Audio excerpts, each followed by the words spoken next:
Good afternoon and welcome. The board's October 28th special meeting was characterized by an ongoing stream of violations of our standing orders by some of the public attendees. The conduct in violation of our rules included repetitive clapping, jeering, booing, and derisive laughter, as well as loud outbursts and speeches by some members of the audience. This behavior reflects poorly upon Penn State. We have limited time and a very full agenda. We simply cannot tolerate the kind of behavior that was exhibited at our October 28th meeting, and to a lesser extent at our prior public meetings. I remind you that under our standing orders, members of the public are here as observers, not as participants. I intend to strictly enforce that rule today. If any member of the audience engages in any disruptive behavior, I will ask security personnel in attendance today to escort that individual from this meeting room and insist the individual leave the premises of the Penn Stater immediately. It is unfortunate I have to begin our meetings with this kind of warning, but I do so because it is entirely inappropriate for adult observers of board meetings to behave in a manner we would find completely unacceptable if exhibited by Penn State students in our classrooms. Thank you for your cooperation. I want to remind everyone that this week is Military Appreciation Week. I want to personally thank all members of our armed forces, past, present, and future, for their commitment in protecting and defending our nation. May I ask that anyone who currently serves, or is a member of ROTC to please stand and be recognized.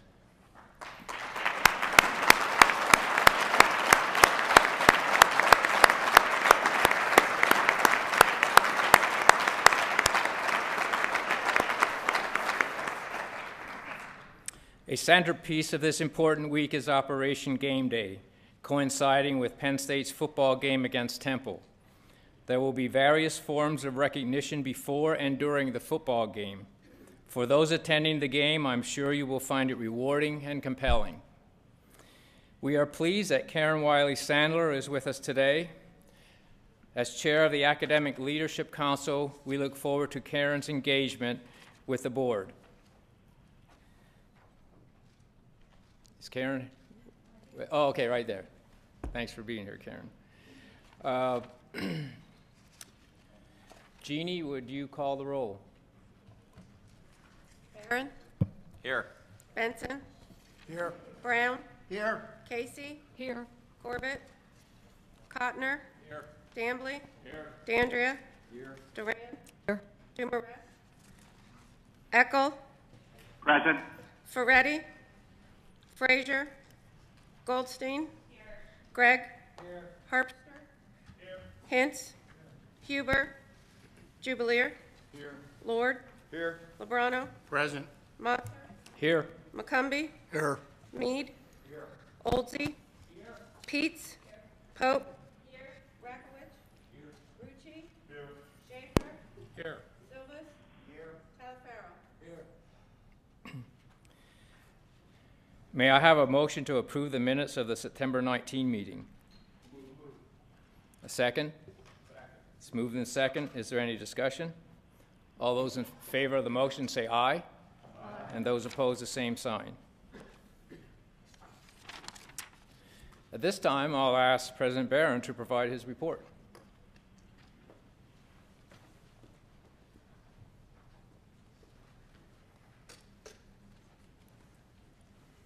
Well, thank you. It's a pleasure to be here. As you know, I have been working to introduce 6 major topics of importance to the future of the university, issues that are on the have national attention in terms of their importance and value to higher education. And in these reports, I'm systematically going through these different 6 topics as the university begins to investigate them. In the first presentation, I did access and affordability, and last time economic development and student career success, and this time student engagement and engaged scholarship. So here is basically the goal. The goal is to maximize the degree to which students take advantage of the Penn State experience. I basically say you paid your tuition and you purchased a blue and white sports car, don't drive at 20 miles an hour. Put that car through its paces, the equivalent of truly taking advantage of the opportunities that are here. And so this is basically our goal, to have students become engaged, take advantage of the university, put that blue and white sports car through its paces. I've given you a couple of definitions of what engaged scholarship means in student engagement. Typically, student engagement, we're talking about out-of-classroom experiences that promote student success. And some people will use the words engaged scholarship for an out-of-classroom academic experience that complements class-based learning. So this is the objective, those experiences that truly make the educational experience worthwhile. And this is basically the reason why we want to do it. We discover that if you're engaged in worthwhile activities 10 to 20 hours a week, it's kind of a sweet spot, that you've got to manage your time. And you're much less likely to be doing something with your time that doesn't promote student success. We see this over and over again. You have less time to do those activities that might not be particularly useful. We also discover that if you're an engaged student, your peer group is engaged. So just like you can imagine a residence hall becomes a group of friends or some other activity becomes a group of friends, someone who's engaged in very worthwhile activities is surrounded by other people engaged in very worthwhile activities. And as a consequence, their peer group is reinforcing good behavior. Well, it is perhaps nice to sit there and talk about this in general terms, but the simple fact of the matter is we now have enough data to compare the grade point averages of engaged students versus non-engaged students that have graduated, and we discovered that engaged students have distinctly higher GPAs. Engaged students also spend their time here building a resume. Can't put drinking on Thursday night on your resume. But engaged activities that are worthwhile, that are contributing to your future success, you're building a resume from the moment you walk onto this campus that is in addition to telling a future employer, this is my grade point and I graduated from Penn State University. Okay, so the question that we're posing is, if we know this has that incredible positive impact on our students, do universities have an obligation to promote engagement? Well, I got to add in there that there are a couple of other benefits that you might or might not think are very direct to the student experience. One is we discover that if you're engaged, you have a higher retention rate and a higher graduation rate. And we see this in the same way. A student that lives on campus, there's a distinctly, starts living by living on campus, has a distinctly higher retention rate and graduation rate. We also see there's much more post-community involvement. If we do surveys of students, we discover this engaged student is much more satisfied than non-engaged students. The list goes on and on. But here's the basic idea. If we know that engagement adds that much value, do we have an obligation to promote it? Okay, so now I've picked some areas of engagement that I think are appropriate for us to focus on. So the first one that we put on the list is international experiences. And just about everybody here knows how transformative an international experience can be for a student. And we also know that employers care deeply about whether our students have a worldview, and there's cultural perspectives and all sorts of things that are benefits. So we brag, and I tell you each and every time I give you one of these presentations that I'm going to tell you how well we're doing. And then I'm going to peel back that onion a little bit and find out if we're doing as well as we want to be doing. And if we're not, to develop strategies on what to do next. So we take pride in the fact that we rank 19th in the U.S. for students studying abroad. It's approximately 2,500 students. It's about a little bit more than 2,500 with Commonwealth campuses and UP combined. And our students last year visited 56 countries. Could pat ourselves on the back. This looks pretty good.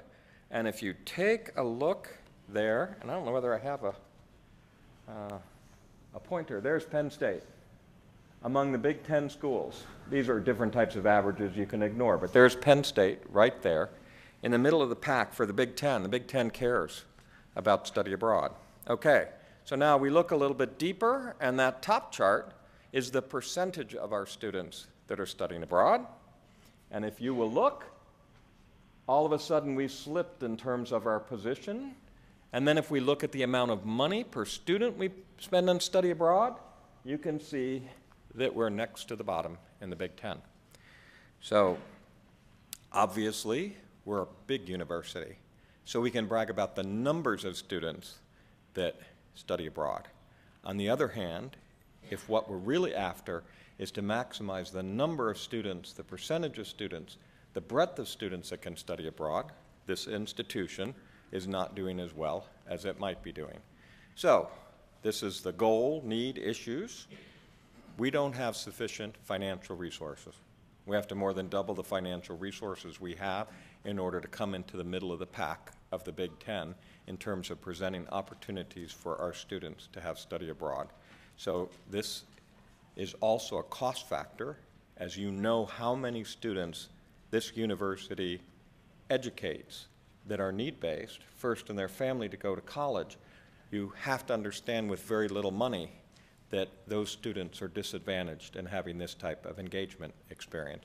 Another thing that we want to think about is that some majors that are very tightly controlled, like engineering, have fewer students that have international experiences, despite the fact that employers are keenly interested in having those experiences for their students. Okay, the second thing I put on the top on the list is one-on-one projects with faculty, research or creative experiences. Okay, again, considerable benefit. There's a very high correlation of students who have one-on-one projects with faculty and graduate or professional degrees. So basically, this is a ticket to going on to graduate school or working to get a professional degree. And of course, the reason for this is not a term paper, right? This is a case where a student is defining a project with a faculty member, doing it, completing it, and reporting out on it. It promotes all those critical thinking skills, completion, oral communication skills, as well as a much deeper knowledge of a particular topic. So there's considerable advantage. And again, I think it's worth bragging that based on surveys, 28% of the students at University Park and 20% of the students at the Commonwealth campus say that they have done some research creative activity with faculty member that is one-to-one. We have an average of 1,700 projects a year. Now this is based on the number of students that are registering for research topics. Okay, we also have some very highly visible one-on-one programs. EcoCar is an example, and Lunar Lion is an example of very deep involvement between students and faculty. So we have some good things that we're talking about here, and I'll tell you, it's always a compliment to faculty when you realize that they're guiding 1,700 one-on-one projects. Okay, at the same time, we look centrally and go up into the top of Old Main, and there's a place where you can get a summer discovery grant. Now you think about the large number of students that we have. We have about 60 awards at $3,000 a year. Many colleges add to that number to create more opportunities. They have exhibition programs and conference travel for some students. Faculty can post opportunities for one-on-one research centrally. We have a very low traffic. And of course, you can see why we have a very low traffic. 60 awards a year for an institution with tens of thousands of students is not exactly a major draw to have people in the undergraduate research office. Our colleges, some of them, are highly focused on this particular topic. Science, earth and mineral sciences, engineering, and social sciences all care deeply about one-on-one research with faculty or creative experiences. Okay? But unfortunately, the view that you get here is that that highly decentralized effort means that many students are left out of this particular process and have less opportunity than they might otherwise. And there's a very strong indication that there are insufficient opportunities for students, despite the fact that this is a very powerful research university. So this is what we would like to see if we were setting goals on this. Increase the number of higher paying, more competitive grants. Make sure we're supporting the faculty so they're rewarded for the critical investment of their time in this process.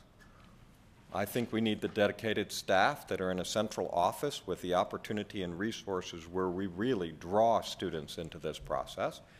We need to create much higher visibility for this value of undergraduate research if we know it's a ticket to an advanced degree for many students. And we need to make sure that more students have this opportunity. So we notice in particular that arts and humanities lag behind in terms of student engagement. Leadership is a topic that I put on the list. Well, we know this is a good experience. You get multiple perspectives. You got to get a whole group of people to agree with you in order to move forward. Promote student career success, communication success, self-confidence if you're a leader. There's a lot of benefits in taking on leadership roles. The opportunities here are nothing short of astounding. We have 1,200 clubs and campus organizations. We have a very active student government. There are many opportunities for leadership. We have leadership conferences at campus, regional, and university-wide levels that involve training and team building and preparation. We have leadership scholarships and leadership awards, a Presidential Leadership Academy, the Office of Student Activity Programs. Just look at the list of programs that are in there.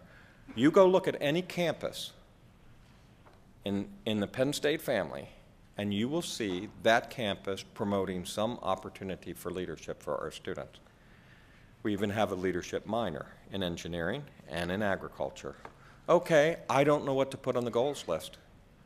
If you can't find a leadership opportunity at Penn State, I don't know what might be going on. The only thing I can think about is if Old Main opens its doors to more students so that students can participate in leadership activities that are at the very highest level of the university.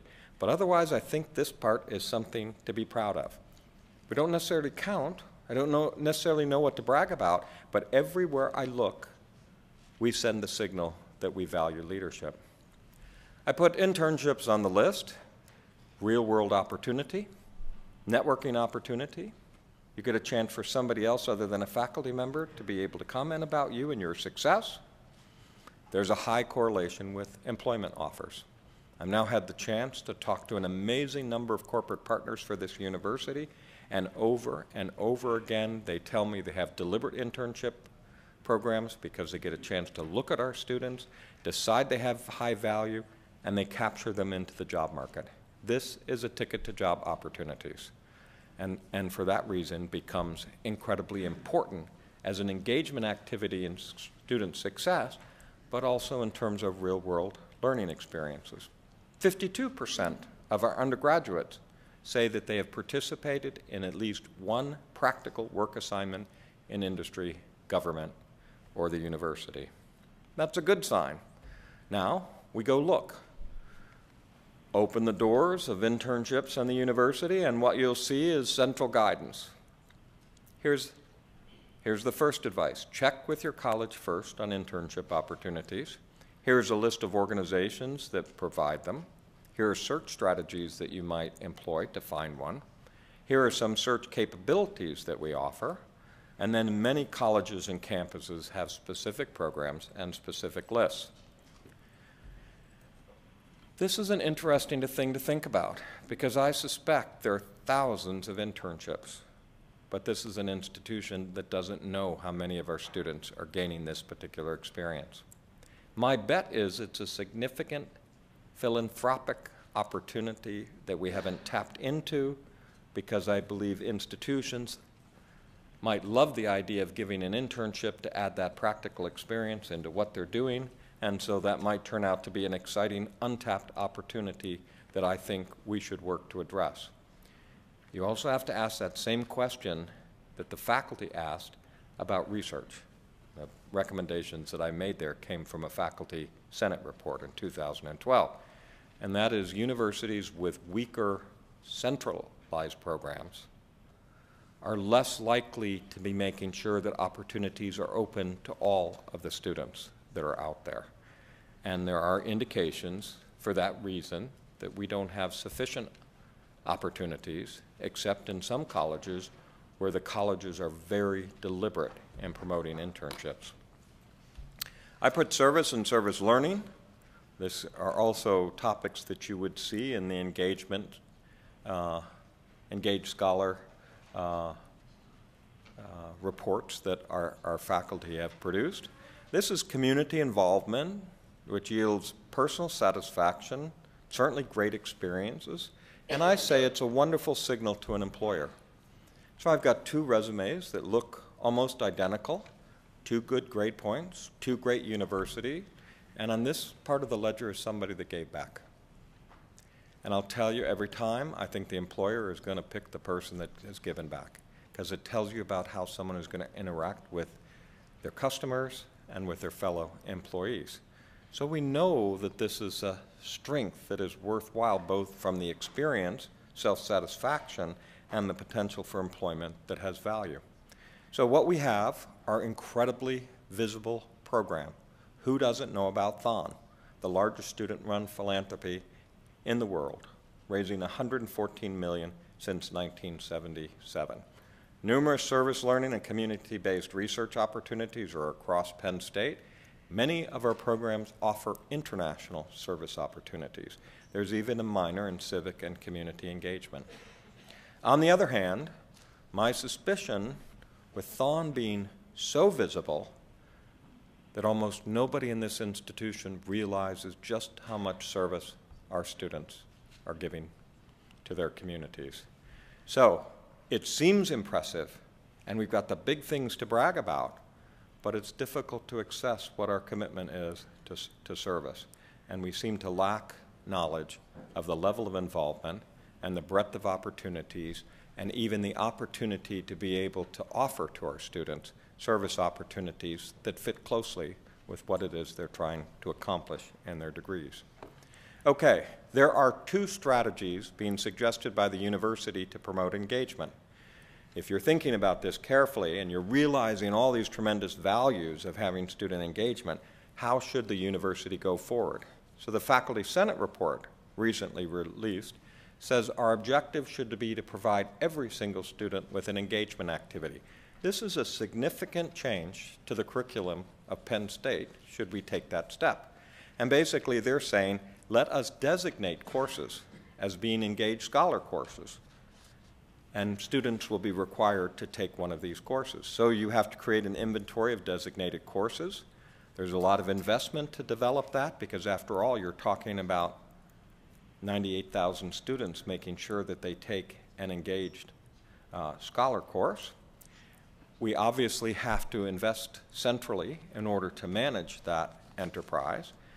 We need to find new ways to reward faculty if we're going to have faculty teaching what's a much more intensive experience that we know will reward our students.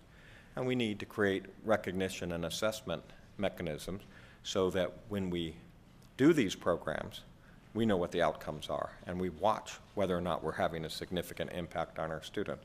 So I would say this is the deliberate, specified, you must have an engaged scholar course. And the second strategy is to strike a medal, an engaged scholar medal, for which students who complete 3 of 5, 3 of 6, it depends. I only gave you 5 categories or other categories of engagement that you might put on there, but students that complete 3 of the 5 then are eligible to graduate with an engaged scholar medal and put that on their transcript and put that on their resume. So the 5 categories were international experiences, one-on-one experiences with faculty, leadership, internships, and service, and of course this could grow. So this means that as an institution, we have to deliberately be able to expand opportunity. Can't dangle a medal out in front of our students and then not provide the opportunity for them to achieve the medal. And we also need a way, in addition to providing those opportunities, for us to count and assess. And as a matter of fact, you might even do it in a way that if someone does all the service, they can have a service scholar designation. But it takes 3 to end up with a medal. So these are 2 different ways of approaching engaged scholarship for our students. So this is our goal: establish that vision where Penn State becomes a national leader in student engagement and realization of its benefits. and ensure that those opportunities extend to all campuses and all parts of this university, and with the objective of impacting as many students as we possibly can.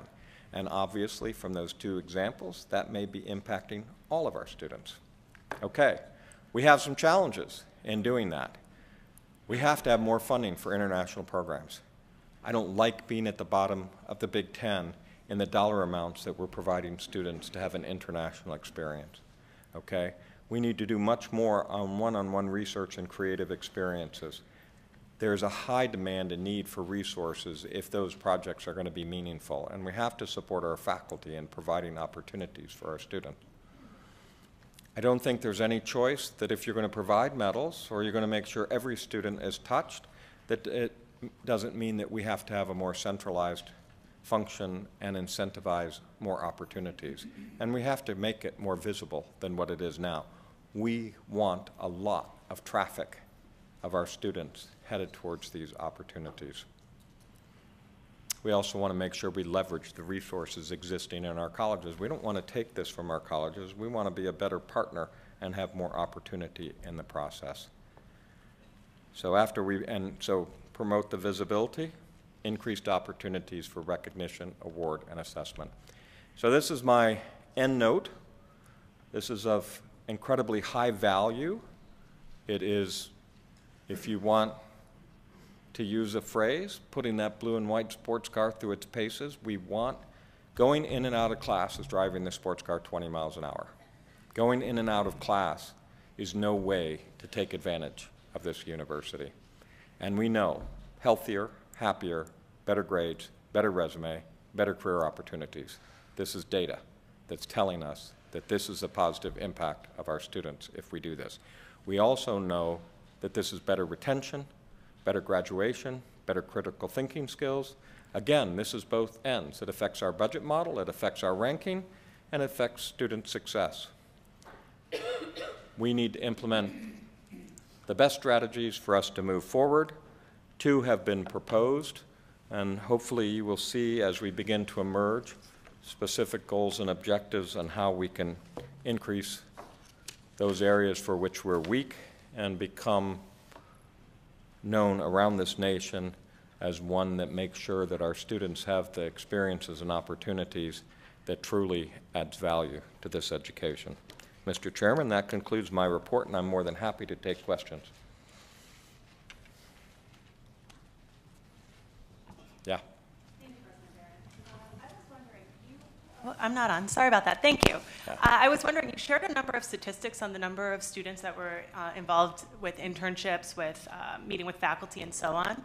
Was there any thought, or is there any thought currently on whether there are specific variables or specific populations of students that these activities do need to be? Yeah. So in some cases, you're looking at specific data like who's registering for a course, a research topics course. And then you could, I think, do that type of assessment. Since we don't have any centralized function or knowledge about who's doing internships, and you may discover that some colleges know, and because it could be a requirement, and many others would not. I don't think that I can think of any mechanism by which I could actually answer the question of who is and who isn't. And this comes to part of the wisdom that you see in the Faculty Senate report when they wrote the report on one-on-one research and creative activity with faculty, that when it's that decentralized, you're pretty sure that there are whole segments of the student population, in particular majors, that do not have the advantages. You know, we have some places like Schreier Honor College that this is a part of their muscle and mantra here, but you will find many other segments that don't have the same level of opportunity. And the answer is, we don't know all the data there, so. Do you want? Okay, yeah.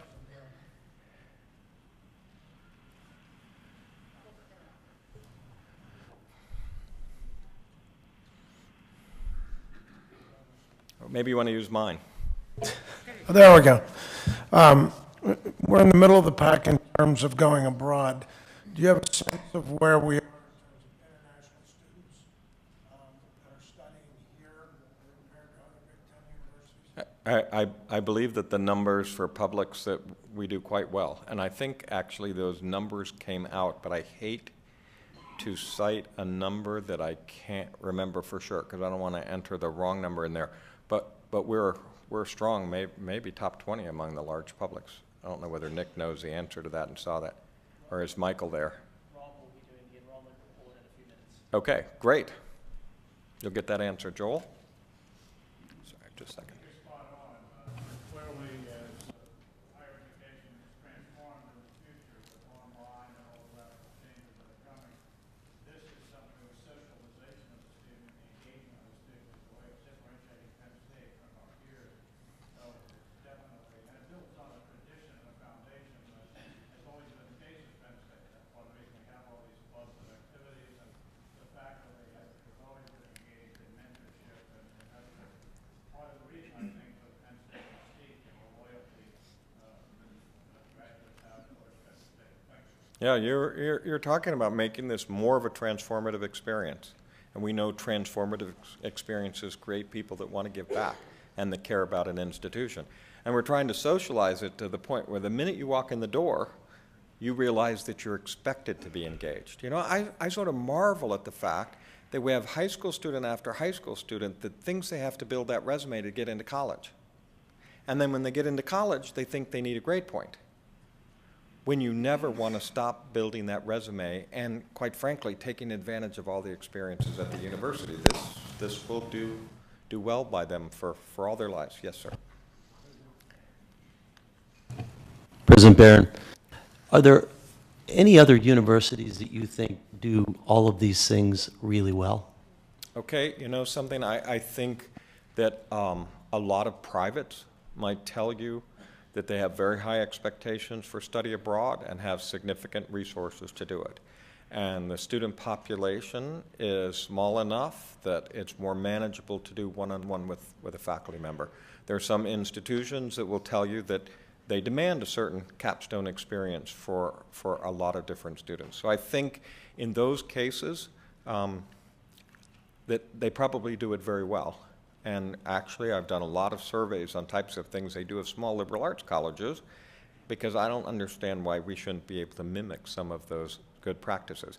I do think you would discover that to have a very large institution have this type of commitment would be a surprise to a lot of people because I think most large institutions believe that this is too difficult.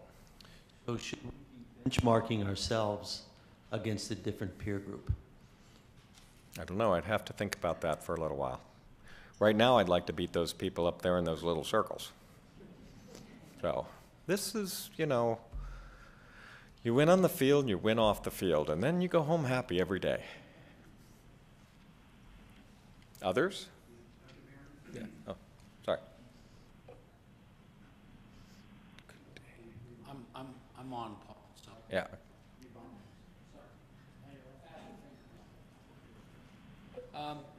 Eric, great imperative, great strategy, great list.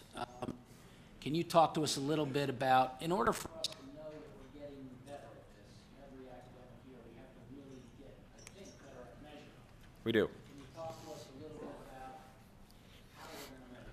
Okay, so in my view, this presents a lot of opportunity because if we're keeping track, we can start to correlate it with student satisfaction. We can start to correlate it with student career success.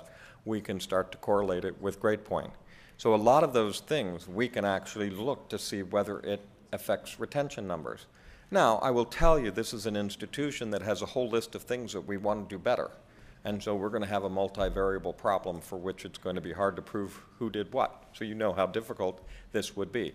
But I'll tell you, if we're doing a lot of these things and we have those correlations between students that are engaged and their success in a lot of these parameters, I think we'll be very proud. And I do know and have before taken student populations with engagement characteristics and compare that with students that are graduating. So I'm taking out of the pool the percentage of students that are not graduating or going somewhere else, and you still see a half a grade point difference between the engaged student and the non-engaged students. This has very tangible benefits that you can assess, I believe. Yes. Okay, yeah, Dr. Barron, I'm a local business. I'm involved in a couple of local businesses, and there may be some traction for you to work with a lot of local businesses to create internships. Typically, we find somebody approaches us on their own, not through Penn State or through a program, and asks us at the last minute, and we can't pay as much money as United Technologies or some of these large companies for internships, but there may be some traction just for this whole area and areas around campuses, you know, for internships. Yeah, I hope so. And part of it is, I know a lot of students look, but wouldn't it be wonderful that we could give them credit for it in the same process? And in turn, we would know what students were doing, which in turn, we could start to prove what the positive impacts were. So there's a lot of win-wins there.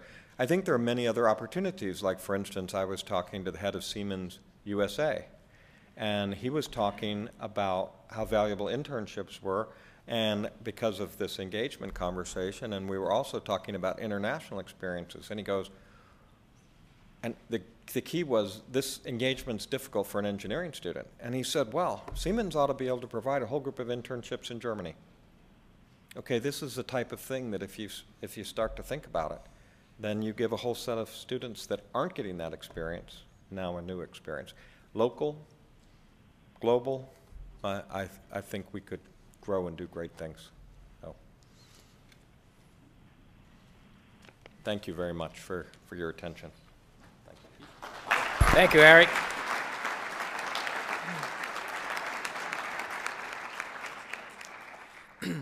Let me welcome Lawrence Lockman, Penn State's new Vice President for Strategic Communications. Lawrence, welcome to Penn State, and on behalf of the board, we look forward to working with you. Lawrence.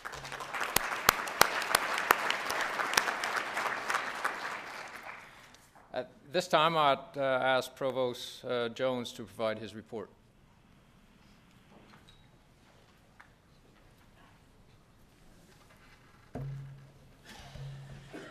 Thank you, Chairman Massa.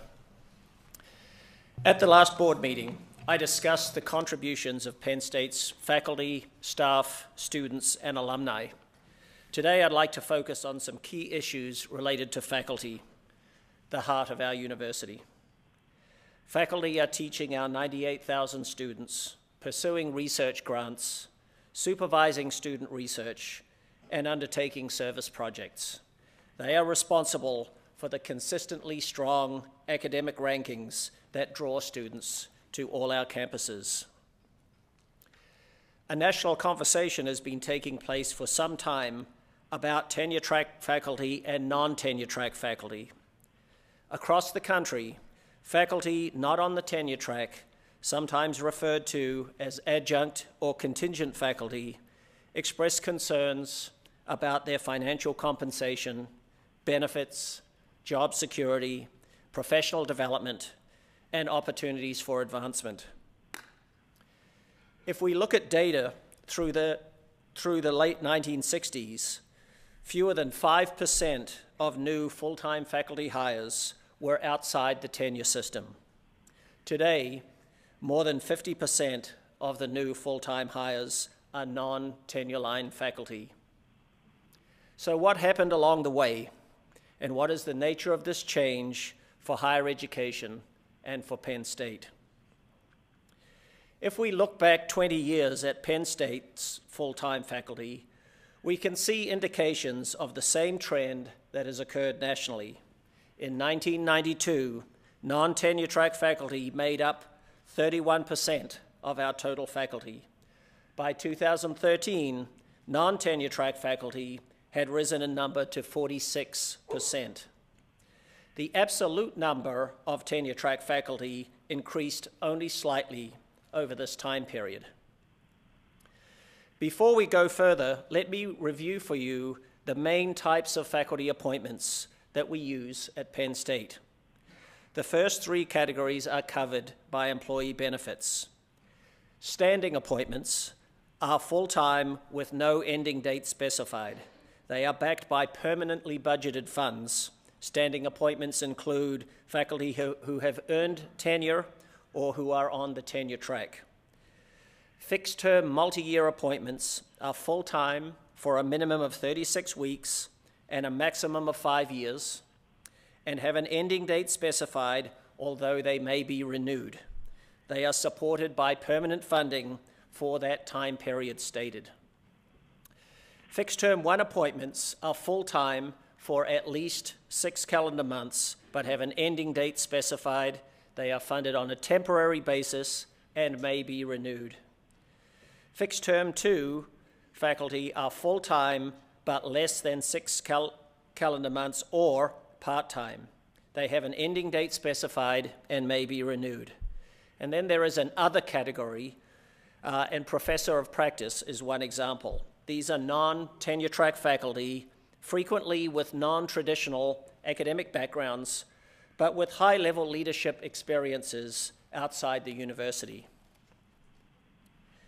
We can also look at faculty appointment types in the context of student credit hours taught.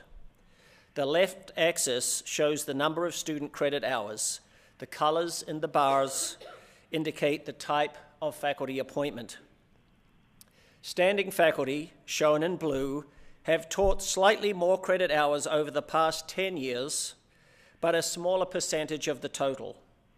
As the number of student credit hours has increased, most of the increase has been covered by faculty with fixed-term 1 and fixed-term multi-year appointments, shown in red. Student credit hours taught by fixed-term 2 and other faculty have actually decreased since 2002.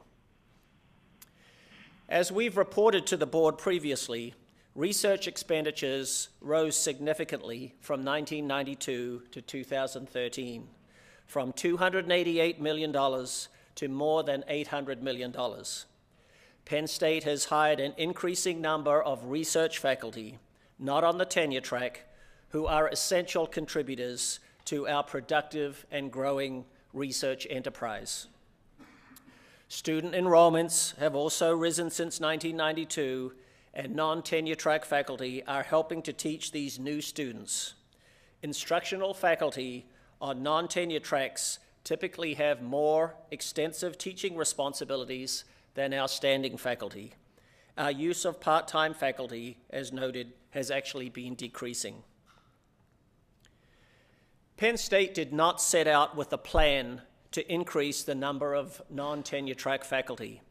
This change came incrementally by both strategic and tactical unit-level decisions that responded to a combination of market forces, budget constraints and processes, as well as more opportunities and success for Penn State in attracting students and research funding. Department heads, college deans, and campus chancellors have added non-tenure track faculty positions to teach increasing enrollments, particularly in lower level and introductory courses associated with our world campus during years of limited permanent budget growth and our ongoing efforts to keep tuition increases as low as possible. Similarly, research faculty members have been hired to support our vibrant research programs. You hear frequently about the accomplishments of our standing faculty. Our non-tenure track faculty, as noted, are also vital contributors to both the university's research mission and the teaching enterprise, contributing substantially to our tripartite mission of research, teaching, and service. I'd like to share 3 brief examples of the key roles such faculty play for Penn State. Karen Barr has been a non-tenure track faculty member at Penn State Beaver since 2000. She teaches both face-to-face classes and online through the World Campus.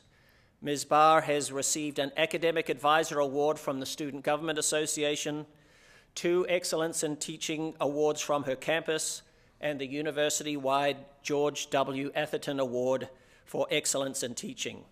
In addition to teaching and advising students, she develops curriculum and serves on a number of academic committees.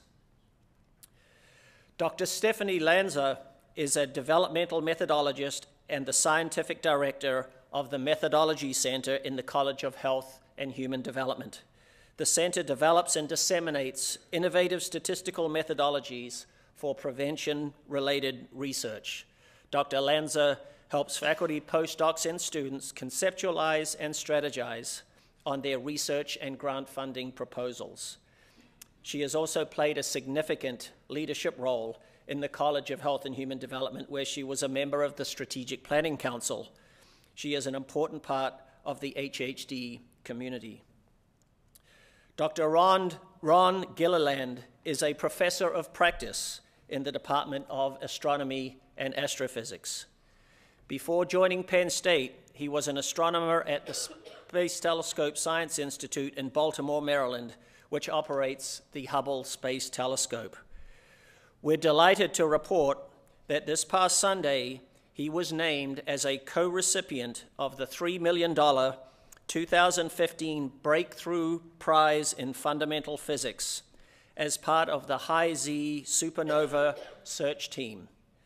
In 1998, this group found the first evidence for the existence of dark energy, the mysterious quantity that is causing the expansion of the universe to accelerate. Dr. Gilliland is also a member of the Kepler Satellite Science Team, which has discovered more than 1,000 planets orbiting nearby stars. Here is the university-wide chart that we looked at a few moments ago, showing the trends in tenure-track and non-tenure-track appointments. The Office of Planning and Institutional Assessment also compiles information about tenure-track faculty, student credit hour production, and budget expense summaries over time for selected colleges and campuses. More detailed analysis shows that different units have responded in different ways to faculty hiring needs and opportunities, and those responses have led to different distributions among the different appointment types.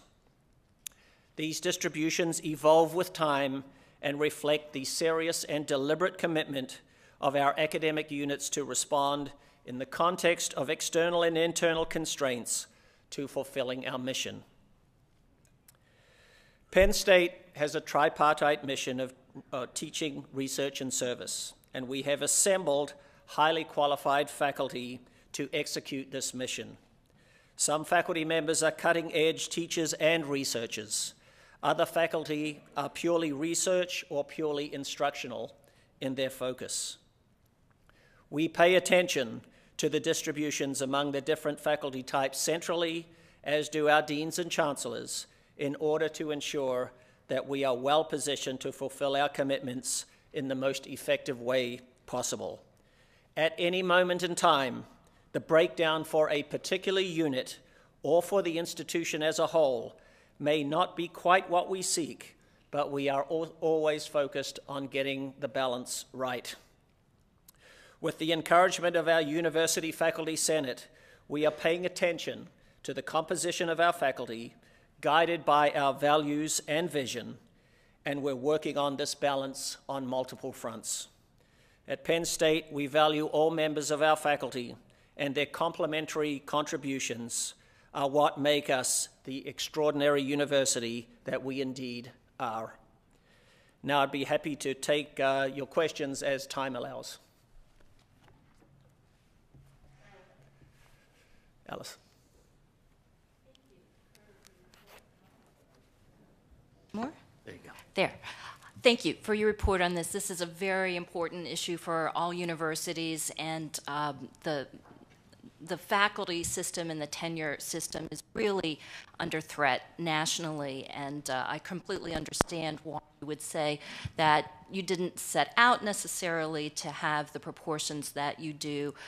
Market forces push universities in this direction, but understanding that we're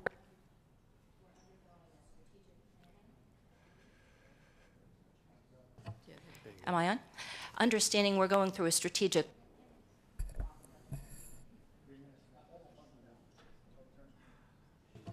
Really? Better. Yeah, we're going to get new microphones as part of that strategic planning process.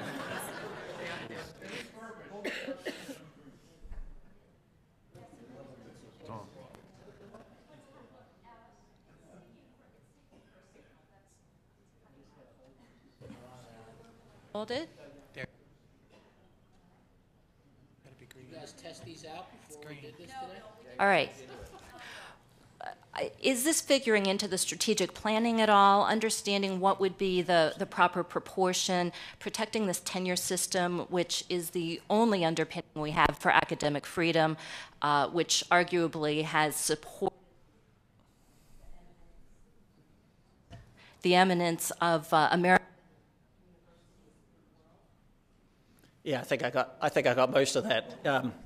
Yes, absolutely. I hope to share at future meetings with you all some discussion of where we are in strategic planning and where we're going. But certainly one of our important focus areas in that planning process is ensuring that we are providing all of our academic units with the resources that they need to have to configure themselves to appropriately respond to our mission.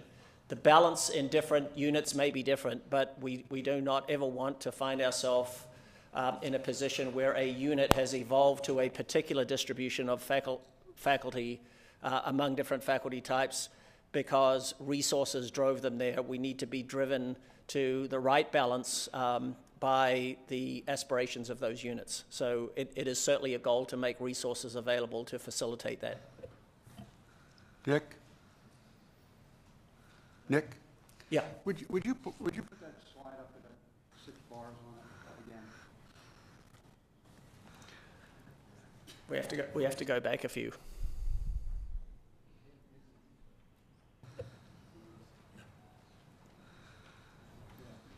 Which one? The second one there? That one? That's it.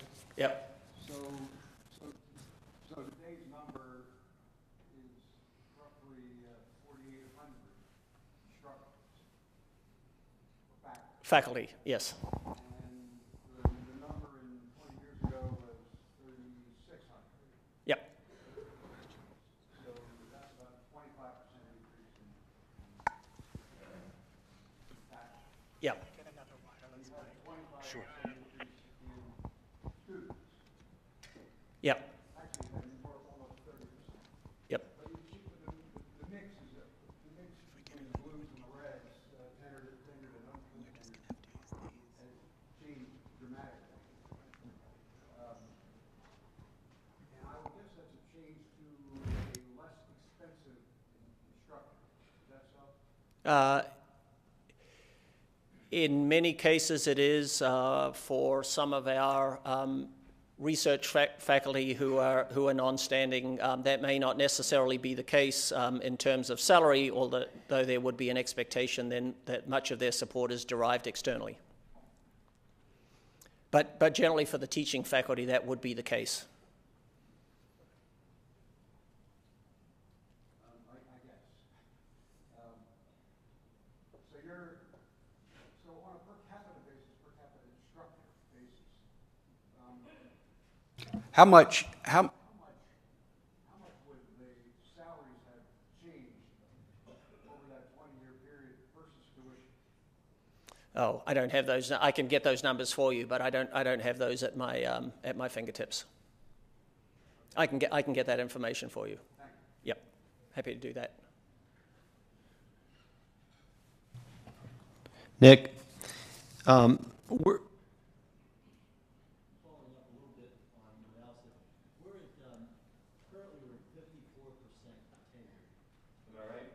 I think so, yes.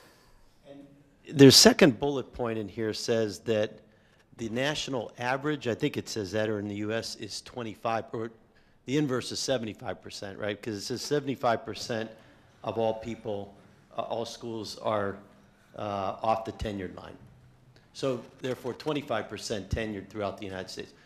Why the big difference between Penn State at 54% and the national at 25%? Well, I think that's a great question, and I think, in fact, my answer probably will go back to Alice's question, is that this is an important priority for Penn State. Historically, we have placed a premium on ensuring that we maintain a good proportion of faculty who are tenured or tenure line faculty, and so that's been something that's been in our focus for many years. So we try to keep that number as high as we reasonably can.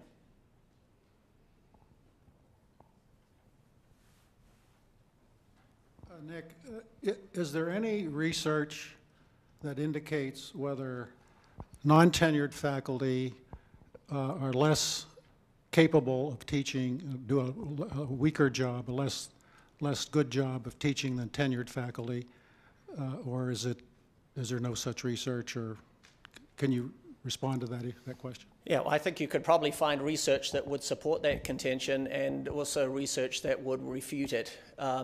I think we have to answer a question like that locally because the hiring of our instructional faculty is the purview of our deans and chancellors. We have an expectation that the quality of instruction that they get from their instructional faculty is held to a very high standard, and so it is our expectation here that there is not much of a difference in quality between tenure line and non-tenure line faculty. That's our expectation, but we don't have any research that shows whether that's it. We could probably do an analysis based on our SRTE scores to see, to do a comparison. It would be a rather complex analysis, I think, but we can certainly do that. It's a great question. I'm asking for that. I'm just curious. I think it's interesting, but it may not be worth the effort, but it's an interesting issue. Sure.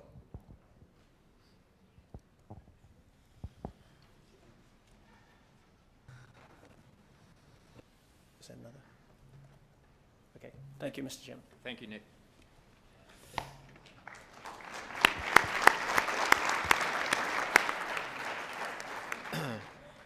We will now proceed with reports from the standing committees. 5 committees met yesterday to consider information or action items to come before the board today. For any action item considered and voted on in committee, the chair will include those results in their report. I'd like to call on Abe Harpster for the report of the Committee on Academic Affairs and Student Life. Abe? Thank you, Mr. Chairman. The Committee on Academic Affairs and Student Life met yesterday with a quorum of the committee in attendance. I want to note that Appendix 1 of the agenda provides informational items on undergraduate programs. Before I turn the floor back over to Provost Nick Jones to introduce 2 informational reports, I want to report on our committee meeting yesterday. We heard from 2 administrative liaisons, Rob Paggenborn and Damon Sims. We always appreciate hearing about the activities and initiatives in their units.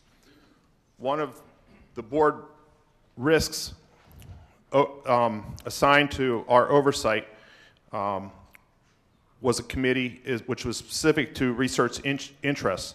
Neil Sharkey gave the presentation on this topic and included information on research-related financial risks as well as operational risks. Picking up on the theme of Military Appreciation Week that Chairman Masser mentioned in his opening remarks, we were pleased that Captain Robert Clark, the ROTC Joint Service Coordinator for the university, spoke about the officer training programs at Penn State, and in particular, the engagement of the ROTC students in other aspects of university life. Broadening that discussion, David Lieb, Senior Associate Vice President for Development, outlined for us the concept of creating a gateway to various services available at Penn State to students in or returning from the military.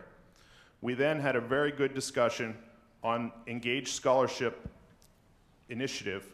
Over the past few years, the Office of Student Affairs, Outreach, and Undergraduate Education have collaborated on addressing ways to connect in-class learning with related out-of-class experiences. This is an initiative that connects strongly with President Barron's interest in advancing student engagement as defined more broadly. This concept is really one that reflects the intent of encouraging students to get the full value of their Penn State experience. And like President Barron says, racing that blue and white race card at full speed. That concludes my committee report, and I now turn the program over to Provost Nick Jones to introduce and facilitate the next two informational reports. Thank you, Abe. I'm pleased to introduce the next two reports. I would ask you to please hold your questions until the end of each presentation. First up is our annual report on admissions, enrollment, and financial aid, topics that are central to the mission of the university. We keep careful tabs on trends in enrollments, demographic changes in the Commonwealth, and characteristics of our incoming students, as well as the financial aid available to these students.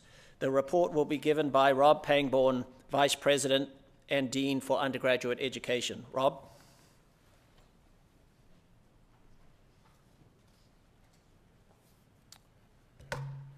Well, good afternoon. Thank you, Chair Musser and members of the board for the opportunity to highlight the admissions and enrollment outcomes for this year, as well as to review the financial aid provided to our students over the year just ended. I'll also try to put the data in an historical perspective and identify some recent trends.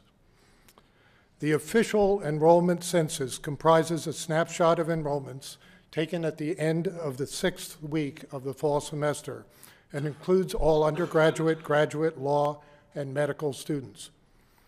The columns in the darker blue show the trend in resident students enrolled at all levels over the last decade. The 85,000 students enrolled this fall is an increase of 3,500 students over the last 10 years, but represent a modest increase of 358 students this last year. Consistent with a standard recently adopted by the Integrated Post-Secondary Education Data System, or IPEDS, for counting online learners, the almost 11,000 students registered in the fall through the World Campus bring the total university enrollment to just under 96,000. Because students pursuing their studies in the World Campus may often attend only in selected semesters, however, our practice in the past had been to include online learners over the entire calendar year as an unduplicated count of those registered in the fall, plus the additional students enrolled only in the spring or summer. This year, those additional students number about 4,000, and therefore the total headcount enrollment compared to 2013 is up by about 2,000 students, or just over 100,000, an all-time high. It is also to be noted that while 90% of our resident students are attending full-time, over 80% of the online learners are registered as part-time students. Looking just at the undergraduate enrollments, University Park has seen a significant growth from about 35,000 students to over 40,000 over the past decade, including an increase of about 500 this year compared to last. Non-degree students, shown in yellow, constitute a very small fraction of the total. Baccalaureate enrollments at the Commonwealth campuses have also grown over the last decade as the campuses added selected four-year programs, offsetting more recent declines in students enrolled in associate degree programs and of high school students taking dual enrollment classes at nearby campuses on a non-degree basis. Campus enrollments at the baccalaureate level are up by 4,000 over 10 years, including an increase of about 700 this year to a total of about 26,000. This recent growth in baccalaureate programs and students is reflected in the upper division enrollment at the 5 larger campus colleges, shown here by the blue trend line. The 14 campuses comprising the University College, whose upper division enrollments have hovered in the range just around 3,000, as shown in the red, are currently developing baccalaureate programs in engineering, science, health, and social science, often in collaboration with one another, to better align the regional interests and students' preferences for 4-year rather than 2-year degrees.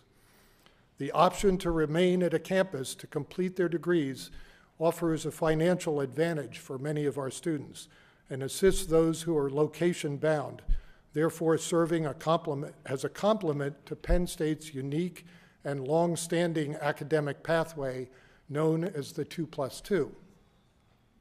So this slide illustrates that 2+2 alternative in which many students start their study at a campus for the first 2 years and then transition to University Park to enter their majors. It is still a very popular option, even with the growing availability of 4-year degree programs at the Commonwealth campuses. In fact, 700 to 900 students also move from one Commonwealth campus to another as rising juniors in order to access their chosen majors, as shown by the light blue portions of these columns. With the increased options for students to complete their degrees at other campuses, however, the number of students moving to University Park has actually fallen to under 3,600 from a high of almost 4,000 each year. This trend has made possible a modest increase in the first-year admissions to University Park without overtaxing the instructional capacity at this campus. And now, turning to the first-year undergraduate recruiting and admissions, this slide shows the steady increase in applications over recent years. When the news of the scandal broke in November 2011, the applications for summer-fall 2012 had already been largely submitted. So 2013 was the admission cycle that may have been impacted most. However, applications this year for 2014 were again up strongly, a rebound of nearly 10,000 or 13% to set a new high water mark for undergraduate applications. The yield on offers of admission has also been robust this year, with a total of 16,618 first-year students, give or take a few, starting their studies across the campuses, an increase of over 500 or 3% from last year. As illustrated by the red and blue trend lines in the middle of this graph, the acceptances by new students at University Park and the Commonwealth campuses have been comparable, with each constituting about half of our incoming freshman class. Another positive trend is the increased interest by first-year students in starting their studies at University Park during the summer, this year surpassing 2,000 students for the first time, as shown by the data in green. This not only relieves the enrollment pressure on instructional capacity for entry-level courses in the fall, but it also puts the classroom facilities, campus housing and food services, and other infrastructure to good use over the summer. Further, the Learning Edge Academic Program, or LEAP, a popular living learning option accessed by more than half of our first-year students enrolling this past summer, is one of Penn State's very successful initiatives to get students quickly on the path toward academic success. While University Park has benefited from students starting in the summer, the Commonwealth campuses have attracted growing numbers of talented transfers from other universities, as well as students returning to college after having stopped out for various reasons. For fall 2014, over 2,900 students enrolled at Penn State with advanced standing, having completed at least 18 credits of prior college work elsewhere. Nearly 80% of these students entered the Commonwealth campuses. Typically, over half of the transfers into the Commonwealth campuses and almost a third of those transferring to University Park had begun their studies at a Pennsylvania community college or at one of the state system of higher education institutions. Enrollments have also been impacted by demographic changes in the Commonwealth and influenced by the university's strategic goal of becoming a global university. The declining numbers of college-going high school graduates across the state and significant increases in out-of-state and international applications, including those for the World Campus, have gradually altered the residency pattern of the university over the past decade. Out-of-state domestic enrollments have increased by 5% 5 percentage points over the past decade, and international enrollments have increased by 6 percentage points. However, Pennsylvania residents still constitute a majority of 71% of undergraduates enrolled university-wide. Strong interest from out-of-state students has traditionally come from the contiguous states of New Jersey, New York, Maryland, and Virginia, where Penn State has recruiting staff on the ground and a very strong alumni volunteer presence. But Connecticut and Massachusetts in New England, and the more distant states of California, Florida, Texas, and Illinois in particular, are growing contributors to the applicant base. The Undergraduate Admissions Office also partners with the University Office of Global Programs to recruit students abroad. Social media, including Facebook, chats, and blogs, keep us in touch with prospective international students. As a result of these efforts, more than 1,500 new international undergraduates enrolled in fall 2014, including 800 at University Park and 650 at the campuses, increases of 10 and 30% respectively over the previous year. Students from China, Korea, India, Saudi Arabia, and Malaysia top that list of entering freshmen this fall, with Chinese students comprising 63% of all international undergraduate applicants and 47% of those who eventually enrolled.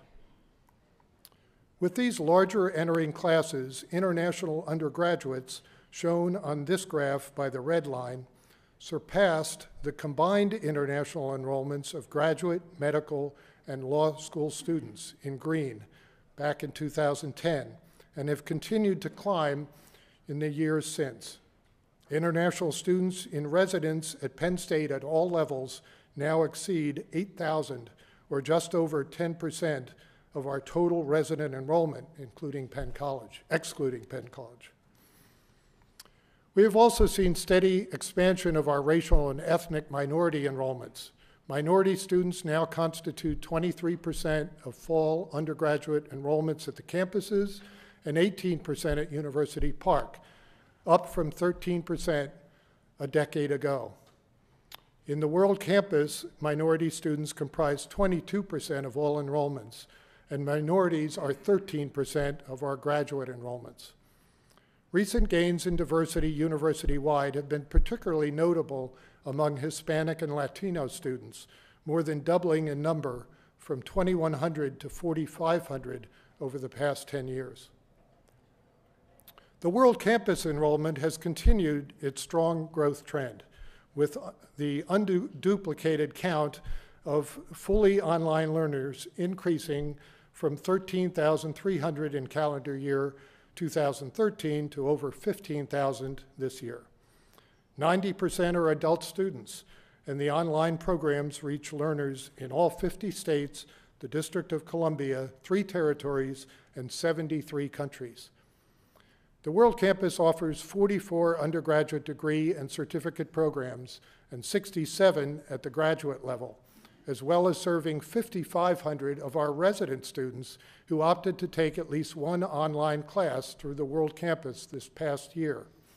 This anytime, anywhere flexibility and availability of these courses can help our students at any campus round out their schedule to stay on track with their programs, or to access a course online during the summer or while away on an internship. The introduction of online graduate degrees has also impacted the mix of students pursuing advanced studies in the university's resident graduate programs. While enrollments at the doctoral level have remained constant over the past decade, the World Campus professional master's degrees have proven very attractive to location-bound students and learners employed full-time, and the number of students enrolled in the resident master's programs, shown here by the darker blue, have declined 35% from about 4,800 to 3,100. The final portion of my report will focus on the sources and recipients of student aid for the year 2013-14 just passed. This slide illustrates The importance of financial aid in ensuring access to a Penn State education, and therefore its connection to our student recruiting and retention efforts. Here you see the several indicators that serve as proxies for the financial profile of Penn State undergraduate students. Financial need is greatest for students at the campuses, but it is also a concern for many students at University Park. 29% of undergraduate students university-wide are first-generation college students, and 26% are Pell eligible. This past year, 74% of undergraduates received some form of aid, down slightly from the 77% a year ago. The nearly 63,000 undergraduate aid recipients account for 83% of all financial aid funds available to students, with the balance helping to support the smaller numbers of graduate, medical, and law students. Combined, over 74,000 recipients receive a total of about $1.2 billion in assistance. The funding comes from various sources, including federal, state, university, and private. Nearly 2/3 of the support for undergraduate students, as shown by the blue sections of the pie on the left, come from federal grants and loans. Institutional support through the university and private sources, including external scholarships and loans that students secure independently, represent smaller pieces of the pie, and state grants contribute 7%. Support for graduate students, shown on the right, derives mostly from federal loans and funding through academic departments in the form of graduate assistantships and fellowships.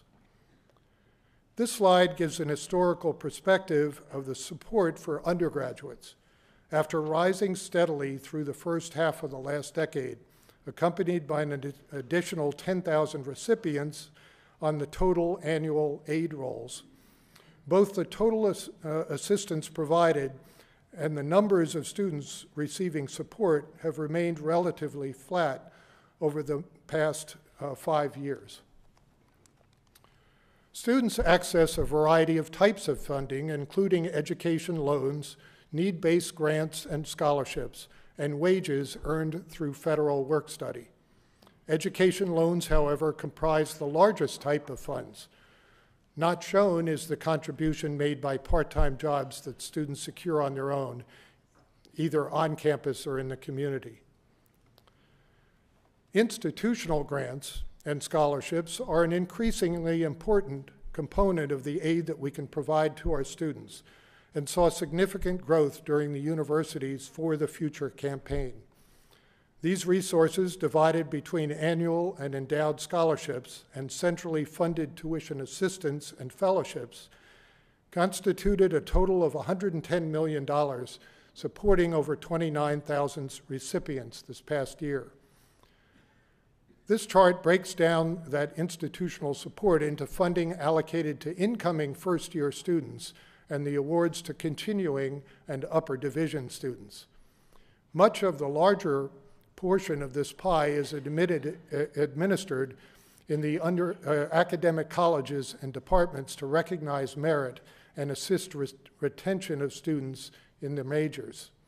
The smaller piece of the pie represents the 34% of institutional resources that were devoted over the past year specifically to recruit talented students and to address their financial needs. The growth in the trustees' scholarship endowments, provision of chancellor awards to support students in the Commonwealth campuses, and introduction this past year of a university-wide provost scholarship program are crucial to serving the goal of access and affordability. In the dozen years since the inception of the trustee matching scholarship program, the number of endowments has grown to 1,284, provided by more than 1,000 different donors. With a student's financial need as the primary consideration for eligibility, this past year, nearly 5,000 students were selected to receive trustee scholarships, totaling almost $10.7 million, an average award of just over $2,200. The median GPA of recipients was 3.35. So one additional note, since the online application went live on September 1st, we've received over 25,000 baccalaureate applications for the 2015 entering class, an increase of over 900 compared to the same date last year, a 3.8% increase. This concludes my report, Mr. Chairman. Thank you very much.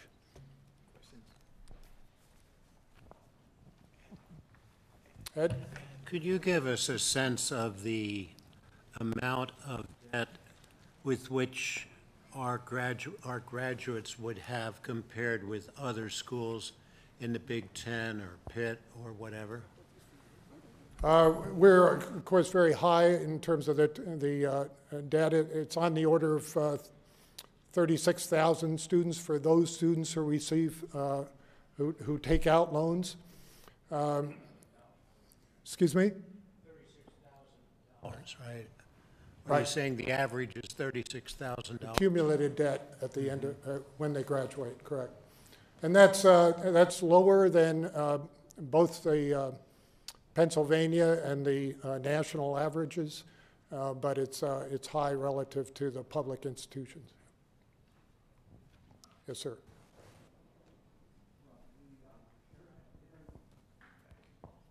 The international students, and I fully recognize the necessity or the need for diversity, et cetera, and that we should have a diverse undergraduate body. But what is the tuition rate comparable to between international students and, say, state and out-of-state students? I'm sorry. What is the tuition? What is the tuition rate comparable to? Is it comparable to the out-of-state, the in-state? The international student tuition rates are the same as our out-of-state students. Have we ever given, or do we give thought to raising that tuition rate by some of the others?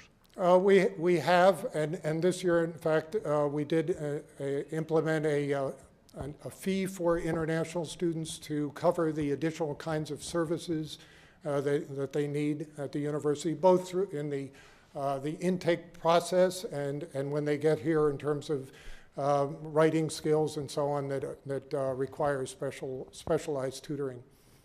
But no actual tuition increase. There's no tuition differential, correct.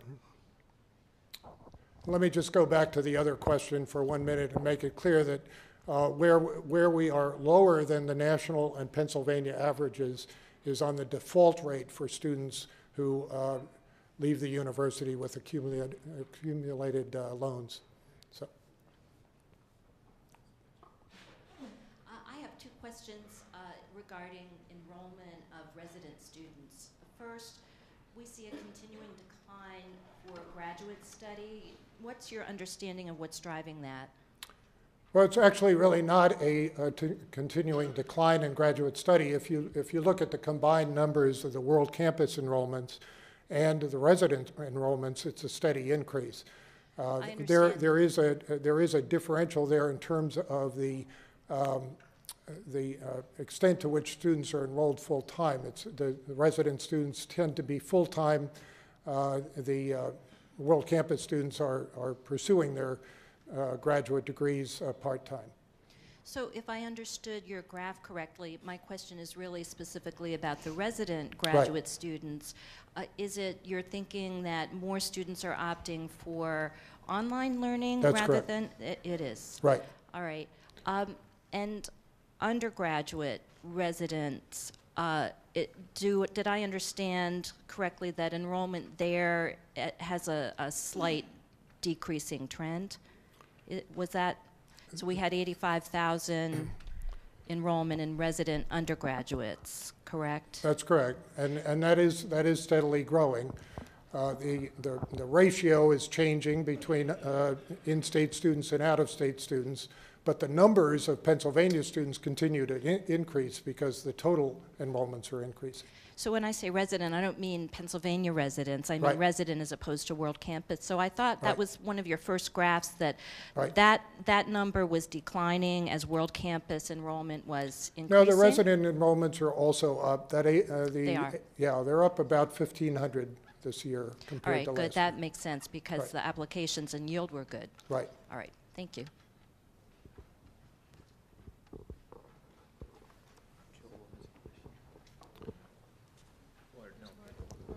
Well, a back-of-the-envelope calculation suggests that over the last 10 years, we're getting $100 million more in tuition for out-of-state and out-of-country students. So obviously, that's a very important source of income. Also, again, a back-of-the-envelope calculation suggests the total tuition is about $2 billion a year, and I think you said $1.2 billion is loans or other types of student aid, which means the students are very dependent on that type of aid, and particularly loans. And with 36,000 now as the average, looking forward, clearly strategic planning has got to account for the fact that that's not going to continue at that same rate, and that things may hit a wall. And I hope we're considering that. Thanks. Hey, Rob, thank you. Yes. On admissions in the international versus non-Pennsylvania and Pennsylvania residents, does the admissions rate reflect the actual percentages of students applying? Meaning, are there quotas in terms of we'll only accept so many international, or is it exact same admissions criteria no matter where you're from? It's exactly the same admissions criteria, regardless of residency, right? That's correct. Okay, and just one related question was how, do we think about that in the long run in terms of our mission to serve Pennsylvania residents? How do we think about that? Well, we certainly do try to shape the class. The way we control the numbers of students coming in to the university, either on a residency basis or international, is through the looking at the capacity we have in the various departments and colleges. So that's really the kind of valves we can use to shape the class, but it's not done through differential criteria.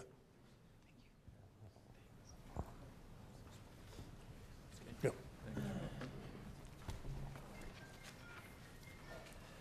Thank you, Rob, very much for that comprehensive report.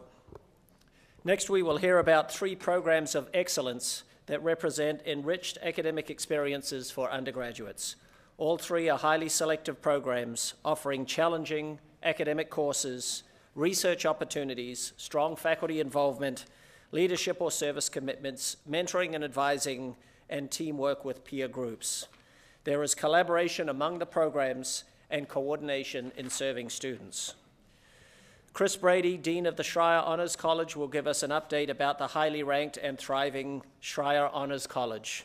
Susan Welsh, Dean of the College of the Liberal Arts, will discuss the Paterno Fellows Program, an exciting collaboration between the College of the Liberal Arts and the Schreyer Honors College. And Dan Larson, Dean of the Eberly College of Science, will tell us about the Penn State Millennium Scholars Program, a program designed for students whose future plans include a doctoral degree in science or engineering. Before we begin, I would like to take this opportunity to recognize Dan Larson for his selection as the founding chancellor of Yache University, the first research university in Ecuador. He'll begin his new position in January 2015. Dan has served as Dean of the Eberly College of Science since 1998, and I'd like to thank him on behalf of Penn State for his tremendous leadership as a dean and focus on improving the quality of science instruction in the college. Dan, please stand.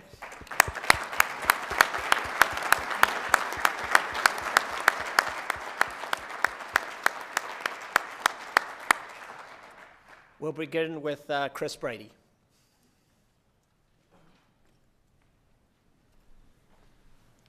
Thank you, Provost. There's a lot of information I'd love to share with you, but all of the board members should have received a handout in your pack that has just a summary of some of our highlights.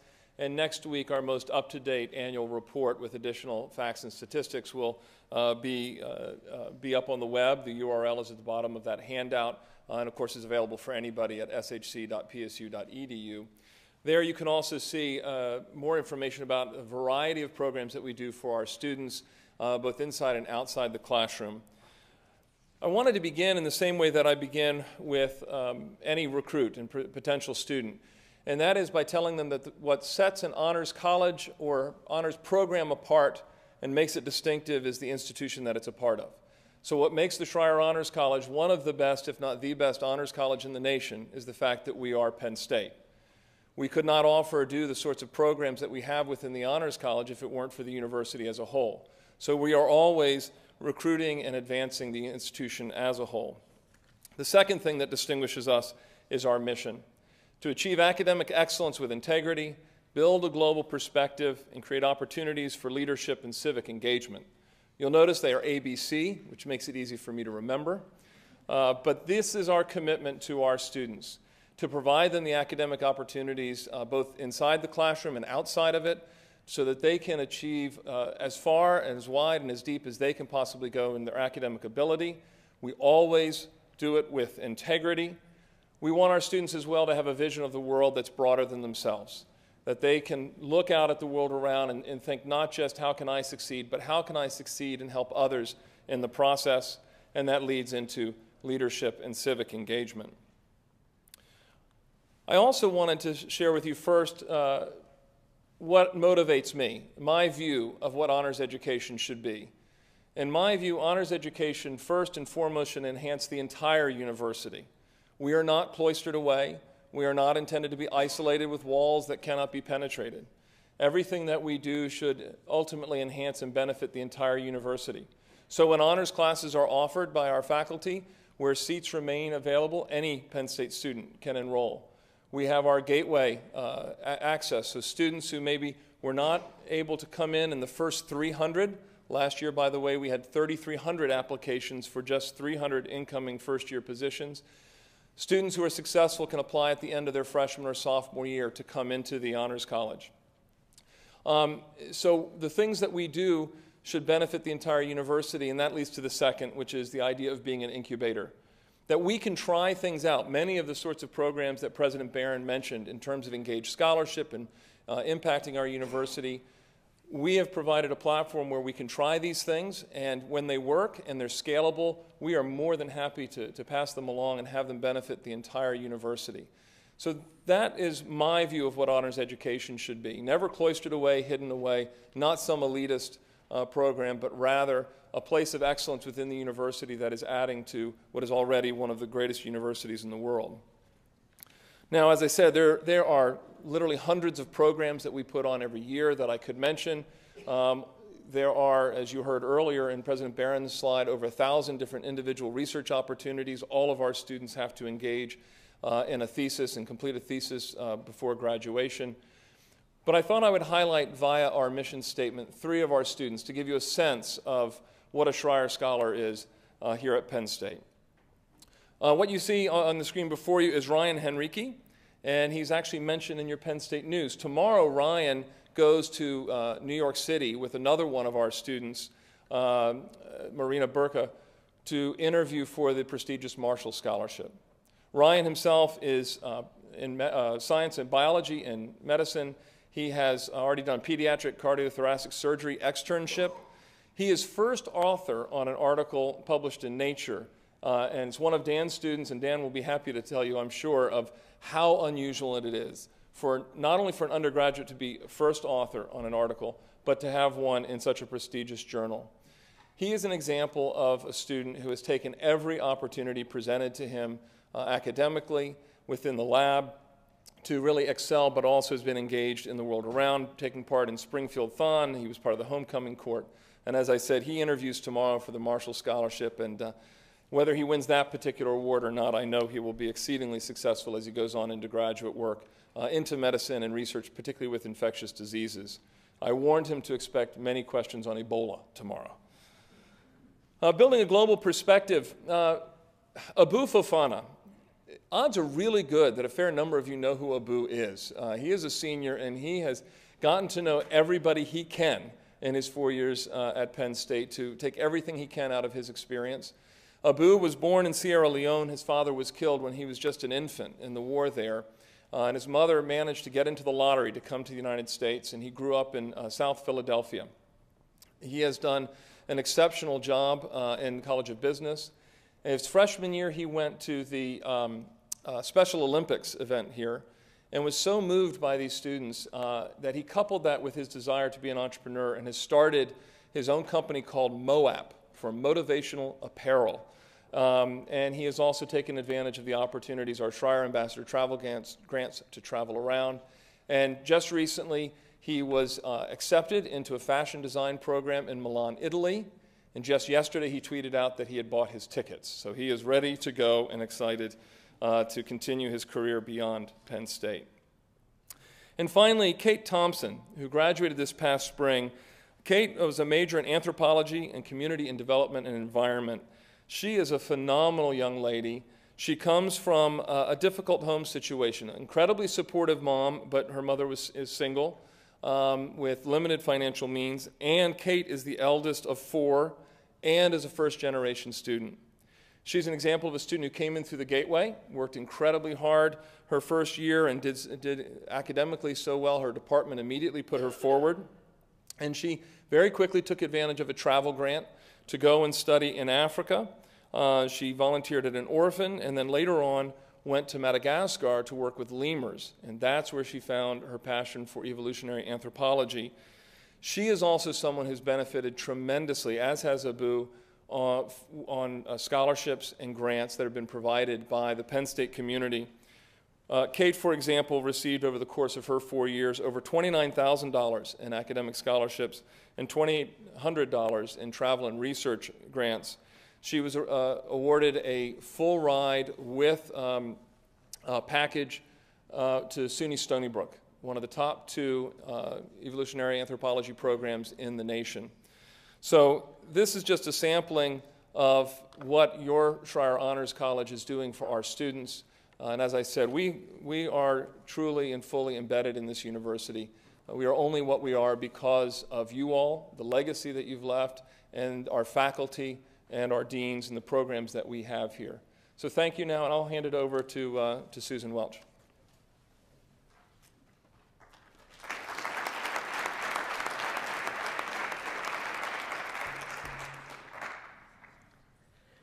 The Paterno Undergraduate Fellows Program, in existence since 2008, embodies the idea that high expectations and a sense of challenge bring out the best in students. The program is a mechanism for giving talented students an extra target of ambition and the support and community to nurture their talents. It offers any liberal arts undergraduate who wishes to work hard the opportunity to earn their way into honor student status and be admitted to the Schreier Honors College. Our 3rd class of Paterno Fellows graduated last May. Currently, more than 330 students have fulfilled the entry criteria and have been admitted into the Schreier Honors College. Another 370 freshman and sophomore students have signed up to pursue the required honors courses while maintaining an overall high GPA. The rigorous program has elevated all of undergraduate education in liberal arts. Our students are required to explore more than one field. Andrew Wigman is one of the many outstanding students who exemplify the breadth and quality of our Paterno students and the opportunities the program offers. Andrew augmented his archaeological science and classics and ancient Mediterranean studies with a major in world languages in the College of Education.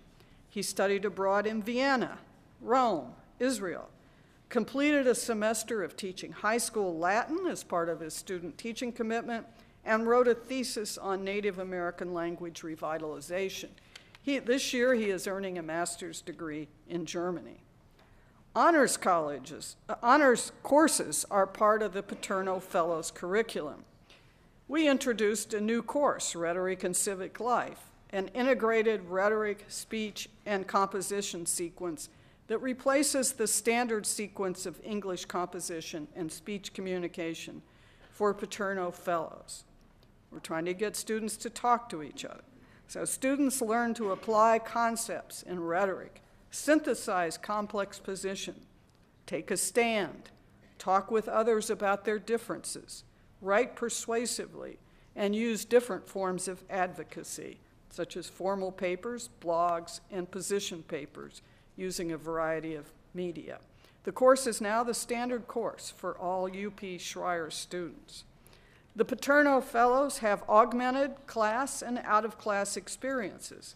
For example, this semester we're offering a month-long seminar on Margaret Atwood, one of North America's most celebrated and prolific writers.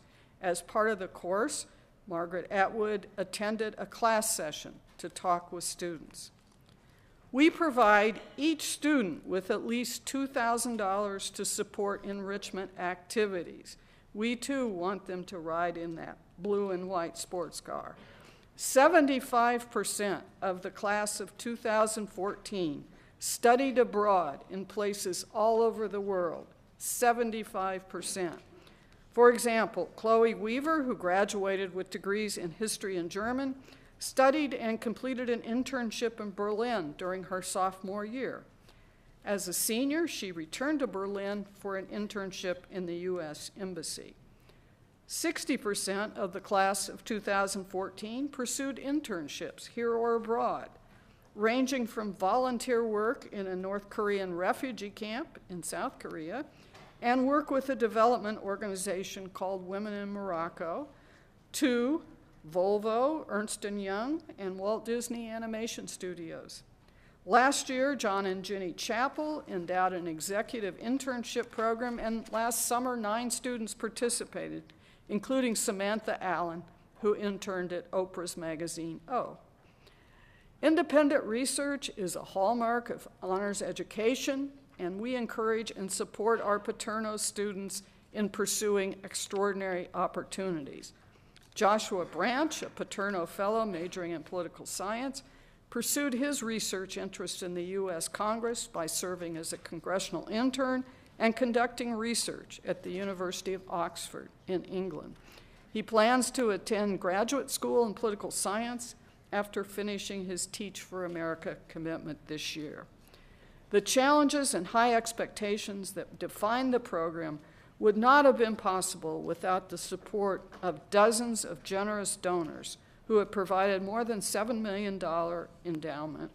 We're about halfway to our endowment goal.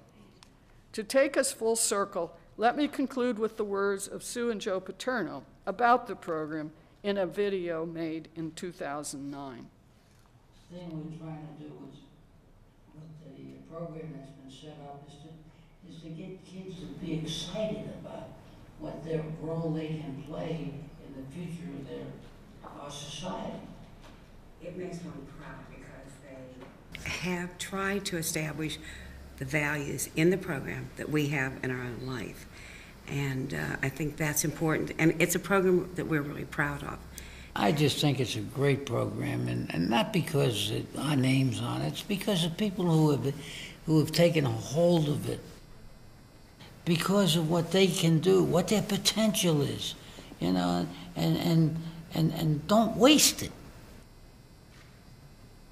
Thank you very much.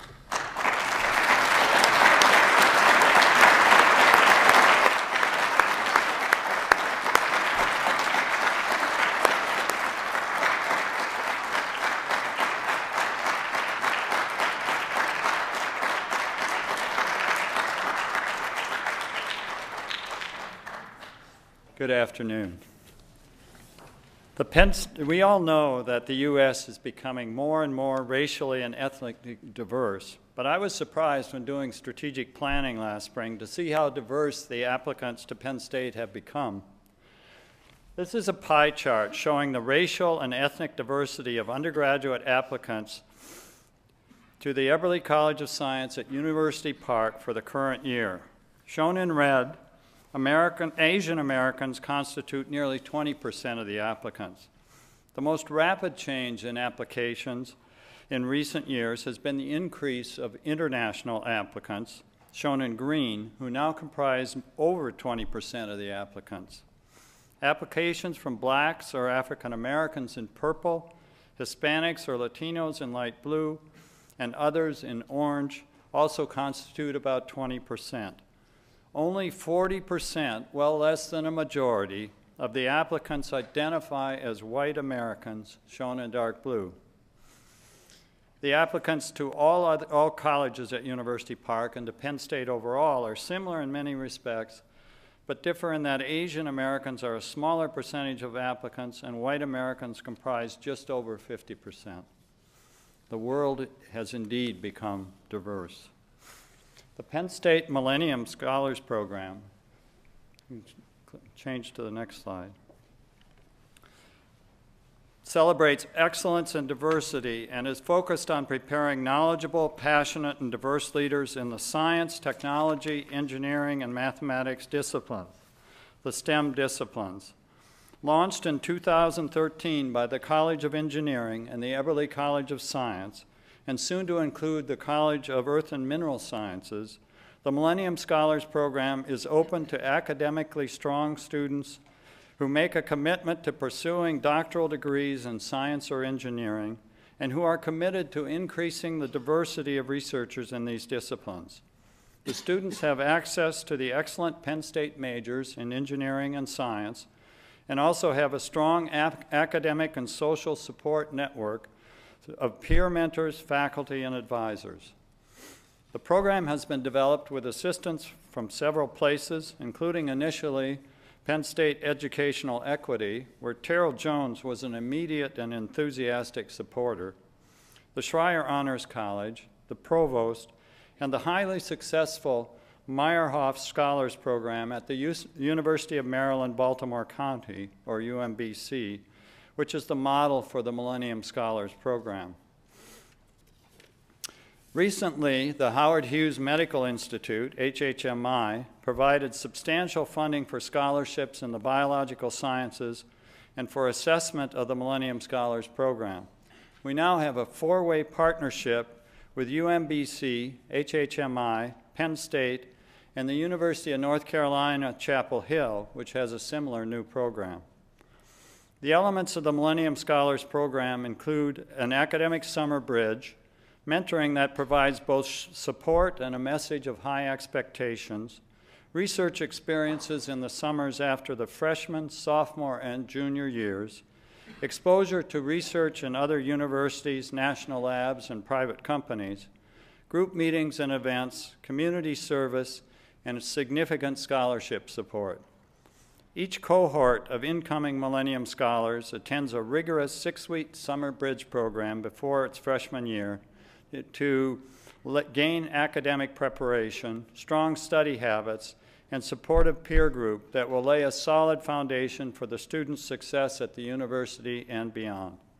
In summer 2014, the second cohort took a wide-ranging and rigorous mathematics course and an English 15 course focused on scientific communication and professional writing.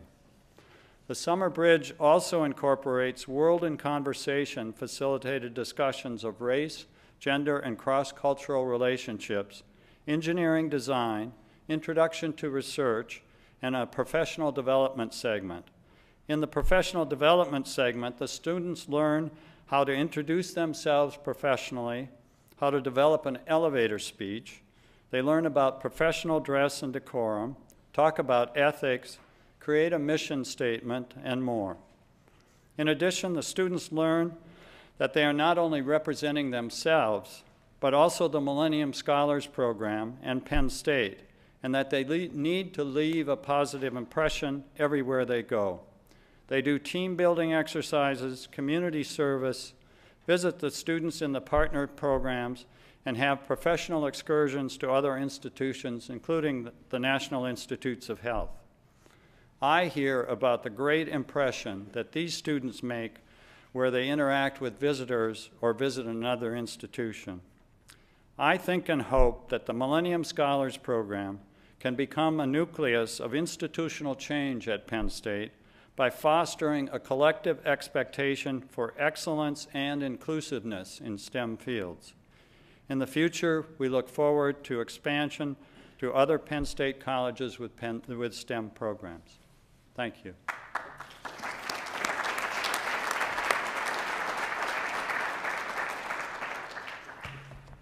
Thank you, Abe, for your committee report, and let me add my thanks to Vice President Pangborn and Deans Brady, Larson, and Welch for today's information reports. We greatly appreciate all you do through your efforts and engagement. Before we move to the next item on the agenda, on behalf of the board, I want to thank Dan Larson for his exemplary service in leading the Eberly College of Science for the past 16 years and wish you all the best as you transition to your new and exciting role in Ecuador. Thank you.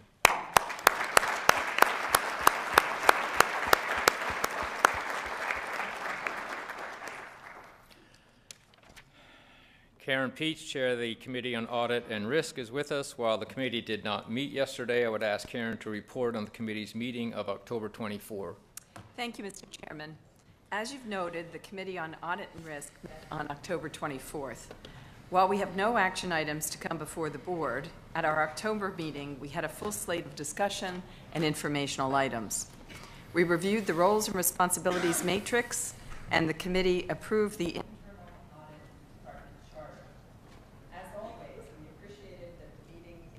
Dan Heist, providing an internal audit follow-up report. Joe Donchez provided the committee with a thorough review of the 2013-14 audited financial statements, and as noted on our agenda, Joe will be providing a report to the full board this afternoon.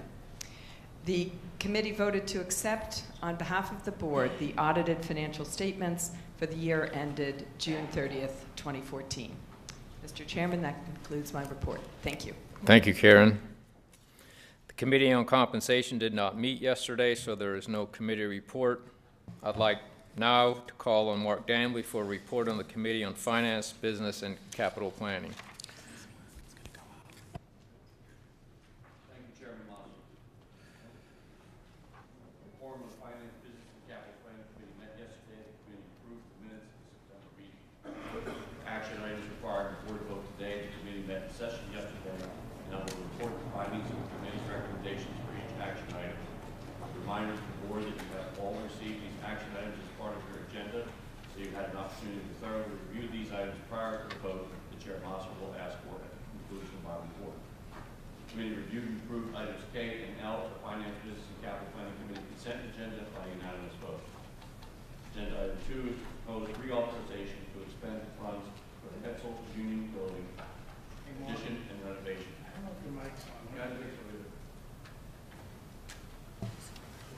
Let me try this one for a minute. Okay.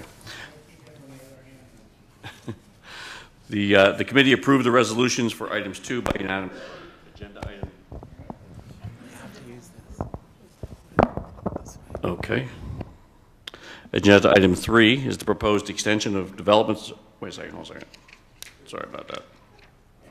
Agenda item 2 is the proposed reauthorization to expend funds for the Hetzel Union Building addition and renovation at University Park.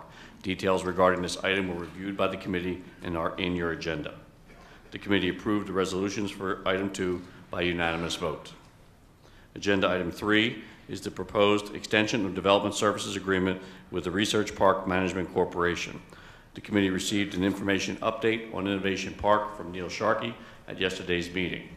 The committee voted to table the action item regarding the extension of development services agreement between the university and the Research Park Management Corporation until their January 2015 meeting. As the current agreement expires on November 30th, 2014, the committee approved the amended resolution extending the development services agreement through January 31st, 2015. The revised resolution is reflected in the white sheet that you have before you.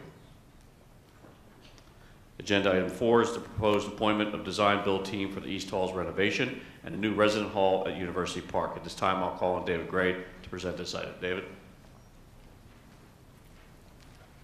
Thanks, Mark. In March, Gail Hurley talked about the Housing and Foods Residence Hall capital plan as it relates to housing and food rate changes. In August, the Finance, Business, and Capital Planning Committee received an in-depth report on the same. In September, you were updated on the plan before approving the architect selections for the Findlay Dining Commons renovation and the new residence hall at North Halls. Today's appointment of a design build team for the East Halls renovation and the second new residence hall is the next step in that plan.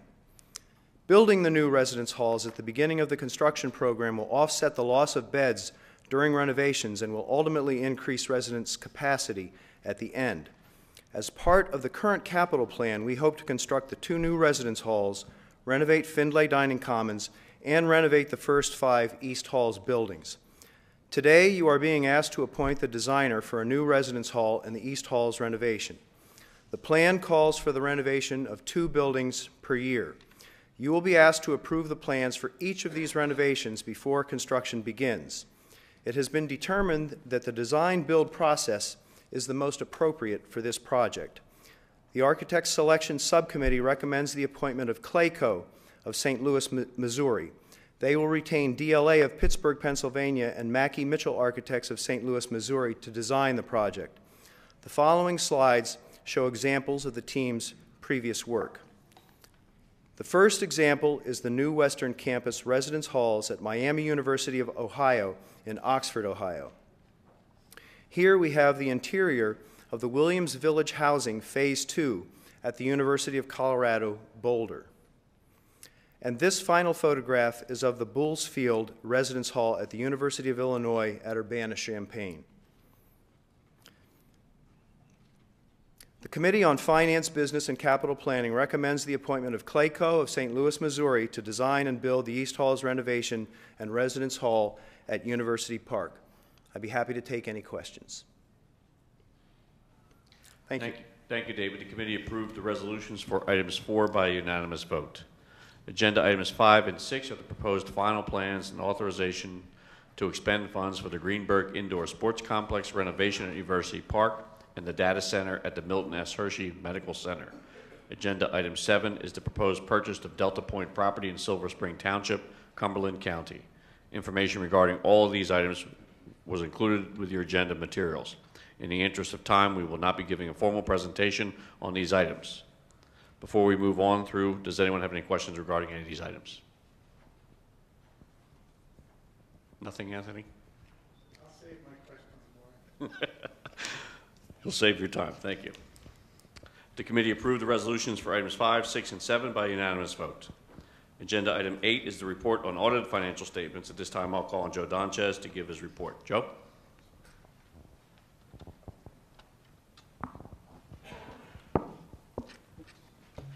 Thank you, Chair Dambley. Appreciate the opportunity to comment today on the 2014 audited financial statements. Each of you received an October 24th letter which transmitted the statements. The letter provides an overview of the more significant changes between fiscal years 2013 and 2014. I'll focus today only on the most noteworthy items. Despite challenging circumstances, Penn State's overall financial condition remains strong with continued healthy growth as depicted in these statements. During 2014, an improved 11.1% operating margin and 15% growth in net assets were paced by record total investment returns, healthy fundraising efforts during the For the Future campaign, and another outstanding performance by the Hershey Medical Center. Operating results also reflected modest expense growth, including declines in both institutional support costs and research expenses. Beginning the review of the financial statements on page 6, I would like to highlight the independent auditor's report, which summarizes the results of the audit. I direct your attention now to the final paragraph on page 7, which documents the auditor's clean or unqualified opinion, meaning that the auditors have formed an opinion based on their audit. The financial statements are presented fairly in accordance with generally accepted accounting principles and are free from material misstatement. Pages 8 and 9 of the document present the university's statements of financial position or balance sheets as of June 30, 2014 and 2013. On page 8, total assets were over $11.7 billion as of June 30, 2014. The growth in total assets of over $1 billion, or 10%, was largely achieved through market growth in investments and additional investment in plant. Total market returns of $624 million during the year led to a final investment balance of nearly $5.7 billion, up from $5 billion 1 year earlier. Also contributing to the investment increase was a redirection of medical center operating cash funds to short-term investments during 2014. Ongoing investment in strategic facilities marked net growth of $213 million in plant assets. Major projects at University Park included South Halls, Henderson Building, completion of the Pagula Ice Arena, and expansions of the intramural building and the Hub Robeson Center. Now to the liabilities and the net assets side of the balance sheet on page 9. The modest 1% increase in total liabilities was the result of a $205 million increase in the accrued post-retirement benefits liability due to actuarial valuation factors, most notably a decline in the assumed discount rate. Offsetting the increase in the post-retirement liability were declines in accounts payable, other accrued expenses, and long-term debt. The decrease in accounts payable and other accrued expenses was the result of non-recurring investment payable transactions and civil litigation and settlement costs which were accrued during 2013. Repayments of long-term debt during 2014 resulted in a $24 million net decrease in that liability. Moving now to the bottom of page 9, the total net asset balance of $7.7 billion at year-end represents university resources committed for various purposes. The combined value of the university's endowment and its net investment in plant represents nearly 2/3 of this balance, while the remainder is committed for specific operating and capital purposes going forward. Next, the statement of activities on pages 10 and 11 describe the university's financial operations for each year and provide detail for total revenue and total expenses. Total operating revenues were $5.1 billion in 2014, while operating expenses increased to nearly $4.6 billion. The improved 11.1% margin in 2014 was driven by operating gifts and pledges of $148 million, medical center net income of $120 million, and expense reductions in institutional support and research. The research decrease was the result of declines in federal funding. As expected, tuition revenue and instructional expense grew proportionally to each other during 2014. Looking now at all sources of operating revenues in terms of percent to total, this next chart can be found on page 2 of the statement. Of the $5.1 billion in operating revenue, student tuition and fees is the largest single source at $1.61 billion, or 31%.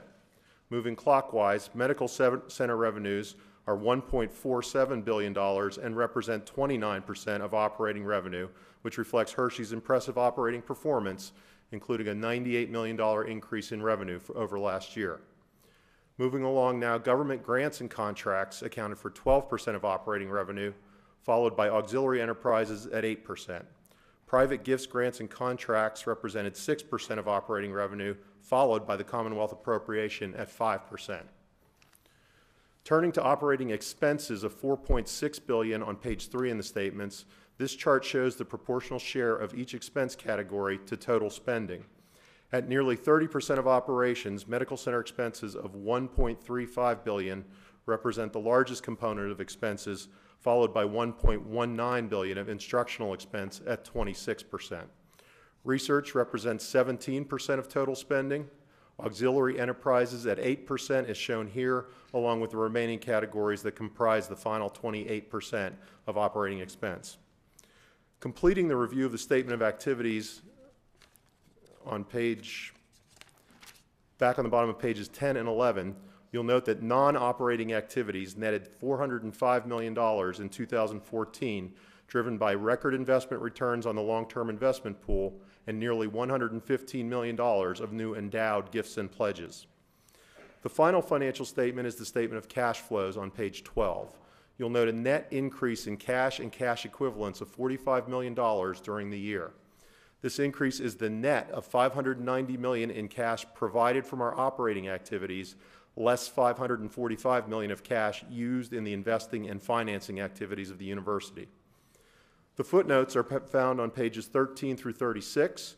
Footnotes are an integral component of any financial statement as they disclose the basis for calculating the most significant amounts and balances.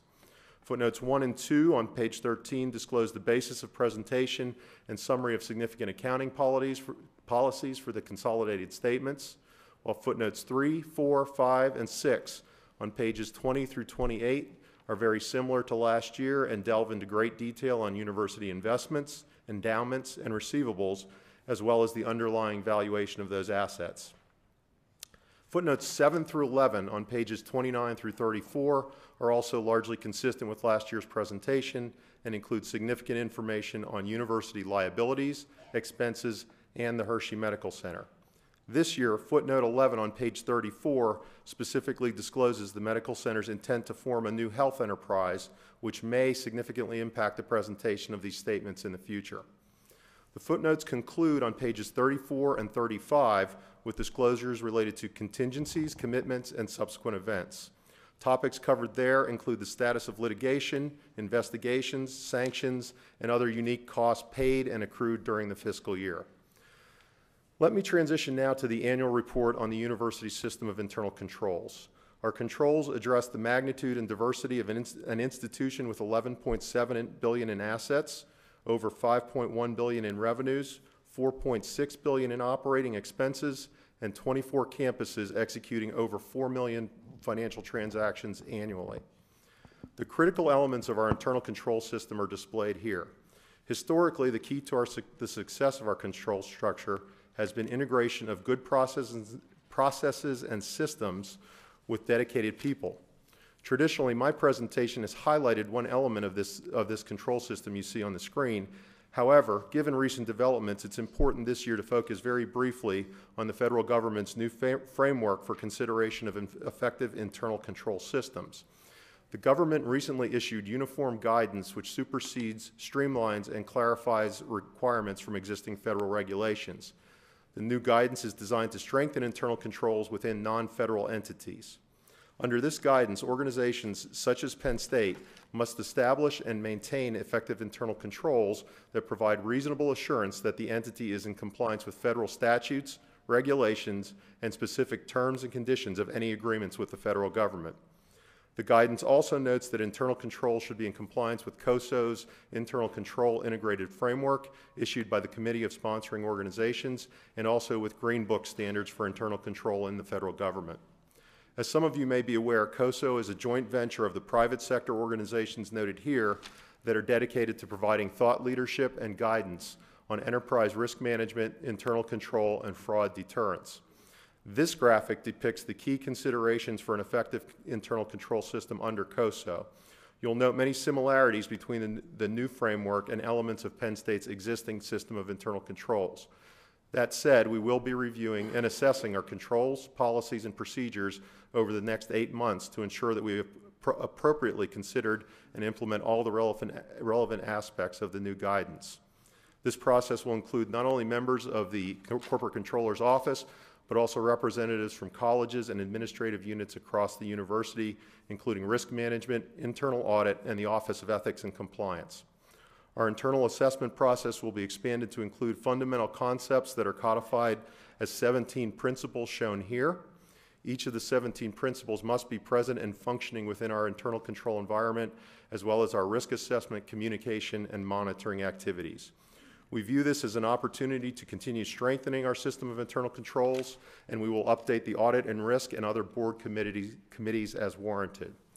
To wrap up and summarize some key points I've made today, the financial statements have been audited. A clean opinion has been issued by the independent external auditors. The underlying financial condition of the university as presented in the statements remains strong. We continue to manage our balance sheet, budgets, and expenses very prudently. We have a good system of internal controls in place. It will evolve and improve as we implement the federal uniform guidance. Chair Dambley, that completes my presentation. I'd be happy to take any questions. Thank you. Al.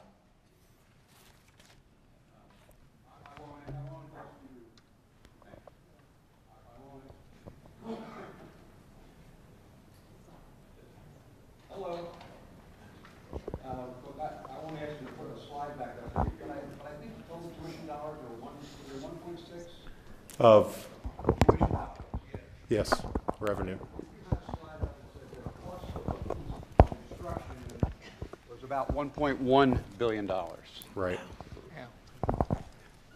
When the $1.1 billion, would that be akin to a cost of goods sold? Kind of. Not quite entirely. You also have institutional support that goes against that $1.6 billion in revenue, as well as academic support. So if you add up the instructional expenses, the academic support costs, and the institutional support costs, along with some student service costs, that's where the bill, if you're looking for an apples and apples revenue and expense. Well, I mean, you mentioned that the net worth of the entity went up roughly $800 million bucks.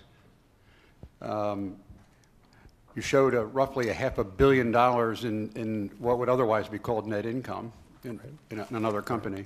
Right. And I'm just trying to relate that to a $50 million increase in tuition. Mm-hmm. And so what is the arithmetic that leads us to say we've got to increase tuition when the net worth of the entity went up 15% or almost $1 billion, and we made $500 million between tuition dollars and cost of instruction? Right. Please. I'm going to turn it over to David in a minute. A couple of things in that net income number that I just want to focus on for a minute. About $148 million of that was gifts and pledges. Another $120 million was the Hershey Medical Center net operating income. Another $40 million was our other auxiliary enterprises. So, I mean, that $500 million increase isn't just on instructional expenses, it's on the consolidated entity in total. So for example, the Hershey, presumably they dividend up their free cash. Mm-hmm. Is that somehow not available for tuition reduction? Typically, self-supporting units would retain their net income, be it Hershey, athletics, housing, and foods. Yeah. Typically, why? That's the model the institution has run on for a number of years. I don't know, no, David. I didn't ask how long, I asked why.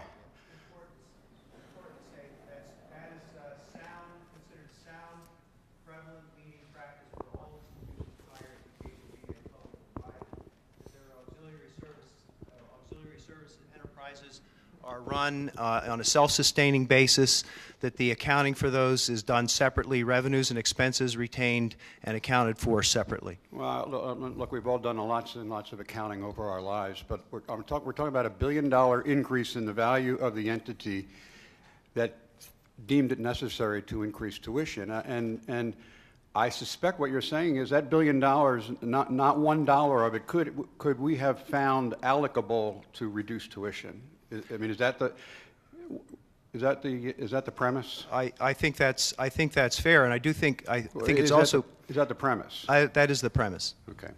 So these dollars, there's no fungibility whatsoever among the $900 million net worth increase of the university. I wouldn't say none whatsoever, but very little, limited.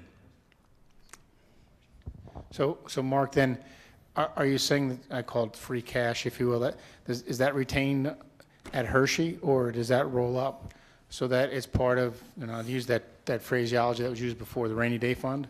The operating margin that's produced by the Hershey Medical Center is retained at the Hershey Medical Center. It's rolled up and consolidated into our report of financial activities. But again, much in the same manner as we handle all of our auxiliary enterprises.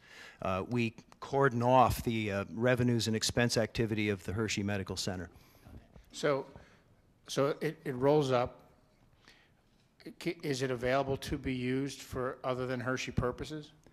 No, it is not. It's important to point out that the operating margin that Hershey produces provides substantial annual support to the College of Medicine's educational activities, and Dr. Hillemeyer may be able to give some further examples of that, but we're talking tens of millions of dollars a year. So effectively, the financial operation of Hershey is totally unrelated to undergraduate education at Penn State. That is correct. Okay. And so for example, I'm involved a little bit, used to be a lot, but a little bit at the Abington campus, which somebody unfortunately renamed from Ogons when I went there. And I understand their finances inside out. And I know that at least when I looked at it last, it generated about $30 million of revenue, about $18 million of expense, and a round number of about $12 million cash contribution, which went directly here. It didn't stay there. It didn't stay in Abington. So what is the philosophical difference between monies earned and revenues earned in the Commonwealth system versus Hershey? We treat the Commonwealth campus system as part of the total educational enterprise of a single university, so that those the budgets of the Commonwealth campuses are all treated and managed very holistically by Vice President Haynes. I don't understand. What's the financial philosophical difference? I mean, for example, why wouldn't we bring Hershey money up here? Can I answer that? I don't know. Can you? He's the chair of the Hershey board. When the Geisinger-Hershey demerger occurred, we were talking about, as I understand a prior CEO said, we were talking about hours of cash, not how many days of cash. And so we still, at this point, represent about 50% of the average days of cash that a medical center of that size should have. And that's the reason we're not, one of the reasons we don't send it up here.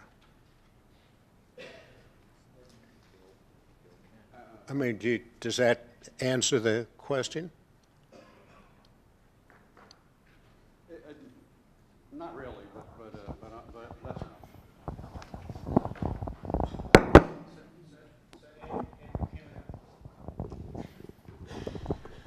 So Ed, what you're saying, I think what you're saying is that there's enough cash there to operate the place for 50 days?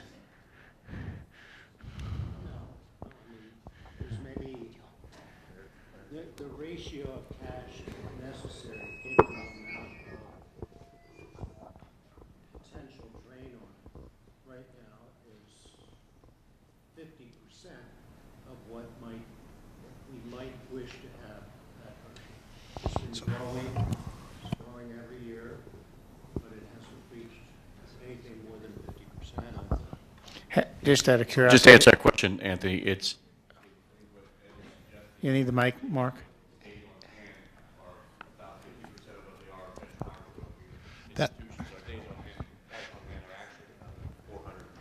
That's how, yeah, the.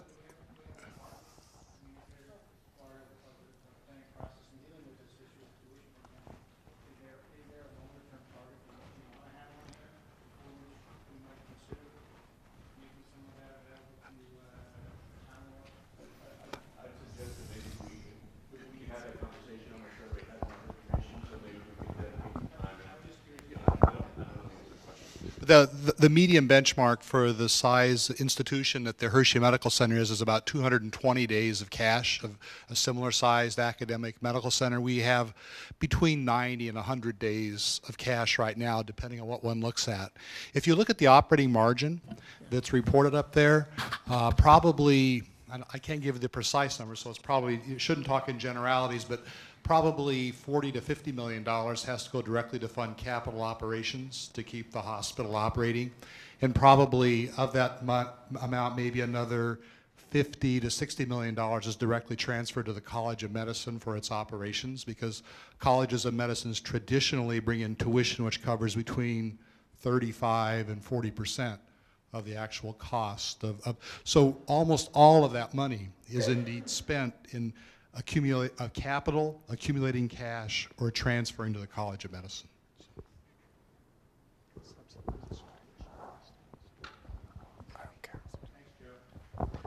Thank you. Any other questions for Joe? Well, thank you, Joe, and thank you and David and all your staff for your hard work and for the excellent results for this year. We appreciate it, and thank you for the questions. I'd like to report that the Subcommittee on Finance met yesterday and endorsed an endowment spending rate of 4.5% for fiscal year 2015 and 2016, which had been recommended by the Penn State Investment Council at its October 31st, 2014 meeting. Agenda item 9 is a photo report on selected construction projects. Ford Stryker presented this report at yesterday's committee meeting, so in the interest of time, he will not repeat the presentation today, but they will be made available to trustees in the very near future. Chairman Masser, this completes the report from the Committee on Finance, Business, and Capital Planning. Thank you. Thank you, Mark. Mark has reported on his committee's consideration of action items, all of which carry the committee's recommendation for approval. The board has received information on these action items in their agenda material in advance of today's meeting. We'll take a few moments to review these items on the screen.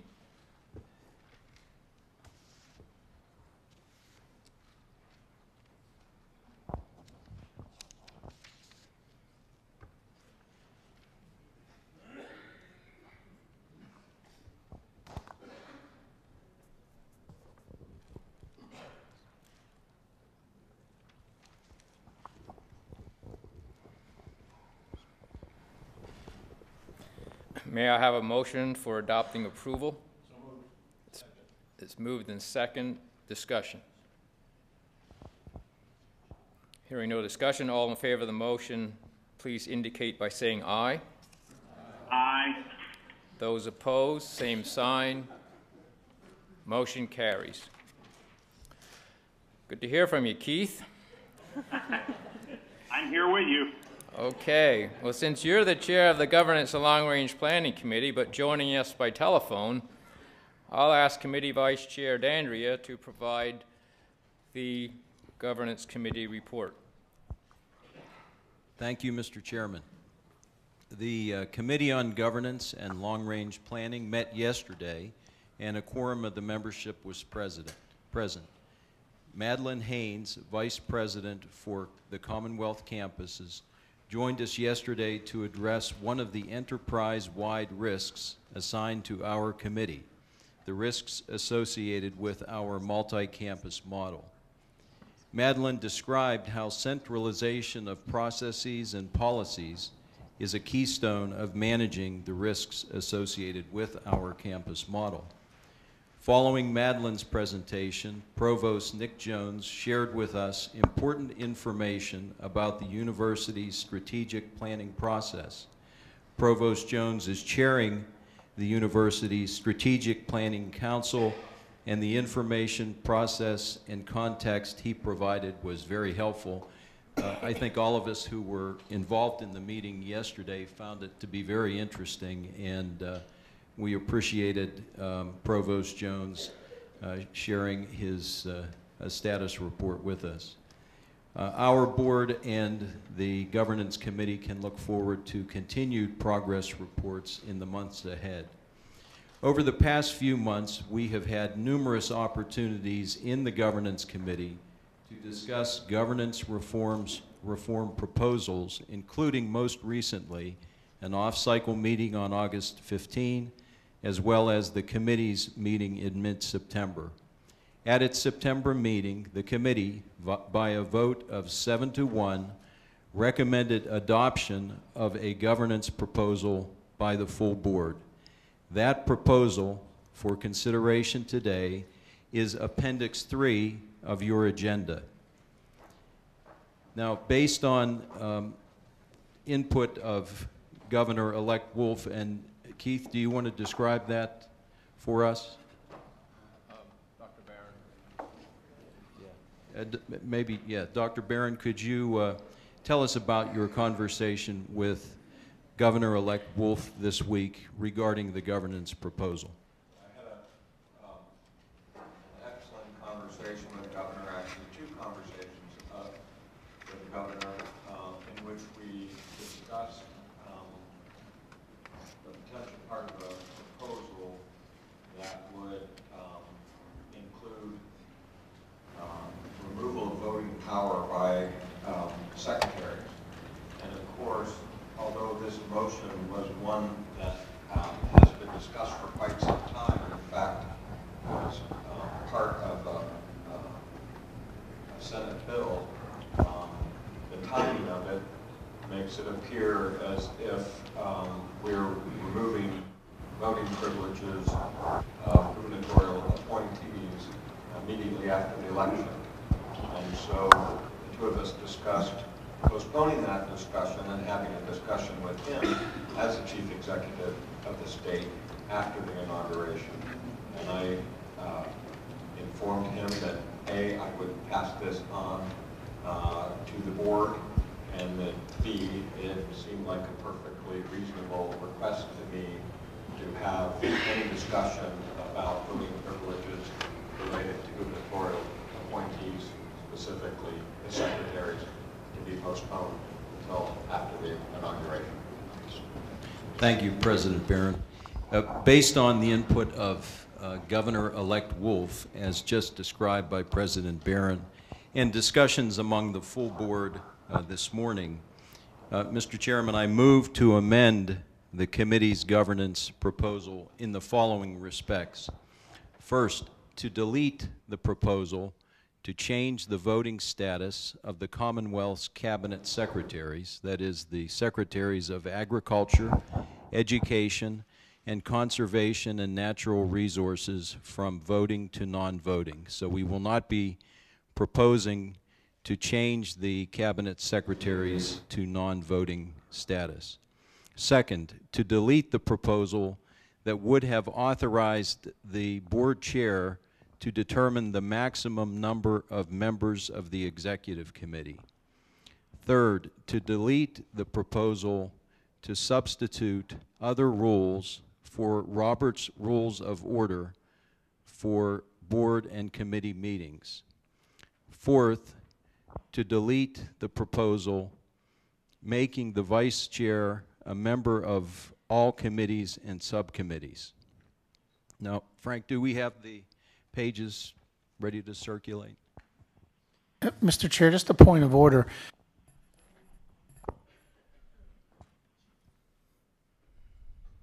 Are we not required to first introduce the resolution as it was passed by the board, have a motion, a second, and then discussion, move to amend it, and then move from there?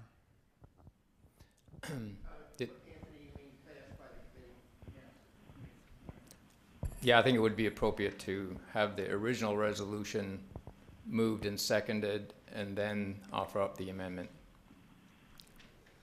Frank, do you agree? Okay. I think either procedure is probably okay, but if that's the approach the chair prefers. So let's I'll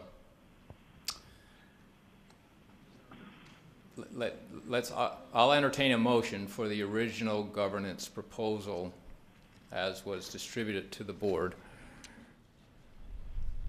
Okay, I'll make that motion. Is there a second?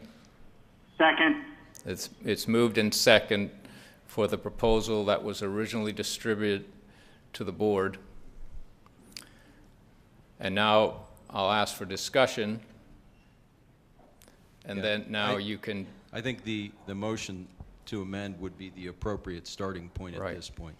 Okay, let me review that again. So the motion will be to amend the governance committee's proposal as reflected in Appendix 3 in the following respects.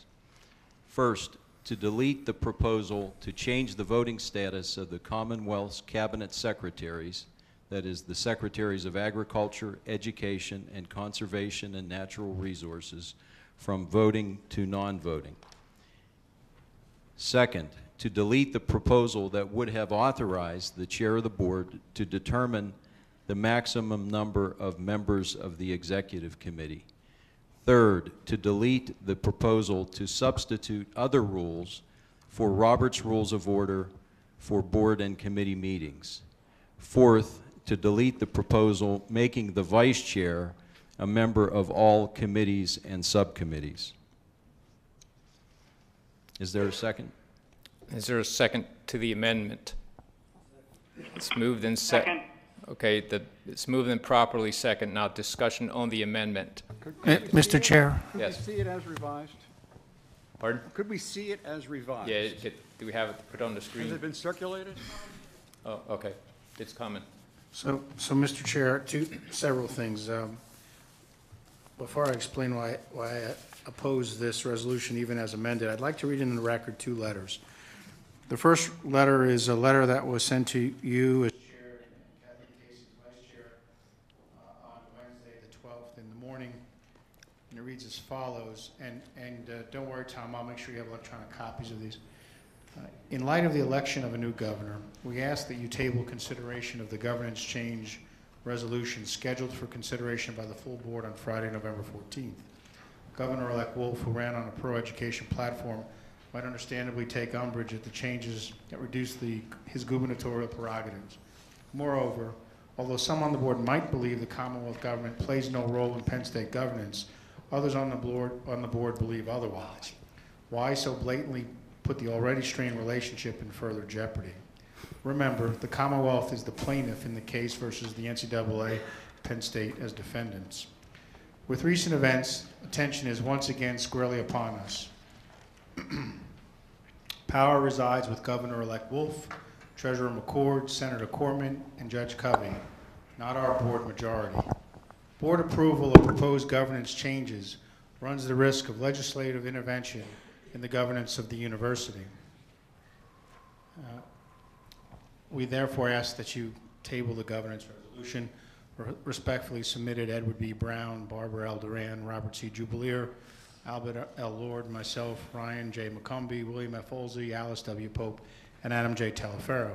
Coincidentally, later in the day, I believe, and this is the second letter I'd like to read into the record, a letter was sent to you, Keith, as chair, and I believe to the chair of governance, Keith Eckel, signed by Senators Jake Corman and Senator John Udacek. It reads as follows. Dear Chairman Masser, we write today to ask that the Board of Trustees of the Pennsylvania State University refrain from taking action at this week's meeting to significantly alter the governing structure of the university's board. The vote by the board on the structural reform plan, Proposal A+, must be postponed until further discussions are held with the members of the General Assembly and the new executive administration. The changes that are contemplated in Proposal A+ are too important to be considered during the transition period between administrations. Among other things, Proposal A+ changes the voting status of 3 gubernatorial cabinet secretaries and the governor himself. There is no deadline for board action, and so additional cost will be incurred, and no additional cost will be incurred if the consideration of Proposal A+ is delayed. Given that the board's core composition is grounded solidly in statute, the new administration and members of the General Assembly must be involved in discussion of structural reform.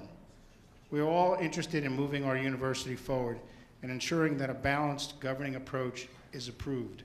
However, in the midst of a transition in gubernatorial administration, this is not the time for board action on significant governance reform. We ask that the proposed actions of the board relative to changing its governing structure be delayed so we can further discuss this matter and build consensus around our common goal of a stronger Penn State University. Those letters speak for themselves. As I have expressed during our committee meetings, what we're doing now today is making this board larger, notwithstanding the fact that we've delayed reducing the voting status of the secretaries. This board, at least after today, will be 36 voting members. Included in that number is a seat for the first past president of the Penn State Alumni Association. I'll let others speak to the inherent conflicts in that. But without question, if we're interested in good governance, I do not think the reform we're contemplating today gets us to that point. Thank you.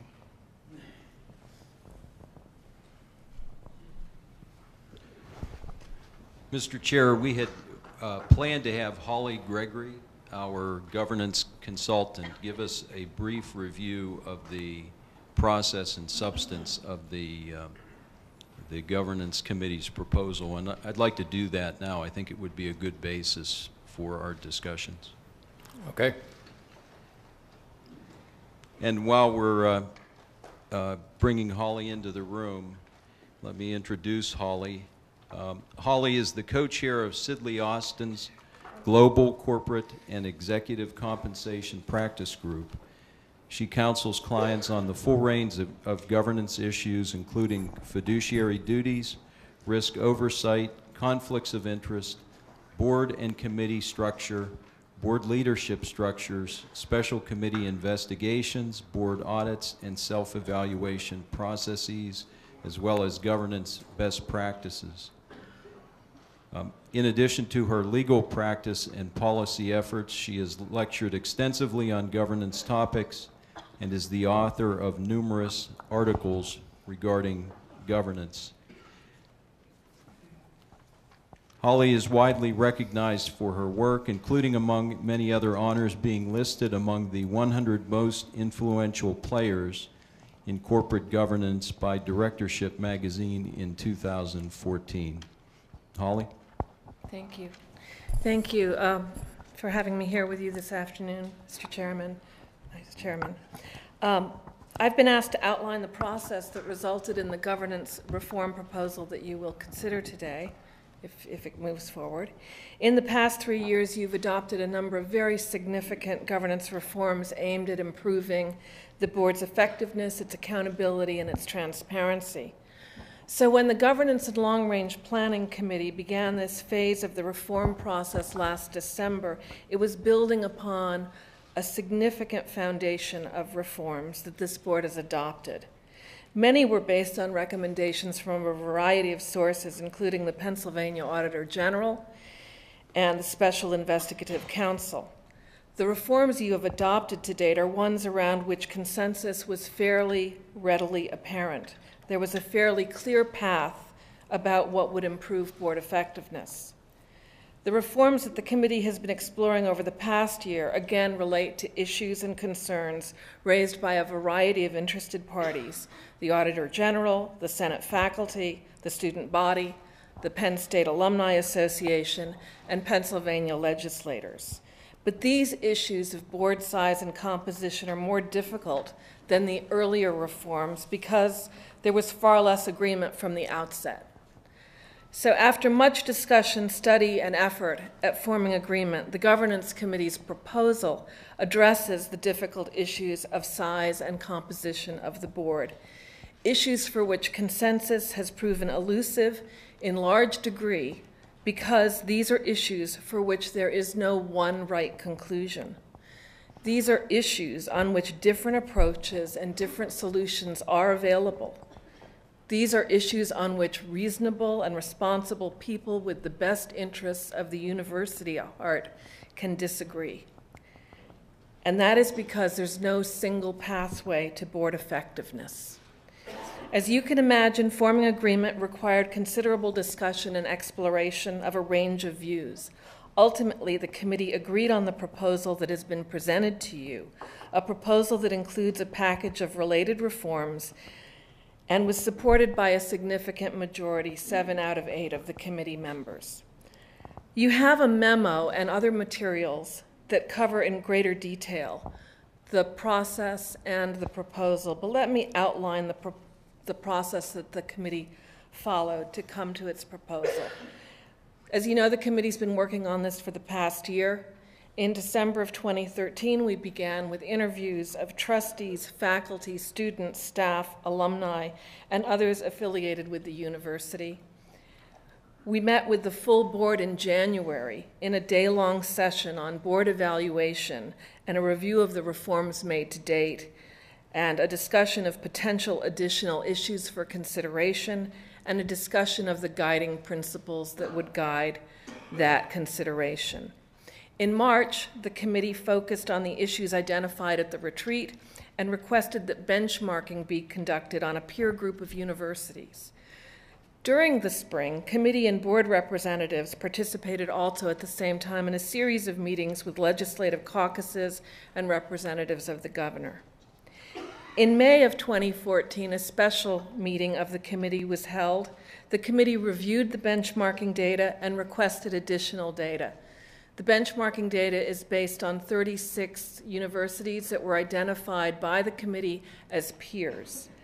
The committee also held breakout sessions at that May meeting to allow small groups to share ideas on 4 topics: board size, board composition, selection methodology, and the committee's role in identifying qualifications, experience, diversity, and skill sets that would benefit the board. In July, the committee heard from representatives of the student body, the Faculty Senate, and the Penn State Alumni Association regarding their requests that the board add trustee positions. The committee also discussed the issues and viewpoints from the breakout sessions and asked members to bring forward for more formalized consideration proposals at a special meeting to be held in August. In August, at the special meeting, the committee heard from Chief Counsel for Senate Appropriations on behalf of Senator John Yudichak. The committee then discussed 3 governance proposals that had been brought forward by members. Prior to the meeting, a matrix comparing the primary aspects of each proposal was circulated along with the draft revised bylaws and standing orders related to the proposals. The committee agreed to continue discussion at the September meeting and provide members with the opportunity to revise their proposals or submit new proposals. In September, the committee discussed revised proposals along with 2 new submissions, again with the aid of a matrix and documentation circulated in advance. After discussion and debate and further development of a modified proposal, the committee voted 7-1 in favor of the proposal that has been put before you for consideration. The stated reason for the single vote in opposition was inclusion of a seat on the board for the past president of the Penn State Alumni Association. Now, at the January board retreat, you may recall we had a very rigorous discussion about the framework in which the board and committee should consider reform. And the committee further refined and referred to these core principles throughout their discussions and deliberations. And I just want to go back to those 3 core principles. First, any reform should support fiduciary governance. The board and its committees are fiduciary bodies, not legislative or representational bodies. Although trustees come to the board through a variety of selection mechanisms that involve different constituents, once on the board, each trustee is a fiduciary of the university and is required to act in good faith in a manner reasonably believed to be in the best interests of the corporation, and not in the pursuit of the particular interests of the selection group with whom the trustee is associated. Secondly, there's no one-size-fits-all for corporate governance. Penn State is a unique institution, and its governance should be tailored to its circumstances and its needs. We're not working on a blank slate here. Penn State's unique and remarkably successful history forms the backdrop against which any reform must be considered. Now, some may criticize the complexity of the Penn State Board. There are universities with less complex structures, with all trustees appointed by the governor or elected by the public, for example. There are also more complex systems than the one at Penn State.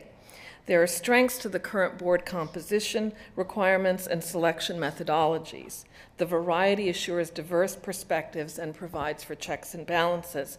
I note that the Faculty Senate report stated, and I'm quoting, "The complex and somewhat cumbersome mechanism ultimately capitalizes on the strengths of each selection method and minimizes its weaknesses with checks and balances from the others." And our final guiding principle, was do no harm. And I think that this is probably the most important principle. Any reform under consideration should be viewed with respect to its impact on the university, and because the full impact of any reform is unclear, incremental change over time rather than wholesale change is prudent.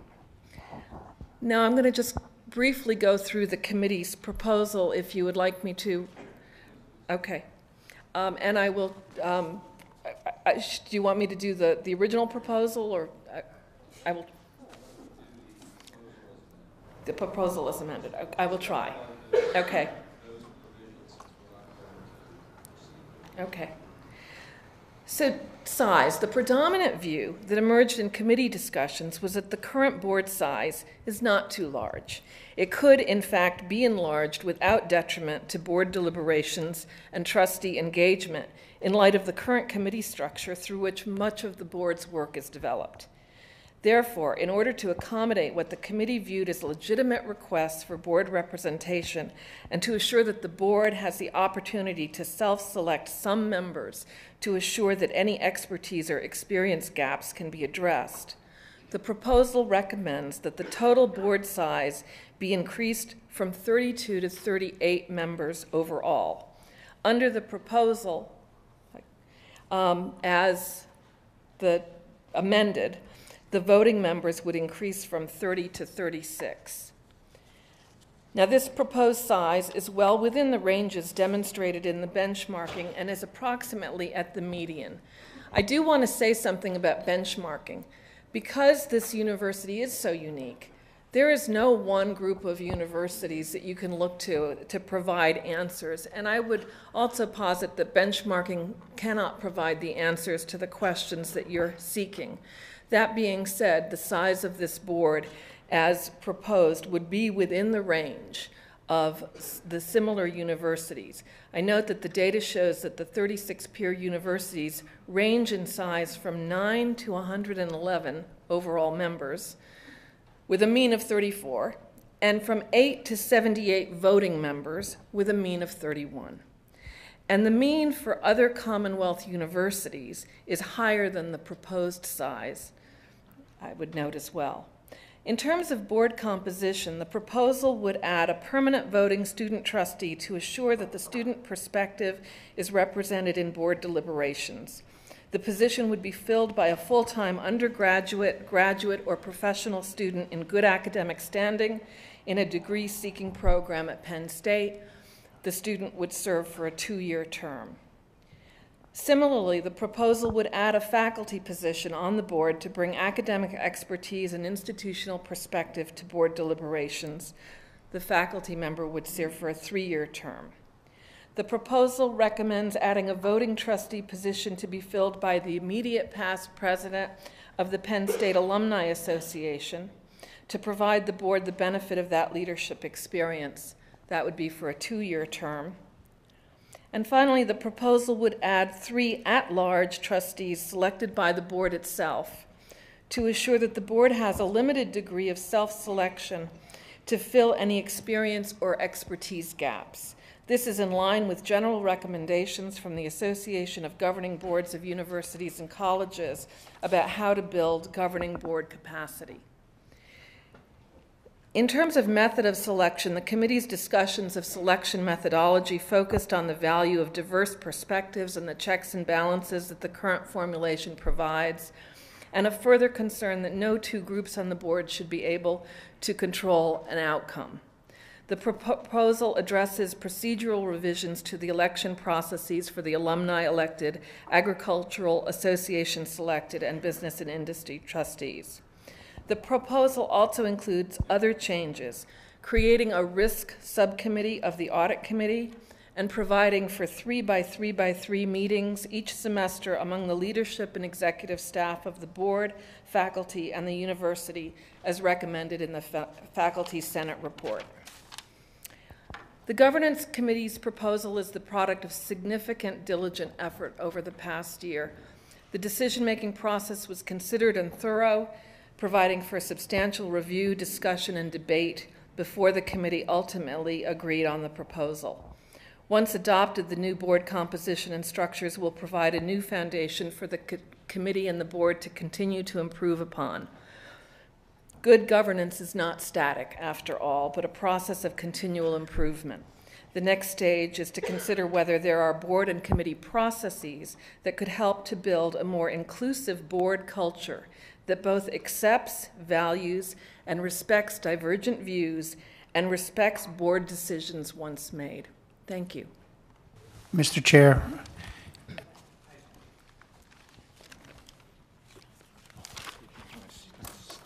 I have a couple of questions for Holly. Yeah, go ahead. Holly, Yep.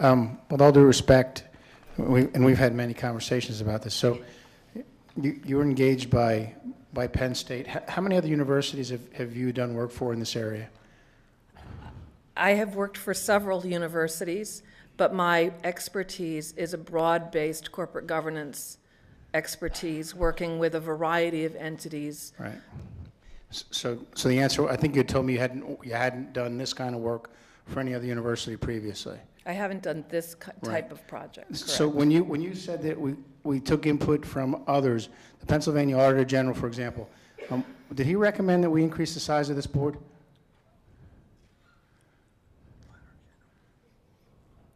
No. And did the General Assembly recommend we increase the size of this board? No. And when we looked at our peer institutions, who developed that list? Because that list obviously is very different than the list, for example, that the former Auditor General The used. the peer list was developed by the committee. I'm not sure we were asked to give input into the schools that we wanted to Yes, use. But now, we were. having said that, so let me ask you then, since we looked at a whole host of schools in that peer group review, refresh my memory, you said the median or the mean was 32 or 30 with respect to size. What statistic did did the universities you use have with respect to how many representatives of those schools had in the area of, say, agriculture?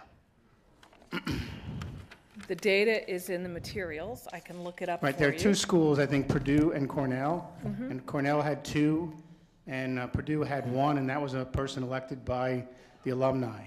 Right? The point I'm making here, and I'm not going to belabor this or dominate this conversation, but to my way of thinking, what we're doing here is really outrageous, and our institution deserves better. I recognize Chairman Mosser's premise was that he wanted to ensure that no one group can control the board with another group. But what we've done here is try to appease everyone. I think common sense dictates, for example, when you have a representative from a group whose funding comes in part from the university, there's an inherent conflict. And when that individual could run like the 9 alumni elected trustees, there's no reason for it. That's just common sense. But, and I'm going to say this publicly, because I heard this in Harrisburg repeatedly, this isn't about Anthony Lebrano and me winning. This is about good governance for this institution. Penn State deserves better. And with that, I won't say another word.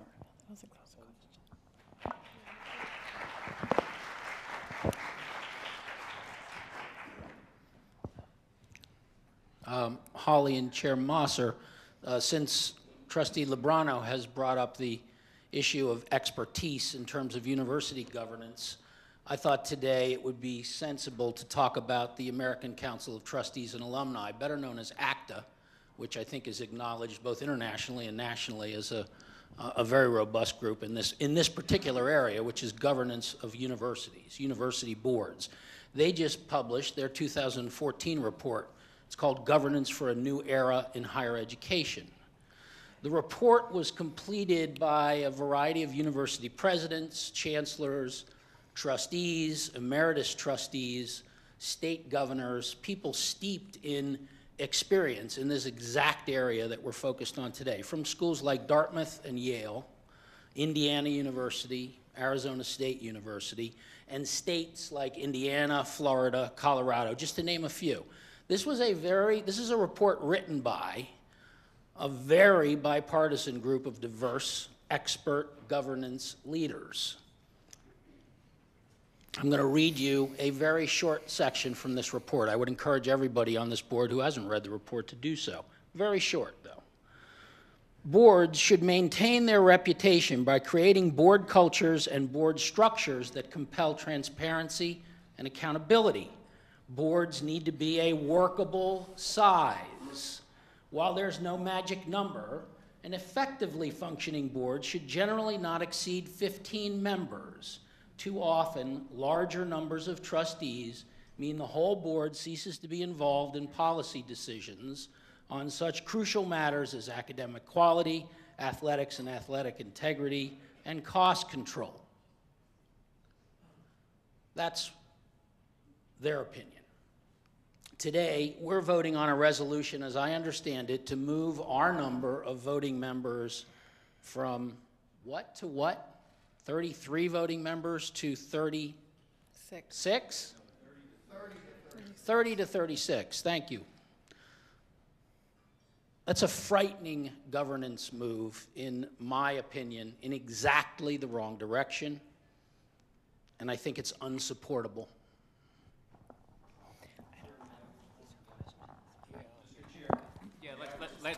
Let's focus the questions to Holly, because I want to get this on track here.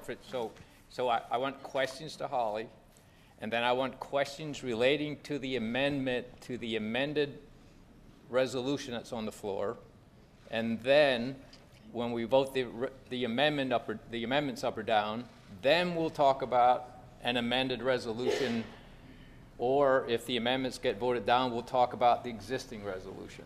So that's the way I want to proceed. So if you have questions for Holly, then please ask. But Rick, Holly. Go ahead, Al. My name's Al Lord. When earlier in your comments, you spoke about virtual indifference to the size of the board. Are you indifferent to the size of the board? I think that this board at between 30 and 38 can function effectively. You do? I do. Okay. So do you understand, I assume you understand the effect of going from, say, 30 voting members to 38 voting members. Who will pick those next 8 members? Will it not be the majority, the existing majority? And will it not pick people that will remain in the majority? Right now, you've got a board that's hopelessly split. Could I? Wait. You want to talk to Keith? No, I'm trying to understand your question. Who, they will be picked I'll in go the... slower. Thank you. Right now, we have roughly 30 people on a board that's very split, 21 to 9. The majority will pick the next 9, or 8, or whatever the number is going to. Well, what will be the voting total? 36. I swore I heard somebody say 38 earlier. No, 38 is the total number because we have 2 non-voting members. Okay, sorry, 36 to 9. So it'll be 36 total, 27 to 9. So each time we add a director or a trustee, you neutralize one of the trustees on the other side. Were this board totally simpatico, I think we would all be indifferent, but by and large, a board of more than 15 will tend to be non-functional. We have board members who are virtually anonymous. I've counted something like 6 or 7 board members that never say a word. When there's a smaller board, each person is more engaged. I find it striking that you think that a 30 to 40 person board can actually be effective. It certainly has not been in this case. Holly, excuse me. Whose idea was it to put the immediate past president of the Alumni Association? Was that something you recommended? No, that was a request by the Penn State Alumni Association that the committee discussed. So you take a recommendation from the alumni. You take recommendations from other groups that would the committee. Would be okay it's not my job to make those decisions. The committee deliberated it. My role was to help create a process. What is the justification for putting the immediate past president of the Alumni Association as a member of the board? Bob, those aren't questions for Holly. Holly established a benchmarking. That you can ask that question. I'm not trying to squelch the question. It's just not a question for Holly. You can ask that question to the governance committee vice chair. I want to restrict this discussion to Holly's work and her presentation. But thank you. I respect your decision. I have a problem understanding. She's here defending the proposal that was given to her, or that passed out of committee, I guess. She's defending the constraints within the proposal. She gave you size constraints. She gave you her opinion on size, and that's what this discussion has when she went through this, Keith, when she went through this, she said a member representing the Penn State Alumni Association, so forth, because of the experience of that person. That was the deliberation of the committee that I was summarizing in that memo. And I mean, I think there are 9 members of the alumni that are elected by the Alumni Association, 600,000 plus strong. This takes it to a completely different direction, and the president of the, I guess, the Alumni Council is very much financed by the university. Would you consider that a conflict? No, I don't consider it a conflict because we're talking about the past president serving on the board. So I don't. So who's the past president supposed to be representing? The university. The university or yeah, the alumni? all of But all why- of the I'm- all of the trustees, when they're on the board, are representing the university. Of course we are. But I'm struggling to find out, maybe we should have a 10th member of the Alumni Association elected by the entire alumni, rather than have somebody just picked out of the Alumni Council. I'm trying to understand why this person I think it's a question is for singled the- out more than anybody else on this list. This person is singled out for whatever reason, because the committee asked? Is that your answer? I think you should ask the committee. Well, Chairman Keith Eckel, Chairman of the committee. Whenever it is at your purview, I will be glad to attempt to answer the questions of my colleagues. Okay, I want to get all the questions for Holly so I can have Holly sit down and so we can debate the amendment to the resolution. Any more questions for Holly? Yes. Ed. Well, Holly, a lot of what you did was about metrics. And I remember being at the committee meeting when my fellow trustee, Mr. Schaefer, said, I'm more interested in Penn State metrics than external metrics. Is that a fair paraphrase, sir? It's not? What was it that you said relative to external metrics? I said... All right, it's not that important. It's not that important. Yeah, the thing I want to bring up is the discussion almost since day one, and I'm not on the committee, but I've been to every committee meeting. The discussion's almost always been keep the board the same size or reduce it. It almost never was increase it. But what's on the table today is increase it, not by 3, but by 6. So I'd like to introduce a metric that was one of the proposals that was barely considered, although you were aware of this particular Penn State only metric, and that is that in 1905, when there were first 9 alumni trustees, there were 9,000 alumni. Today there's 600,000 alumni, and if you extrapolate that, we should have 540 alumni elected trustees. Now, that of course is sort of comical, but it's an actual fact of the valid metrics if you extrapolate. So if we're going to increase from 30 to 36, I think we should at least consider increasing 9 to 12 alumni elected trustees. Do those metrics make sense to you based on your research? I think that's a question for the committee. Okay, fair enough. Keith, I seriously thought that was a... Sorry. Barbara? Holly, thank you. Before I do have a very specific question for you, but I do want to comment on the size, because Holly is accurate in that the governance committee did not consider size that important. That was not my view. And I do think that if we look at the peer group, as I've said at different committee meetings, the Big 10, the top 20, the range in size is 12 to 14. We are 2 to 2.5 times larger. And we did not, and Ted is right, we did not discuss in most of the meetings about increasing the size. This was really this last minute proposal, the A+, which was sent to us the day before our last meeting, which for me was not enough time to consider it, even though I ended up voting for it in place of one I thought was more onerous. But that's not, I just wanted to mention that more or less in passing, because size, the committee decided early on, was not a big consideration. But I did want to ask, given the proposal before us, Holly, what do you think? You said size is not an issue, but processes are a big thing, and in terms of checks and balances. And we have seldom asked for your professional opinion. You've really been a facilitator and helpful in that role. But if you could, what would you add to this in terms of checks and balances and processes that should accompany any of this structural and compositional change? Okay. I think that for me, the more important issues are around process.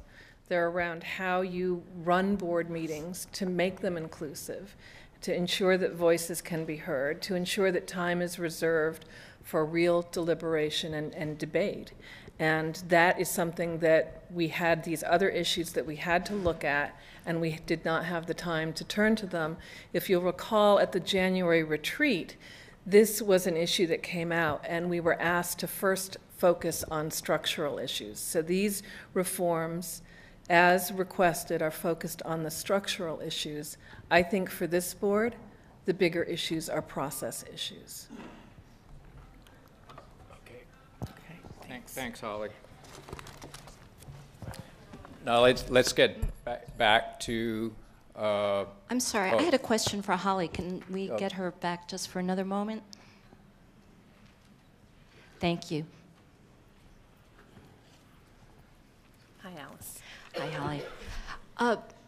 You've talked about inclusiveness, and this board has spoken quite a bit about transparency and wanting to make our processes transparent. And so one of the changes to the governing documents that I'm very troubled by is a measure that excludes trustees from executive session meetings of committees for which they're not members. Mm-hmm. I can't really understand why we would want to be hiding information from one another. I guess that's a poor choice of words, but each of us is equally responsible for the decisions that come from our board. Each of us has to vote as a full board on the recommendations from our standing committees. We're very limited in our ability to participate in discussions on those standing committees, even during public sessions. We're essentially given the same status as guests, so it's difficult to get full information and to feel fully informed. This feels dangerous to me. Can you provide a rationale for why that's part of healthy board functioning? Because I don't understand it. In my experience, executive sessions are used to provide an opportunity for the members of the particular committee to have a closed session deliberation. And they should be able to invite in or not invite in anyone based on membership. So I think it's fairly standard. I think when boards are functioning well, they invite people in more.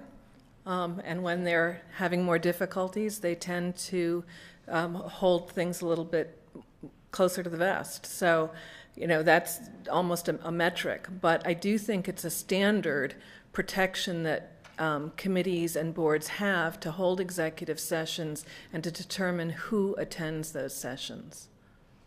But I agree, it's how it's used. It's how it's used. Thank you. And one other question, back to the conflict of interest on the Alumni Association past president. I mean, we deal with conflicts of interest all the time, and they're always, there's a balance between a compelling reason to need to manage the risk of a conflict, right? And sometimes that reason is there, and sometimes it's not.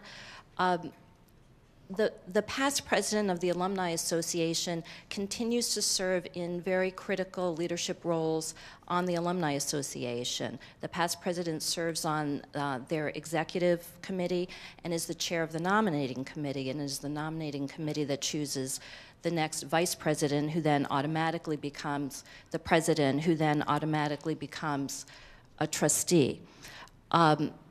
Given that there is a reporting line between the director of the Alumni Association to the higher administration of this university, as well as a substantial financial tie, I'm really troubled by this. And again, not to impugn the motivations of any individuals, but I fear that it looks bad for the university if there is a potential for people to consider that one of our trustees might be improperly influenced by the administration of the university because of that tangled set of relationships, which do not end for the immediate past president upon leaving the organization, because they don't leave. So does that change your view of the conflict? It doesn't. I mean, if there is a conflict, it's certainly a conflict that's easy to manage, just as the conflict with a faculty member or a student or the president of the university serving on the board is a conflict that you find a way to manage when you need to. But I don't think it's a disabling conflict overall, certainly. Do you understand what would be a compelling reason to have someone from the Alumni Association despite that conflict? We manage the conflict with the president by not permitting the president to vote, for example. I think that's a question for the committee, to All right. talk to them about their determination that they saw value in having the past president on the board. I think you're right about that, and I actually have quite a few questions for the committee. We began to do that this morning, and I would very much welcome an opportunity to continue that discussion because we haven't had an opportunity as a full board to talk about these changes. Thank you, Holly. So I want to move on now to discussion of the amendments. So, Joe, I'm going to limit the discussion to the voting board members. We have a lot to get through here to get through this. So I apologize, but we need to limit discussion to voting board members on this issue. We have other committee reports with action items we got to get through. Chair Mosser, on the question of the motion to amend, I think we're all in agreement on this because we are deleting provisions at the request of a number of the trustees who felt that these items should be discussed. And we are deleting the provision with respect to the votes for the cabinet secretaries at the request of Governor-elect Wolf. So I would hope we could move beyond the motion to amend, past that, and get to the substance of the discussion of the amended governance proposal. Anthony.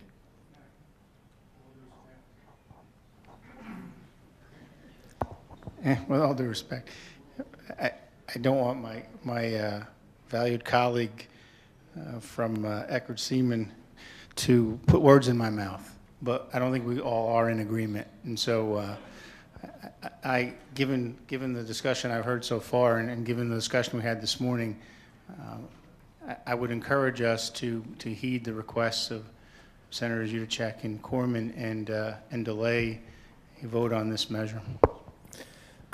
Well, I'm going to call for the vote on the amendment. So,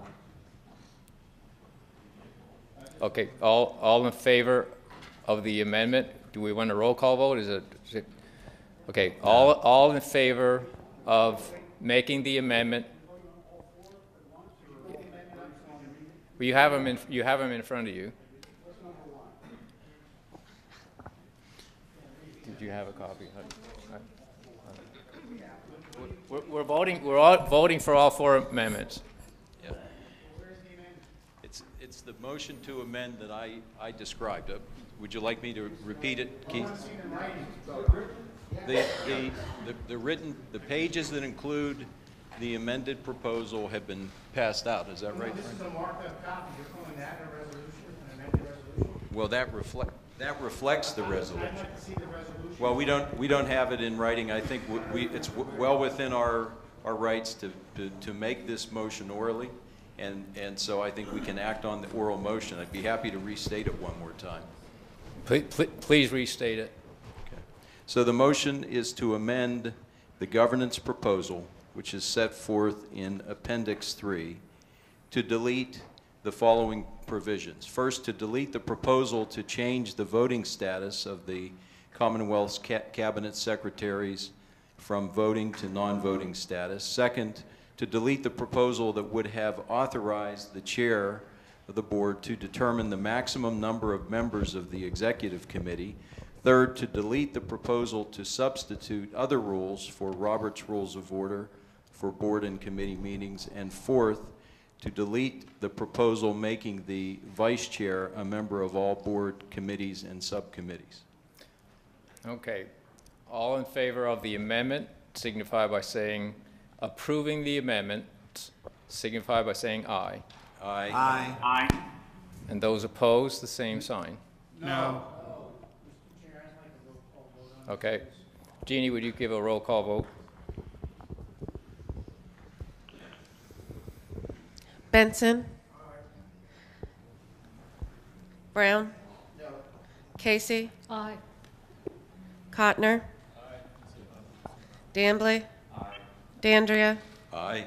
Duran? Eckel? Aye. Goldstein. Gregg. Harpster. Hintz. Jubileer. Lord. Lebrano. Masser. Aye. McCumbee. Mead. Oldsey. Peets. Pope. Rakowicz. Rucci. Schaefer. Silvis. Talaferro.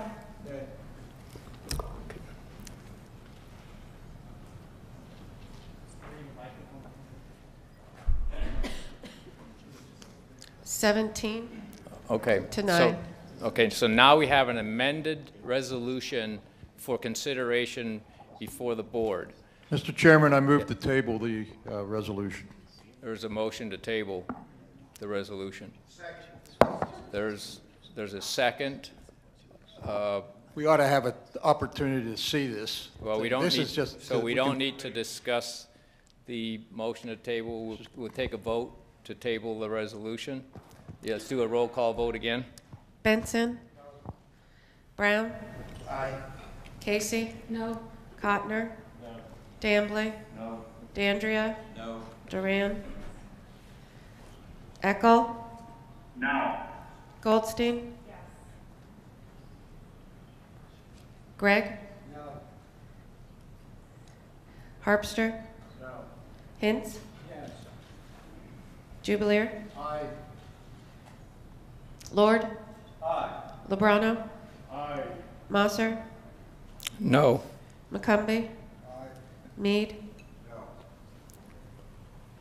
Oldsey. Peets. Pope. Rakowicz. Rucci. Schaefer. Silvis. Talaferro.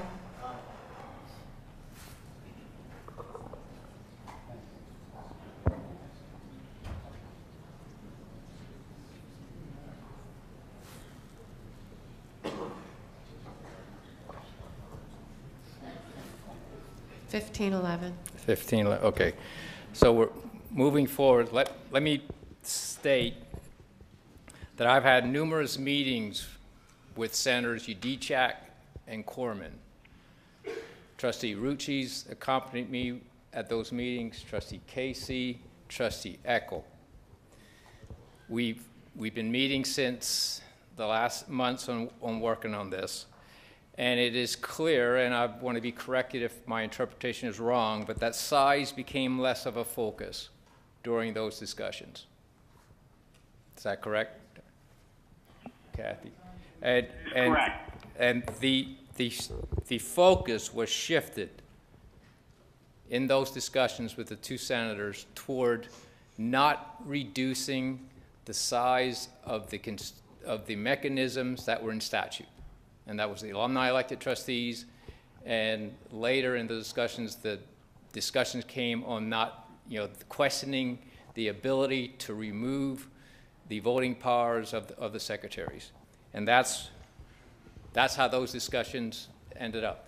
The proposal as amended addressed the concerns of the secretaries as being voting members. So we've addressed the concerns that the governor-elect has expressed. We've addressed the concerns that Senator Udechak and Corman had expressed to us in our discussions. The proposal as amended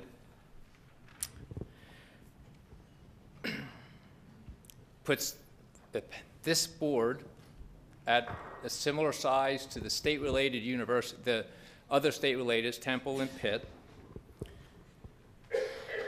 The amended proposal removes the items that, when we had the comment period for this board, the concerns that were raised around the Robert's Rules issue, the concerns that were raised around giving the chair too much powers with controlling the executive committee and having the vice chair be ex officio member of all the committees. It removed those concerns so that the governance committee can go back and refocus and have an adequate discussion on those. The reason those were removed is because it was determined that the governance committee hadn't addressed those items adequately. This proposal adds valuable constituencies to this board. It adds 3 at-large seats that allows this board to be more effective by filling experience gaps. And it spreads the power so that no 2 constituency groups can determine an outcome. So I recommend that this board moves forward with the amended proposal. Yeah. Mr. Chair, may I be recognized? Yes. Just to respond to a couple of points that have been the focus of comments in opposition to the amended governance proposal. The first is the issue of size. Holly noted, and I think it's worth restating, that the governance committee determined which 36 schools we wanted to compare ourselves with to inform our process of making further governance changes. And we selected these 36 schools to give us what was a very robust database. The median size of the boards of those 36 schools is 34. So the average size of those 36 comparative schools is right about where we will end up with the amended governance proposal. And it is worth noting, too, that we've heard about Pitt and Temple, but there are a couple of other schools that I found noteworthy. MIT, which in 2013 was the 7th rated university by the U.S. News and World Report rankings, has a board size of 78. Now, there are a lot of smart people up at MIT. Do you think they're sitting around wringing their hands about their board size? I bet they wouldn't if the issue was, should we go to 36 votes?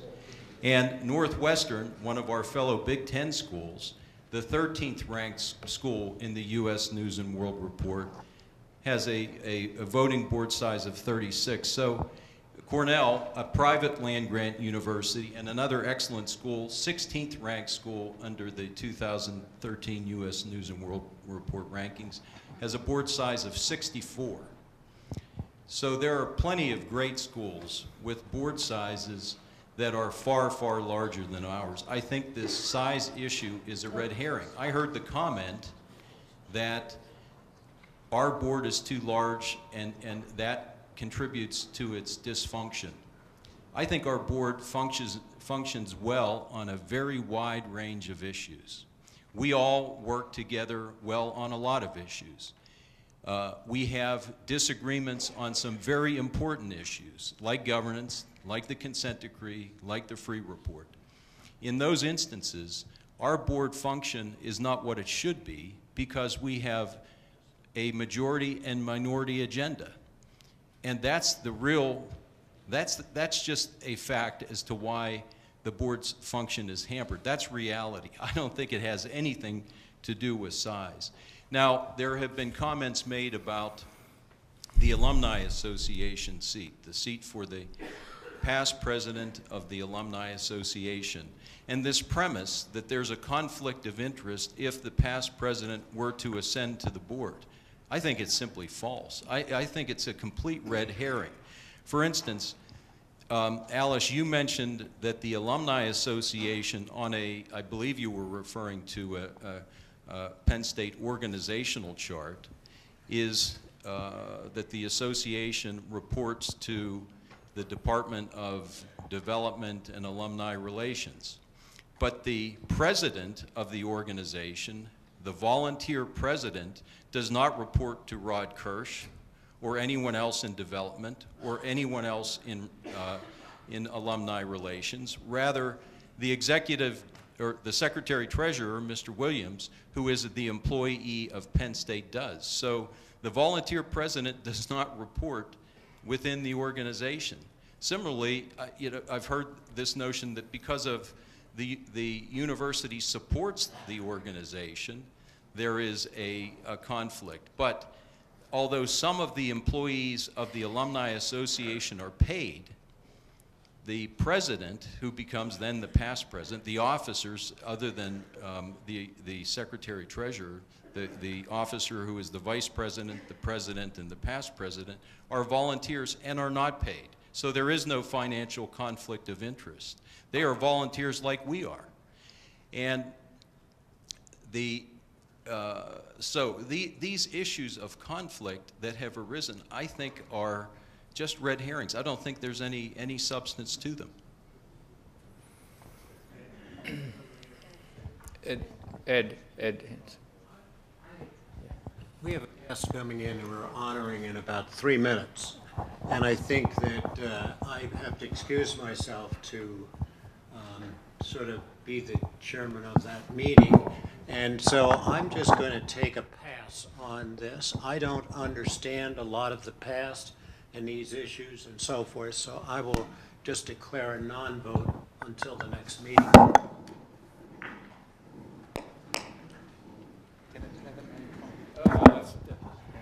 Mr. Benson, go ahead.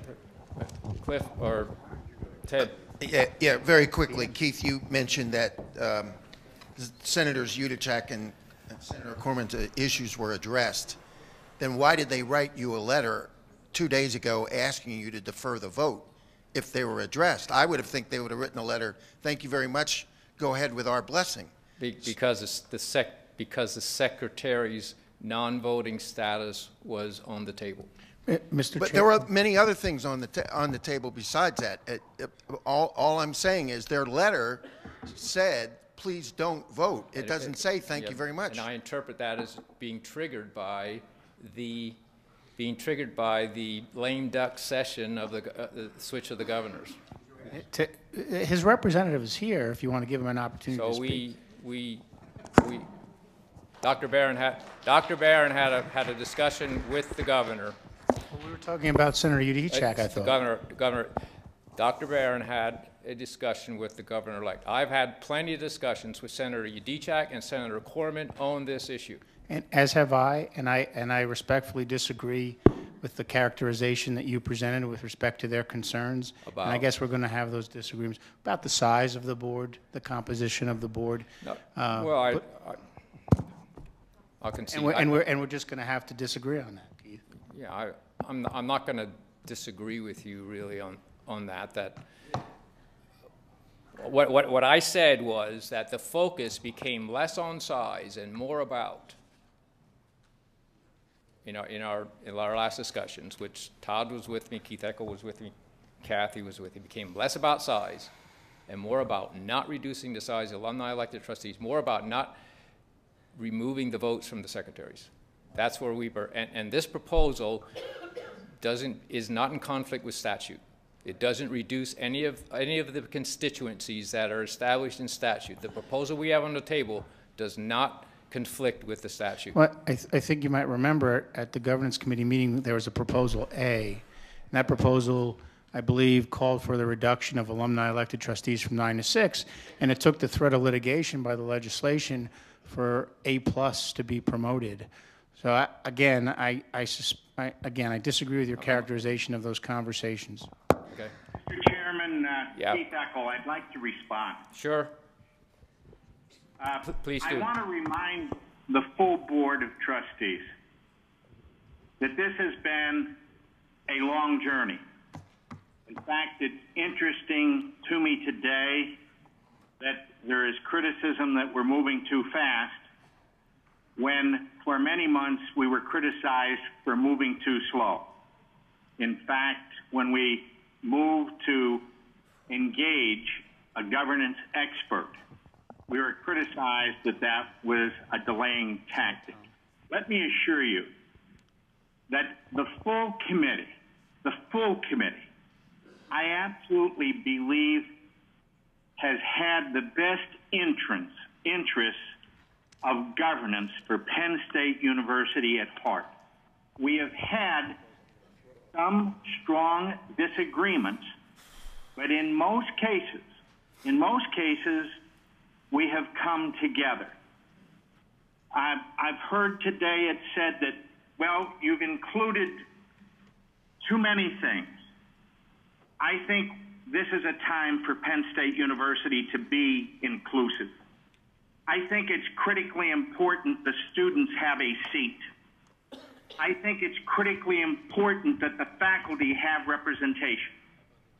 I absolutely believe that the largest alumni association in this country deserves to have one of their leaders sitting on this board. I recognize there's disagreement about that, but I would emphasize again, it's been inclusive. And I would remind everyone that our advice has come from a true governance expert. But when we engaged Holly, we engaged her as much as a facilitator as we did a governance expert. I have no doubts about her qualifications. In fact, every one of the committee members, we had two concerns at the time we engaged Holly. One of those individuals later changed their mind and voted for it. The other individual wasn't in the room at that time, but indicated that they would. We have striven to be inclusive. I think we have been deliberate. I absolutely believe that. I have been colorblind as far as any political interests. I absolutely recognize the governor-elect's reaction and respect that, but want to underline that that proposal is being pulled out of respect to him. But it was not put in place after his election. It was put in place prior to. Why? Again, because we are looking at the best governance for the university. Holly also said this, the best to all of us today. This will be a constant work in progress. Responsibilities may change. Indeed, someday we may see a smaller board. Right now, we have 7 full committees, 3 subcommittees. We have, at this point, if this is adopted, 38 members. 36. You do that by 10, it's 3.8 members to a committee. We are involved. And I would remind everyone, we have been deliberate. We believe this is what is in the best interest of governance for Penn State at this time. And it is not a rush to judgment. Indeed, it has been a long and arduous journey. I appreciate the participation and the help of every committee member. Thank you, Mr. Chairman. Mr. Chair, to respond to Chairman Eckel, let me assure you that we know that the rush to judgment was reserved for previous opportunities. We understand that. In this case, however, I'd like to challenge the logic with respect to, for example, 3 at-large members. Experience gaps was, I think, the reference I heard. Now, we have a business and industry process by which a committee of 5, the names of which are not known to the balance of the board, 3 of whom are business and industry trustees, get to select people, and that need is based on supposedly the needs of the board. So now you're saying is we're going to expand that to have 3 more people who are, instead of selected by 5, will be selected by 30-some people, right? That's what you're essentially saying, if I understand what we propose? It's a different selection group. We would expand it, yes. Right, so now the most open process is the alumni elected process. Now, I could argue all day long with my colleague and make those numbers say something different than what he's just shared with us today. MIT, for example, Cornell, for example, Northwestern, for example. I'm not going to belabor this point. If your mind's made up, your mind's made up. In the end, no matter how small this board is, we're going to need engaged members who care enough to attend these meetings. We need to have people running committees who care enough to actually have committee meetings. Those are far more important than size, but they're part and parcel with this discussion, and we haven't had any of those discussions. And like I say, I'm not going to belabor the point, but I respectfully am not going to vote for this proposal. Cliff or Dan? Cliff, and Thank Cliff, then Dan. Is this on? Yeah. Okay. Actually, Anthony, what you just said was interesting because I agree as well. I don't think size is as big a deal as who is sitting in the seats, which I think is very important. Who's going to be engaged and who's going to come here and do the work. Because I can tell you on the committee I sit on, there's a heck of a lot of work, and we need smart people. What really concerns me in this debate here today is how Harrisburg is going to influence what we do here. When I agreed to take this position, I'm a governor's appointee, I sat down and Trustee Rucci was with me and looked the governor in the eye, and I asked him, so what are you going to tell me about my job? And he said to me, I will never tell you how to vote, and I will never tell you how to do your job. And had he said anything any different, I would not have accepted the position. And I think when we start to go down the path of allowing whoever it is, it's Senators Corman and Yadicek today, it'll be the Speaker of the House tomorrow, it'll be the Lieutenant Governor next week, to tell us what we're going to do on this board. We are on a very, very slippery slope. And I don't know how we come back from that. So that part of it really, really concerns me. Size, let's get the right people on this board. Senator Corman, what he's doing in terms of the NCAA, it's terrific. I love it. I'm glad he's doing it. If I wasn't a trustee, I'd probably get on board with him. But I think for right now, we have a proposal to set up a very good board, and maybe there's a way we can start to come together as a group. Thank you. Trustee Mead. All right, thank you. I think I'm the newest person on the board, and on the committee. When I joined the board, I asked the question, where could I help out? And someone said, how about governance? And I said, all right.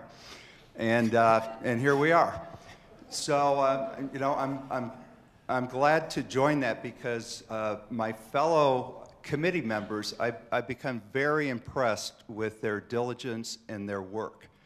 And what we're about to vote on is a compromise. There's no doubt about it. I joined in July and started meeting, and frankly, I had no idea how we would even come together to get to this point. As we left the last meeting, I was pretty encouraged that we were able to get to 7-1. And it gave me some respect that I didn't have before in terms of the importance of the committees. So and also my last point, this was a series of public meetings that I've been able to be involved in, and I was very impressed that other trustees who were not on this committee continued to show up and to be very engaged and interested. So I'm going to vote for this for those reasons. I'm not trying to change anyone's opinion. We each have to vote our conscience, but that's my thought process. Thank you, Mr. Chairman. Yeah. Ally.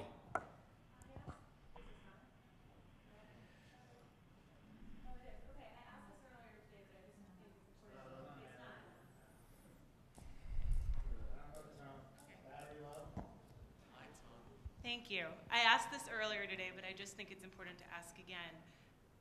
Regardless of the outcome of this vote today, if this vote succeeds, the committee can now still go back and make additional changes with regard to engagement or like the 3 at-large positions in the future? Correct. Thank you. That's correct. It's a continuing, ongoing process. Keith? Yeah, Trustee Gregg. I'd like to say that for over 150 years, Penn State University has had a large board, and they are renowned all over the world, and everyone knows that. I was in China in May, and everyone knew Penn State. Maybe the universities that have smaller boards should be looking at increasing their boards. I would also like to ask those with the smaller boards. We just found out from the committee that Penn State has $11.7 billion in total assets. I would like to know how that compared to the size to the universities with smaller boards. So I'm voting for this. Trustee Pope yet, then we'll call for the vote.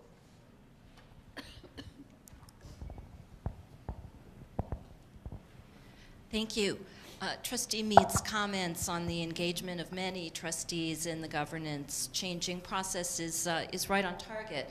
And as I think it should be, we all should be engaged in understanding our governance and understanding the needs of our governance. I really believe that one of the most serious responsibilities we have is to manage our own governance, second perhaps only to the choice of the president. And for that reason, I firmly believe that the full board should have a thorough discussion of any governance changes under consideration. We had a bit of one this morning. We were a little rushed, but I think what we found from that was that it didn't actually take very long to come to some common understandings on a few issues that were contentious. I accept that the governance committee has gone through a lengthy process, but the rest of the board has not been able to be involved with that. One of the concerns I have about this proposal is some of the motivation behind changing the structures. Over the past 2 years, I've attended almost every governance committee meeting for the last couple of years before I was even thinking that I might become a trustee. And I remember Chair Mosser often saying, once you become a Penn State trustee, you leave your constituency behind because you are serving Penn State. You don't serve the stakeholders that brought you. And every time I heard that, I felt proud, because I feel that that's the right way that we should do it. You know, as much as we struggle, I think that that's the goal that we all aim for, is not to represent a constituency, but to represent the interests of Penn State. So it saddens me to hear that some of what was motivating the changes considered by the governance committee had to do with how groups could reach a majority, as if we would be expected always to vote within our own constituency. I don't think that's what we want to be aiming for. I don't think that's what we want to be protecting against. And that concerns me. Okay. Well, I don't want to cut anybody's comment who hasn't yet spoken to this subject, so go ahead. I think, Dan and I are both probably the newest members on the board. And as Dan knows, I don't sit on the governance committee, but I did sit there at the last governance committee meeting, and I listened to what I thought was a very spirited conversation. And what I heard, I think at the end of the day, was that the democratic process did work. I mean, frankly, Anthony made a lot of comments. Barb made a lot of comments. And Rick made a lot of comments. And at the end of the day, we got to something that was a 7-to-1 vote. And I don't think that we will ever come to a solution that makes everybody on this board happy. But we came to a 7-to-1 vote. And I think it would be a real mistake to table this vote at this point in time, because it shows a lack of governance from all of us. I mean, we have something that we've voted on in a democratic process. Why can't we vote on it today? And more importantly, I would say my observation in being here just in the last 3 or 4 months is that the numbers don't matter. What matters is trust. And we don't have trust in this board. And that's what we need to start working on. Thank you. Okay. Question, let's do a roll call vote. Jeannie? All in favor of the motion, say aye. And we'll, so aye will be in favor, nay will be against. So Jeannie will do a roll call vote. Clarification, we are voting on the amended resolution. Which is sort of 8+ with the 3 secretaries. Correct. Oh, thank you. You ready? Benson? Aye. Brown? No. Casey? Aye. Cotner? Aye. Bambley? Aye. Dandria? Aye. Duran? Duran? No. Eckel? Aye. Goldstein? Gregg. Harpster. Jubileer. Lord. Lebrano. Mosser. Aye. McCumbee. Mead. Oldsey. Peets. Pope. Rakowicz. Rucci. Schaefer. Silvis. Talafaro.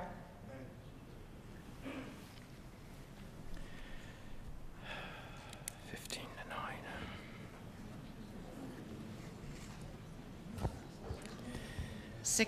9. 16-9. Okay, thank you, Chair Eckel and Vice Chair Dandria. Let's move to the Committee on Legal and Compliance. And in Ken Fraser's absent, Vice Chair Dandria, would you provide the report? Thank you, Mr. Chair. Our committee met yesterday with a quorum of members present. We had 2 action items for consideration, which are proposed resolutions 5F1 and 5F2 in our agenda. Both resolutions involve the routine process required for certain liquor license applications. The committee unanimously voted to recommend adoption of these 2 resolutions by the full board. We also received reports yesterday from Regis Becker, Director of Ethics and Compliance, as well as an update from Julie Del Giorno, Athletics Integrity Officer. Each time Regis and Julie presents to our committee, I'm impressed by their capabilities and specifics of their report. In recognition of how far over time we are today, I will conclude my report with that comment. Thank you, Rick. As Rick indicated, there are 2 items before the board today.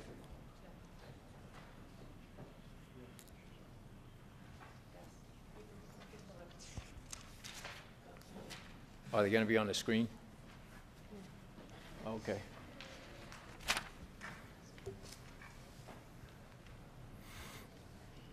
May I have a motion to adopting for the motions? There's a motion made, a second. Discussion. All in favor say aye. Aye. Those opposed, motion carries. The Outreach Development Committee Relations Committee is chaired by Paul Sillis. Paul, your report. In the interest of time, I'm also going to shorten my report a good bit. We heard from Mike DiRemo about all the changes that occurred in the government recently. Lawrence Lockman gave his first presentation. He's the new strategic vice president for communications on communication planning process. And we heard from Craig Witteman on entrepreneurship, advancement, and innovation. We heard about Penn State's outdoor educational field lab and a new WPSU documentary called As Long as We Dance. We heard from Kay Salvina from the Alumni Association. She's provided a very nice outline of everything that's been happening there. Rod Kirsch as well talked about after the Campaign for the Future and what we're going to do to move forward. In talking to Jeannie, we're going to go ahead and attach the PowerPoints and communications and the things that were given to us in the meeting so that there's more information out there for the public to see what we did in our committee. Thank you.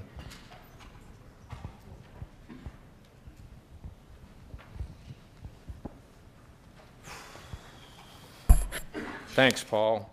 The next item on our agenda provides for the appointment of screening committee for the Distinguished Alumni Award.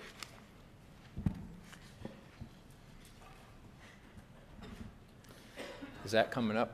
No, okay, so, yeah. Will the Board of Trustees authorize the chairman of the board to appoint a committee to screen all the nominees for the Distinguished Alumni Award and present a slate at the January 2015 meeting? Any discussion? All in favor say aye. Aye. Motion carries.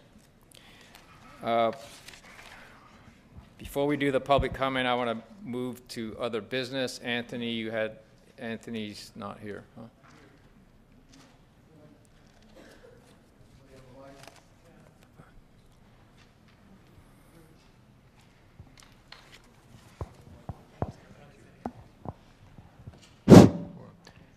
Mr. Chairman, I'm not trying to delay this by any means, and I know there's an important reception, but it's hard for me to understand how we can leave today without discussing the issue of the NCAA and the latest, oh,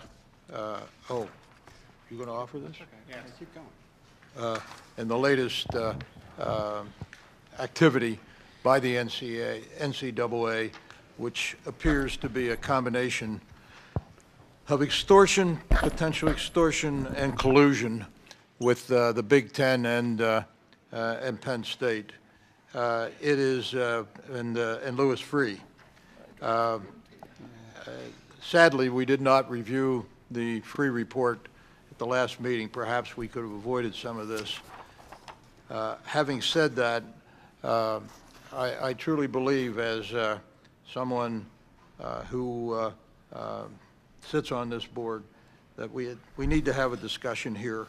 And I see there is a proposed resolution which will trigger the discussion. So you're going to offer that?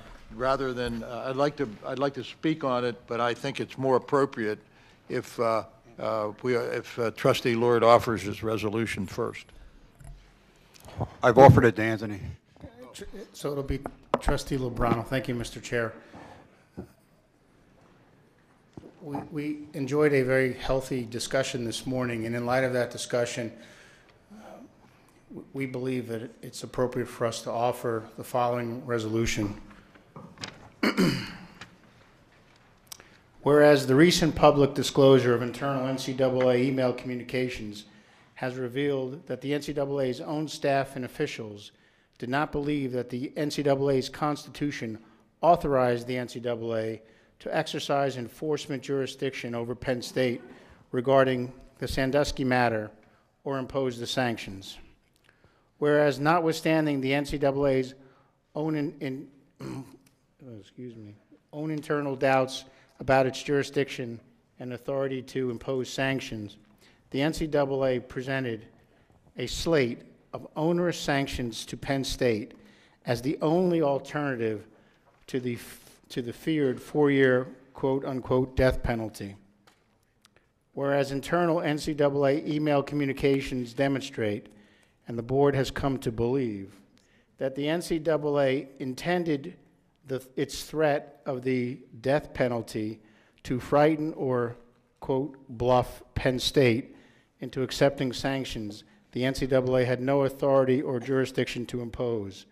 Whereas through the tactics described above, the NCAA imposed onerous sanctions on the Pennsylvania State University and its renowned football program. Whereas email communications recently made public between and among the NCAA, Penn State, and the Free Group raise additional questions regarding the NCAA's involvement and role in the Free Group's investigation beginning in November 2011, and the independence of the Free Group's investigation.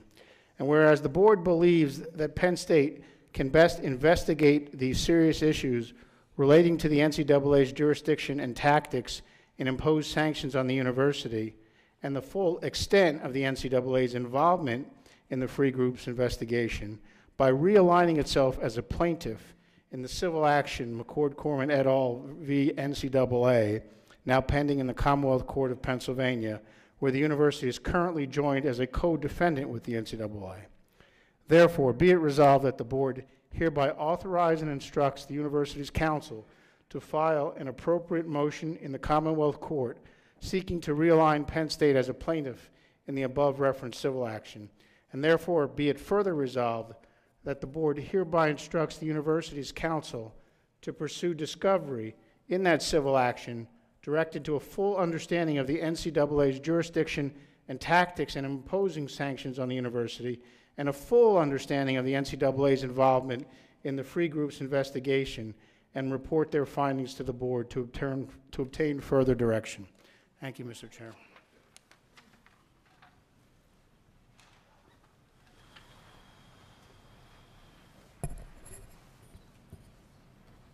Chair Mosser, I want to start by thanking Trustee Lebrano for introducing his resolution and discussing the interest behind it. As the other trustee, I have the same problem. As other trustees, let's see, hold on. As other trustees know, oh, I'm sorry. I apologize. I'd like to move to consider this resolution at the executive session in January. And the rationale behind that would be that we had a discussion this morning, had an opportunity to talk about some of these issues.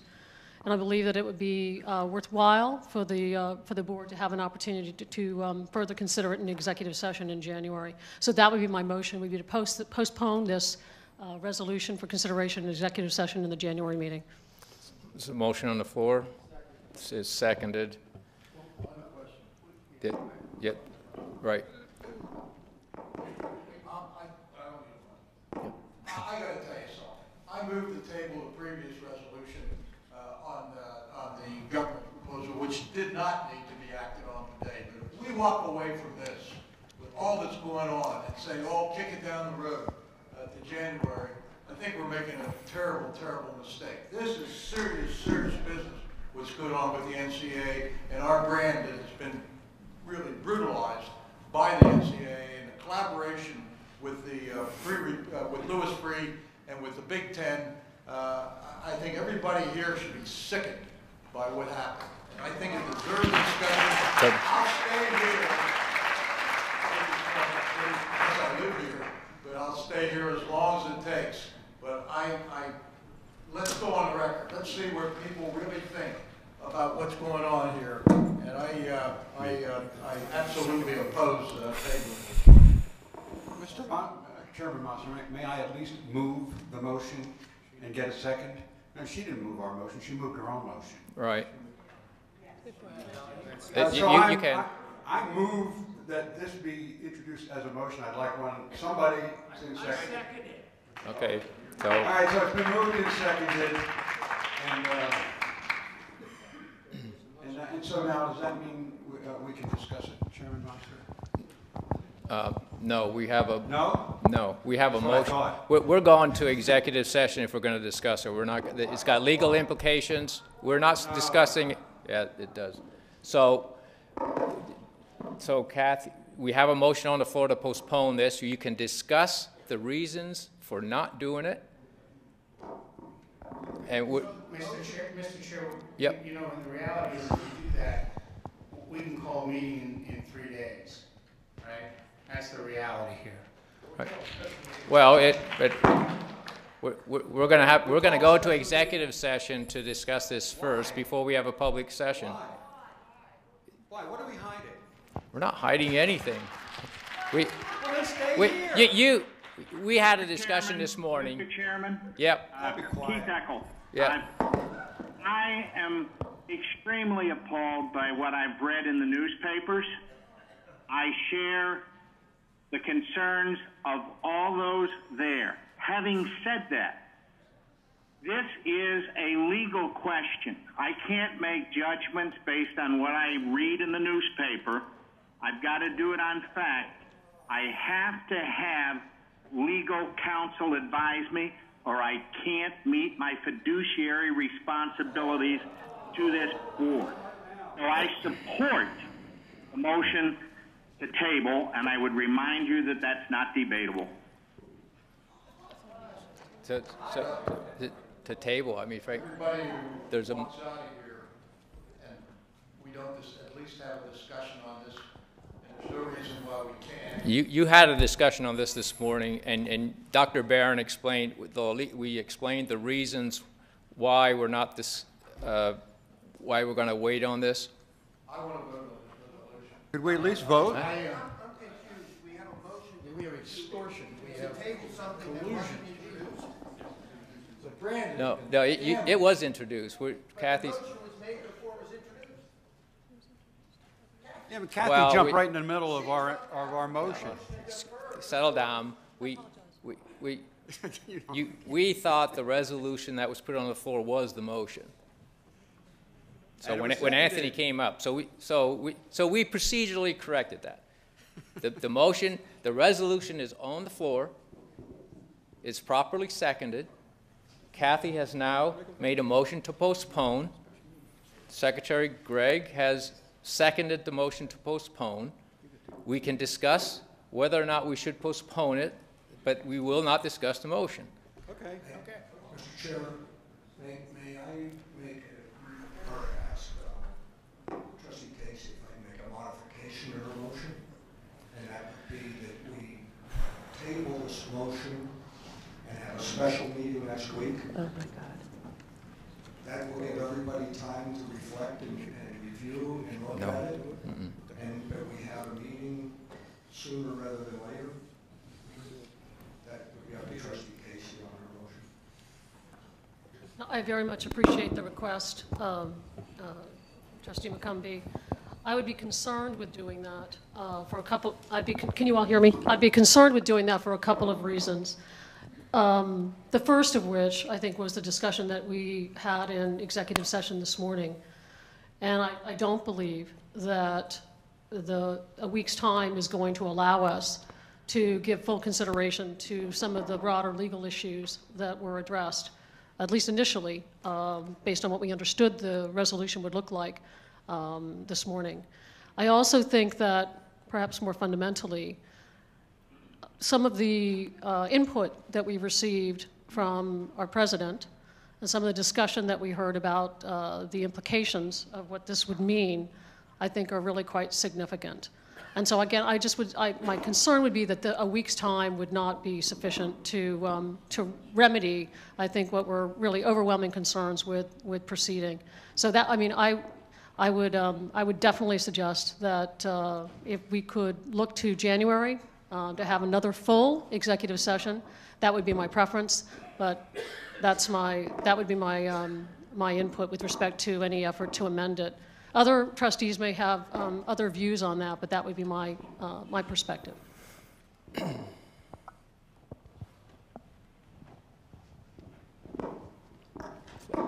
Let's do a roll call vote to postpone. Well, could we at least say postpone till when? The executive session of the January board meeting. No. That's 2 months. That's 2 months. That's the motion on the floor. All right. Okay, fine. You have the votes, Keith. Benson? Yes. Brown? No. Casey? Yes. Cotner? Yes. Dambley? Yes. Dandria? Yes. Duran? Eckel? Yes. Goldstein? No. Gregg? Yes. Harpster? Yes. Jubileer? No.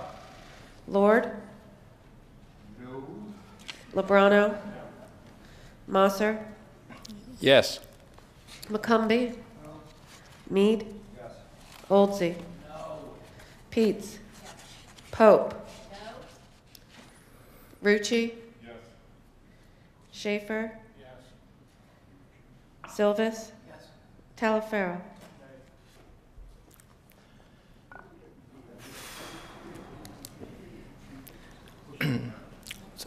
We'll now proceed with the public comment session of our board meetings. We have 10 individuals with us today.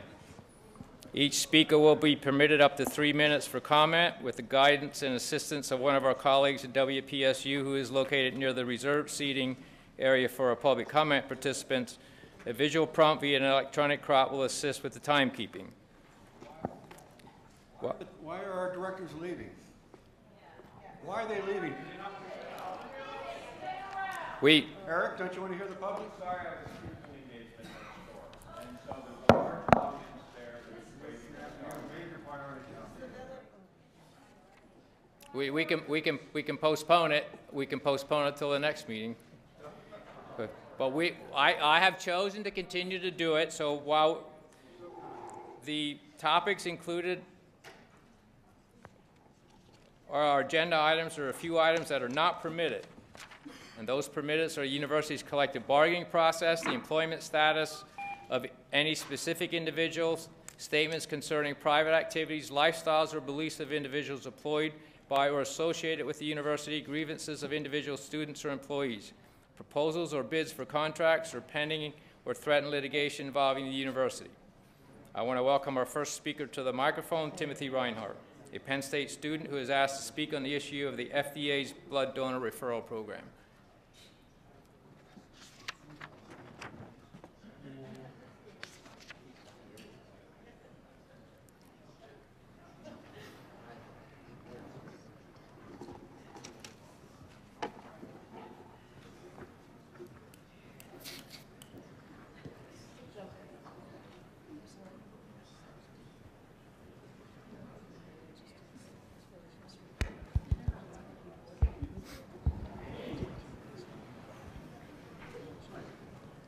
Mr. Chairman, ladies and gentlemen of the board, thank you for allowing me to come before you this afternoon. My name is Tim Reinhardt, and I serve as the Everly College of Science representative on the University Park Undergraduate Association.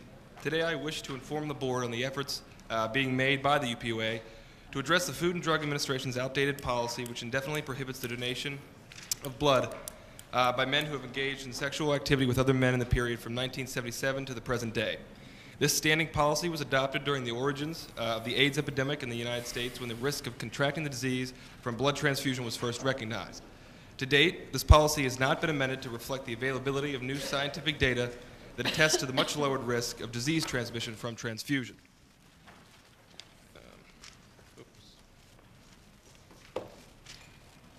Sorry, one second.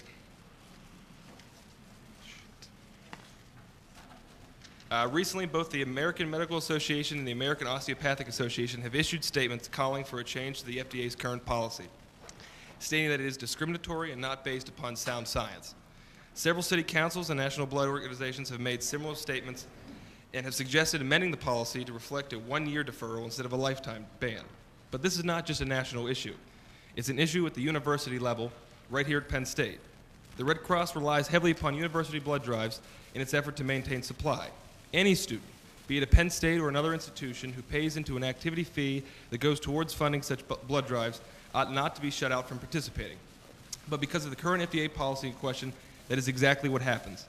The detriment associated with them being shut out is perhaps best illustrated in a recent study by the Williams Institute that states that American blood banks lose out on an estimated 300,000 pints of blood, a potential to save an estimated 1.8 million lives.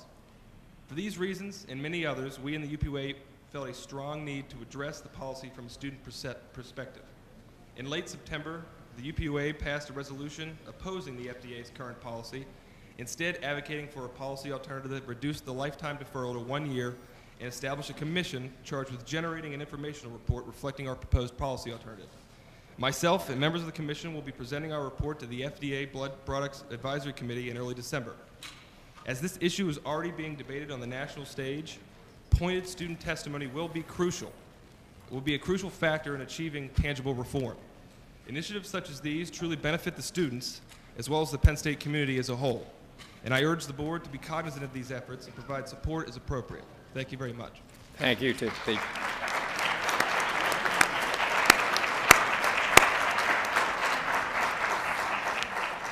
Our next speaker, Elizabeth Morgan, has asked to address the board on governance.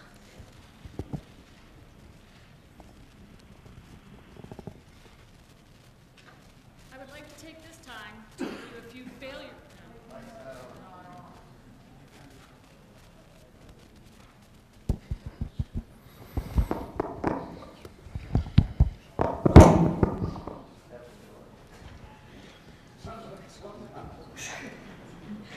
I would like to take this time to review a few failures of leadership that have come to light as of late.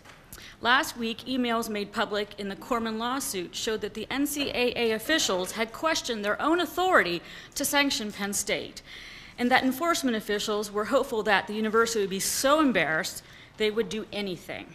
The NCAA characterized their approach as a bluff. And while the rest of the world seemed to know the NCAA was operating outside their jurisdiction, you threw your fiduciary responsibility out of the window and allowed Penn State to turn over $60 million in fines to the NCAA. Never questioning the validity of the NCAA's actions, I would say that qualifies as an example of failure of leadership. You engaged Freese, Borkett, and Sullivan for over $8 million of the university's money for their independent investigation. Quoting your own engagement letter, it will be performed in parallel to, but independent of, any other investigation that is conducted by any policy agencies, governmental authorities or agencies, or other organizations within or outside PSU. Recently released emails show that Freese, Borkett, and Sullivan not only met with on a regular basis, but also took direction from the NCAA, the Big Ten, and your own board members. The final product of this joint investigation was the free report used by the NCAA to bluff the Board of Trustees into accepting the levied sanctions. A report deeply flawed, as pointed out to you by numerous credible sources, one that you yourselves now admit is incomplete but still refuse to review. I would call that a failure of leadership. And we can't forget the absolute failure of leadership by the board in the handling of the release of the Sandusky presentment, a PR nightmare now used in teaching institutions to demonstrate what never to do in that situation.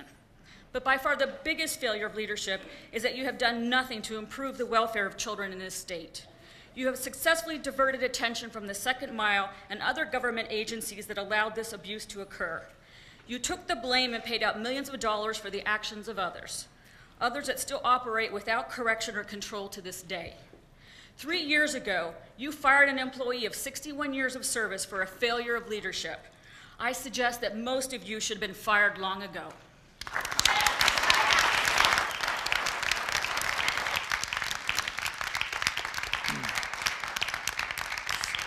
Sandra Lane has Sandra Lane.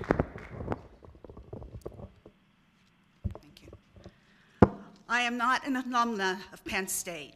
However, I love Penn State. And I would like to thank the alumni trustees as well as Brian Bagwell, as you are all truly appreciated. We will never move on until the truth is exposed, because Joe Paterno, the Paterno family, Tim Curley, Gary Schultz, Graham Spanier, alumni, friends, and the community of State College, as well as Penn State, deserve the truth. These three men are fighting for their freedom because of you. You members on the board now, with the exceptions, as well as your 2011 former colleagues, failed your fiduciary responsibility to Penn State, and you failed badly. And you're still failing. You hired Free supposedly to do an independent and confidential report, and thanks to emails just released, we all know just how independent and confidential that report really was. It was very cozy with Free and Emmert and the Big Ten. And we all know the fact of the matter is those emails say what they say, and no amount of hand-waving will ever change what those emails say. When Frazier and Peets affirmed the Free report, we learned they went against standing orders requiring the board's authorization. Well, maybe we just need to step back and ask, what does that mean? In this case, it means whatever happened to a board as a whole, reviewing and discussing a report of this importance before a few decide to affirm it. Regarding Trustee Lord's resolution to the Free report, your lack of fiduciary duty to this university failed once again. Since I only have a minute. How you can allow this travesty to continue is beyond comprehension. Your actions then and now are deplorable and unconscionable. It is very difficult to stand up here and remain civil when I am seething with resentment. Exactly where does truth fit in here? I'm going to quote something from Confucius, and just think about this. To know what is right and not do it is the worst cowardice. To know what is right and not do it is the worst cowardice. Stop the self-serving games and do what you know is right for Penn State, Joe Paterno, Gary Schultz, Graham Spanier, and Tim Curley. We want Penn State's impeccable past to reflect Penn State at present and in the future, and we will not settle for less. To conclude, I just want to direct one more thing, one more thought to the current trustees and former trustees of November 9th, 2011. You, and you alone, are the true failures of Penn State University. Laurie Stenell.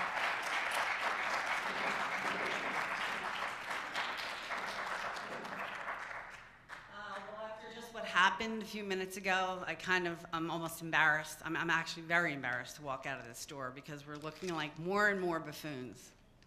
But my name's Laurie Stenell, and I'm a 1980 Penn State graduate with a BS in biology. I've been in solo dental practice in Buckingham for 26 years, and I'm a longtime volunteer at Penn State. First, I spent a summer day, high school students interested in Penn State, and then I was recently asked by the Alumni Association to tour accepted students. I was in the Dance Marathon alumni and a bunch of things. And I'm a fourth generation Penn State grad. But I can honestly say I've experienced some of my most proud Penn State moments since joining the mislabeled cult, or Joe-Bots, appropriately known as the Penn Staters for Responsible Stewardship, in and around the firing of Coach Joseph Vincent Paterno on 11/9/11. Why so proud, you ask? Because since that day, we have been moving forward to find the truth and in the rush to judgment and the exceptions of the NCAA sanctions without due process and demand for transparency from the 11/9/11 Board of Trustees and administration at Penn State. In the past few years, the Penn State haters all around us have come out hiding and been waving their ugly, uninformed flags in our faces. I reference the recent episodes at Rutgers. Ped State is the name they gave us. But, and unfortunately, it stabs me right into my blue and white heart that not only are there Penn State haters out there, there's Penn State haters in here. Disturbing at least, sick and orchestrated at worst. Mr. Erickson, Mr. Corbett, Ms. Baldwin, Mr. Masser, Mr. Surma, Ms. Casey, Mr. Damley, Mr. Silvis, Mr. Eckel, Mr. Dandria, Mr. Kottner, Mr. Myers, Mr. Lubert, Mr. Suey, Ms. Peets, and Mr. Frazier. There are far too many names to mention you all, but you know who you are. And you're all hiding behind the veil of protecting children for another unknown reason. Is that been truly your #1 priority in these past 3 years and for the future? Lastly, regarding the print and video releases in the mass media surrounding our university in the past few days, I am concerned, and you most certainly should be concerned and not have tabled what they brought on the thing today, as to what your explanations will be regarding your previous and continued actions in this Sandusky scandal. Are you hiding something from us? We all want to know the truth, the answers, so you can move forward with us to the truth and transparency Penn State so badly needs to heal.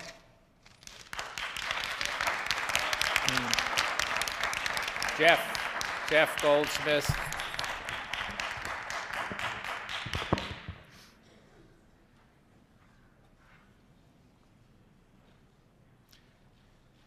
Thank you. Mr. Chairman, board members, public, I'd like to preface my remarks as chairman of Penn State Board Watch to take note of something that's happened in the last couple of meetings. This public comment session has been moved from the beginning of the board meeting to the end of the board meeting after the votes on the issues we're commenting have already taken place. Penn State Board Watch condemns in the strongest terms possible this transposition. What good is our input when it comes after you've already decided on the issues? Now, to the point that I originally want to talk about, board reform. If you say something enough times with enough authority, you may end up believing it. Our board size is a strength. Let's make it larger. In March of 2011, a front page story in the Patriot News trumpeted the Sandusky investigation by the grand jury. Yet, in November of that same year, many board members, including some who work in Harrisburg, were taken by surprise that they had no idea the grand jury was investigating Penn State. That shows a board that is out of touch, a board that is disengaged, and it's disengaged because of its size and because of its composition, no amount of massaging or no amount of denial is going to change that fact. I don't care about other universities, I care about this one. And that is our history, that is what happened. In addition, the Alumni Association, the Penn State Alumni Association, is the best in the nation. We can be proud of this organization, the kind of service, the kind of support, the kind of networking it provides to this university. Politicizing it by placing a member on the Board of Trustees is a mistake. To put it as a wedge with a significant proportion of the alumni base is a tremendous, tremendous mistake. This board needs to be accountable. It has not been. But we are here. We have been turning out in numbers greater and greater, and we have been keeping an eye on you. What's going down right now with the NCAA, my friends, is going to come back on this board. Everything is going to be laid bare. The truth is coming out. You will not be able to run from it. We are watching. The press is watching. The public is watching. And if you think what's going on with the NCAA is something major, watch what happens here. You folks have failed your responsibility of governance. You failed in your fiduciary responsibilities. And the truth is going to come sooner than you think. Thank you.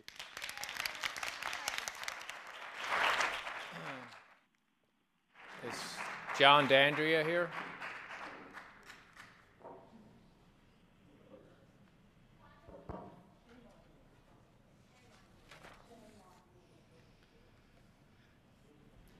Good evening, trustees, fellow Penn Staters. My name is John D'Andrea, no relation.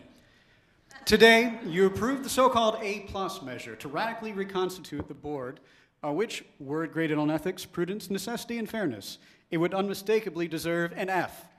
First, we had an appointed trustee from business and industry agitating to reduce the number of duly elected alumni trustees.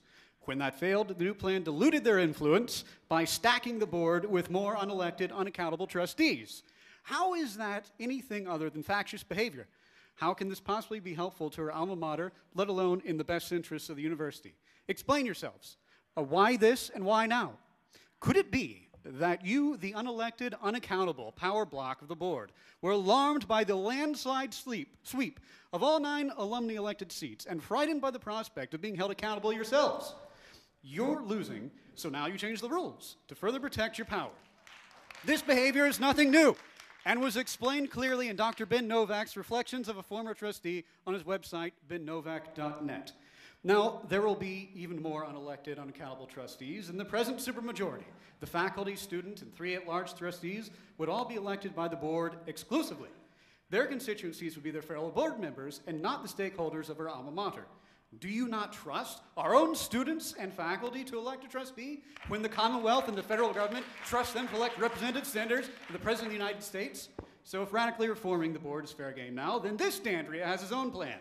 I call it the lion's share plan. There'd be a total of 13 trustees, the same number originally established by our founders, Strong and Great. This would make the board more manageable and remove the cliquish, opaque, unaccountable executive committee, the misrule of which has been a source of many of our university's recent and continuing troubles. The 13 trustees will be elected as follows: 1 directly elected by students, 1 elected by faculty directly, 1 directly elected by members of the agricultural societies with secret ballots, 1 would be directly elected by statewide ballot by all Pennsylvania voters, and last but most certainly not least, the remaining 9 would be continued to be elected by alumni and eligible former students as currently done. All trustees would be elected, none would be appointed, all would be directly accountable to the stakeholders of our alma mater. Now, clearly such an idea would be anathema to the ruling, unelected, unaccountable power block of the board. But that's not the only reason to support it. I firmly believe that the best way to stay true to the purpose of the university, to make Penn State a better place, is to provide it with the democratic, clean, accountable governance that has been sorely lacking. And if you fail to implement this, I call on the Commonwealth to amend the charter. Now, tear down the walls of unaccountability and take down the veil of secrecy, or we will.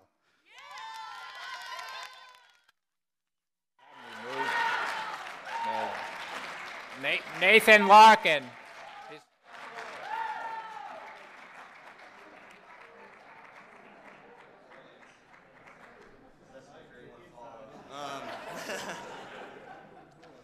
My name is Nathan Larkin. I'm a sophomore here at Penn State in the Schreier Honors College, and I'm the president of Fossil Free PSU, Penn State's student-run campaign for fossil fuel divestment. I'm here today to bring Penn State's investments in fossil fuels and the problems thereof to the attention of this board, and to convey the need for the formation of a subcommittee within this body to further examine these investments. The fossil fuel divestment movement is one of the fastest growing social movements in American history. Since its inception in 2012, fossil fuel divestment campaigns have been established at roughly 400 college campuses across the country. These campaigns are urging institutions to transition to investment portfolios that do not include fossil fuel investments. Some schools, most notably Stanford University, have already committed to divestment, and many others have established administrative bodies to examine the myriad of ethical and financial issues that are manifested by fossil fuel investments. Because Penn State currently has no such body, this university, which traditionally has proven itself to be a leader and a champion of social justice, is falling woefully behind and out of touch from a social movement that history is bound to judge favorably.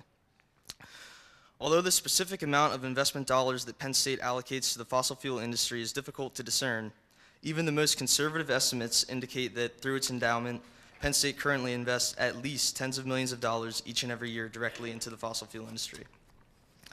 Investments of this magnitude in the world's dirtiest, most volatile, and financially risky industry are problematic on moral, ethical, and financial grounds. We at Fossil Free PSU believe that upon the examination of the ethics and financial risk of these investments by a subcommittee of this body, you all will reach the same conclusions regarding fossil fuel investments that we and countless others have. Thank you. Jennifer Hawkins. Is Jennifer here? No. Emily Miller.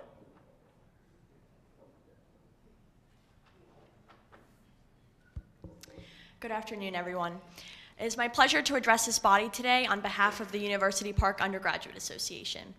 My name is Emily Miller, and I am the chair of the Academic Affairs Committee within the UPUA. I wanted to take this opportunity to briefly update you all on an important initiative the UPUA is working on, and something I think our university needs to be a leader in implementing.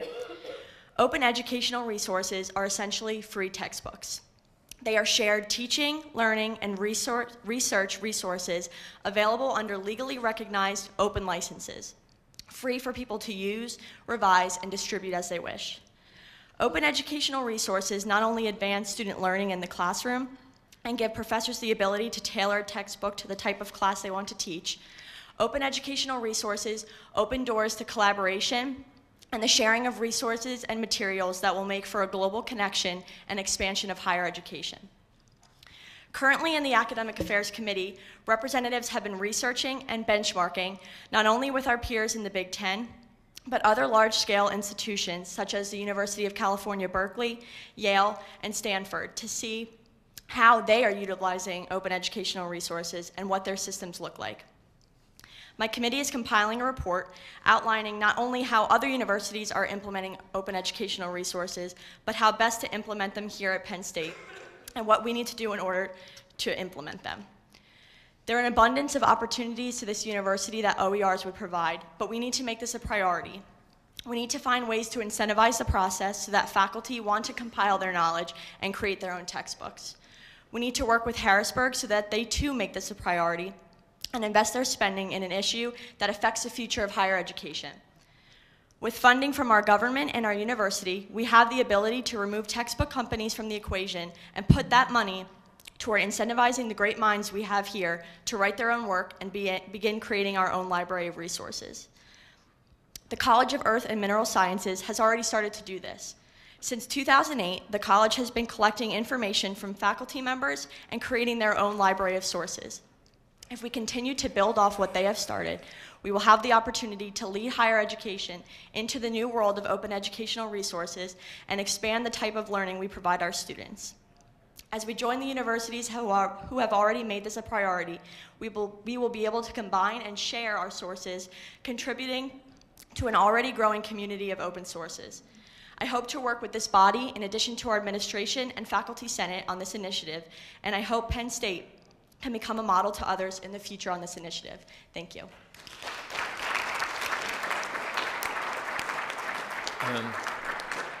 John Wortman.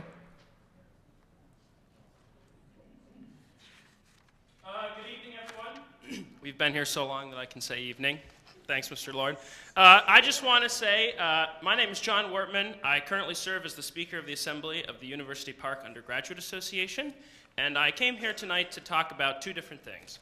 The first thing is I would like to thank this board in its efforts and its passing of the proposal that solidifies a student trustee and codifies it into the board's bylaws. This is a journey that has been far-fetched, it's been journeyous, it's been long, and there's been a lot of hard work by a lot of different student leaders over time to make this happen, and we're very proud that all of you consider those needs and the needs of the 90,000 students that you fiduciarily serve. The second thing I want to talk about, though, is something that I think should concern all of us. As a third-generation Penn Stater, I know, and I know from the different interactions that I've had with members of this board, many of whom have vastly different opinions and whom I respect very deeply so on both sides. I think following a few of the discussions that happened in the Board of Trustees, the undergraduate student government at Penn State passed two different proposals. The first would be a package and a resolution endorsing the A+ proposal that was voted on and passed today, and the second was a resolution to oppose the reinvestigation of the free report based off of cost concerns and the fact that a lot of the students currently at Penn State would like the university to continue moving forward. No, we don't. That, right. Let the man speak. Now, and this goes back to my point. Following those resolutions, specifically the second one, we had all of the leadership of our organization, specifically myself and the president, President Ganjam, who's sitting in front of me, we were called, and I quote, white-collar criminals, saying that our organization should be disbanded. We were accused of being bought and paid for by members of this board. We were accused of having legal counsel of Old Main write a statement that I sat and watched our chief of staff write myself. So I would just say that as a third-generation Penn Stater, and all of us are Penn Staters, even though we have differences of opinion, we respect the differences of opinion that we have, and we have forums like this where those differences can be debated and discussed. But when we get to a point where our university, specifically members who might not be with us currently as students, are saying and attacking those things and saying them to students, it's disgraceful. And I know these students that I work with every day. These are students who could be sitting on a Thursday, Friday, Saturday, Sunday night partying and drinking beer and getting passed out drunk on Old Main Lawn. But they decide that they want to give something back. And they decide that they want to have the opportunity to go forward and make an impact on our university. And like I said, I respect a lot of the opinions and understand where you're coming from, and I just ask that everybody continues that and thinks about that when they move forward. Thank you.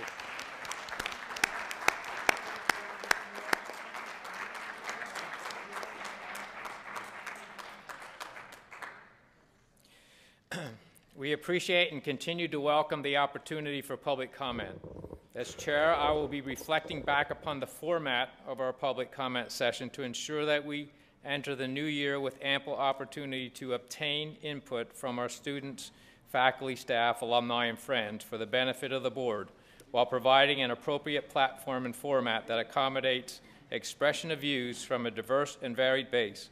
I will explore and consider how best to proceed, and we will be sure that any changes in our public comment period that may be made, if any, are appropriately noted on the board website at least 2 weeks before our January meeting.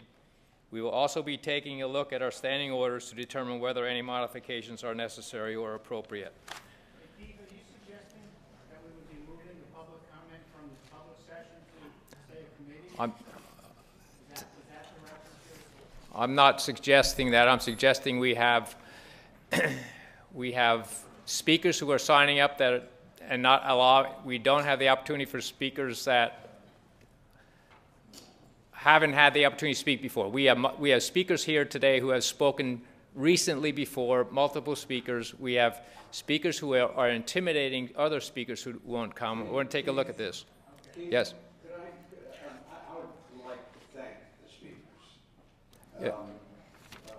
Not all of them voiced opinions with which I agree, but I really want to thank them. They did a wonderful job.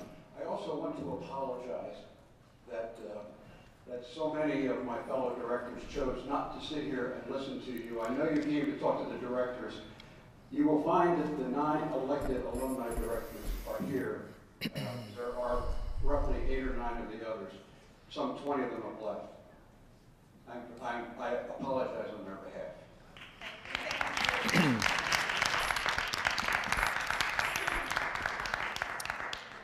There being no other business, this meeting's adjourned.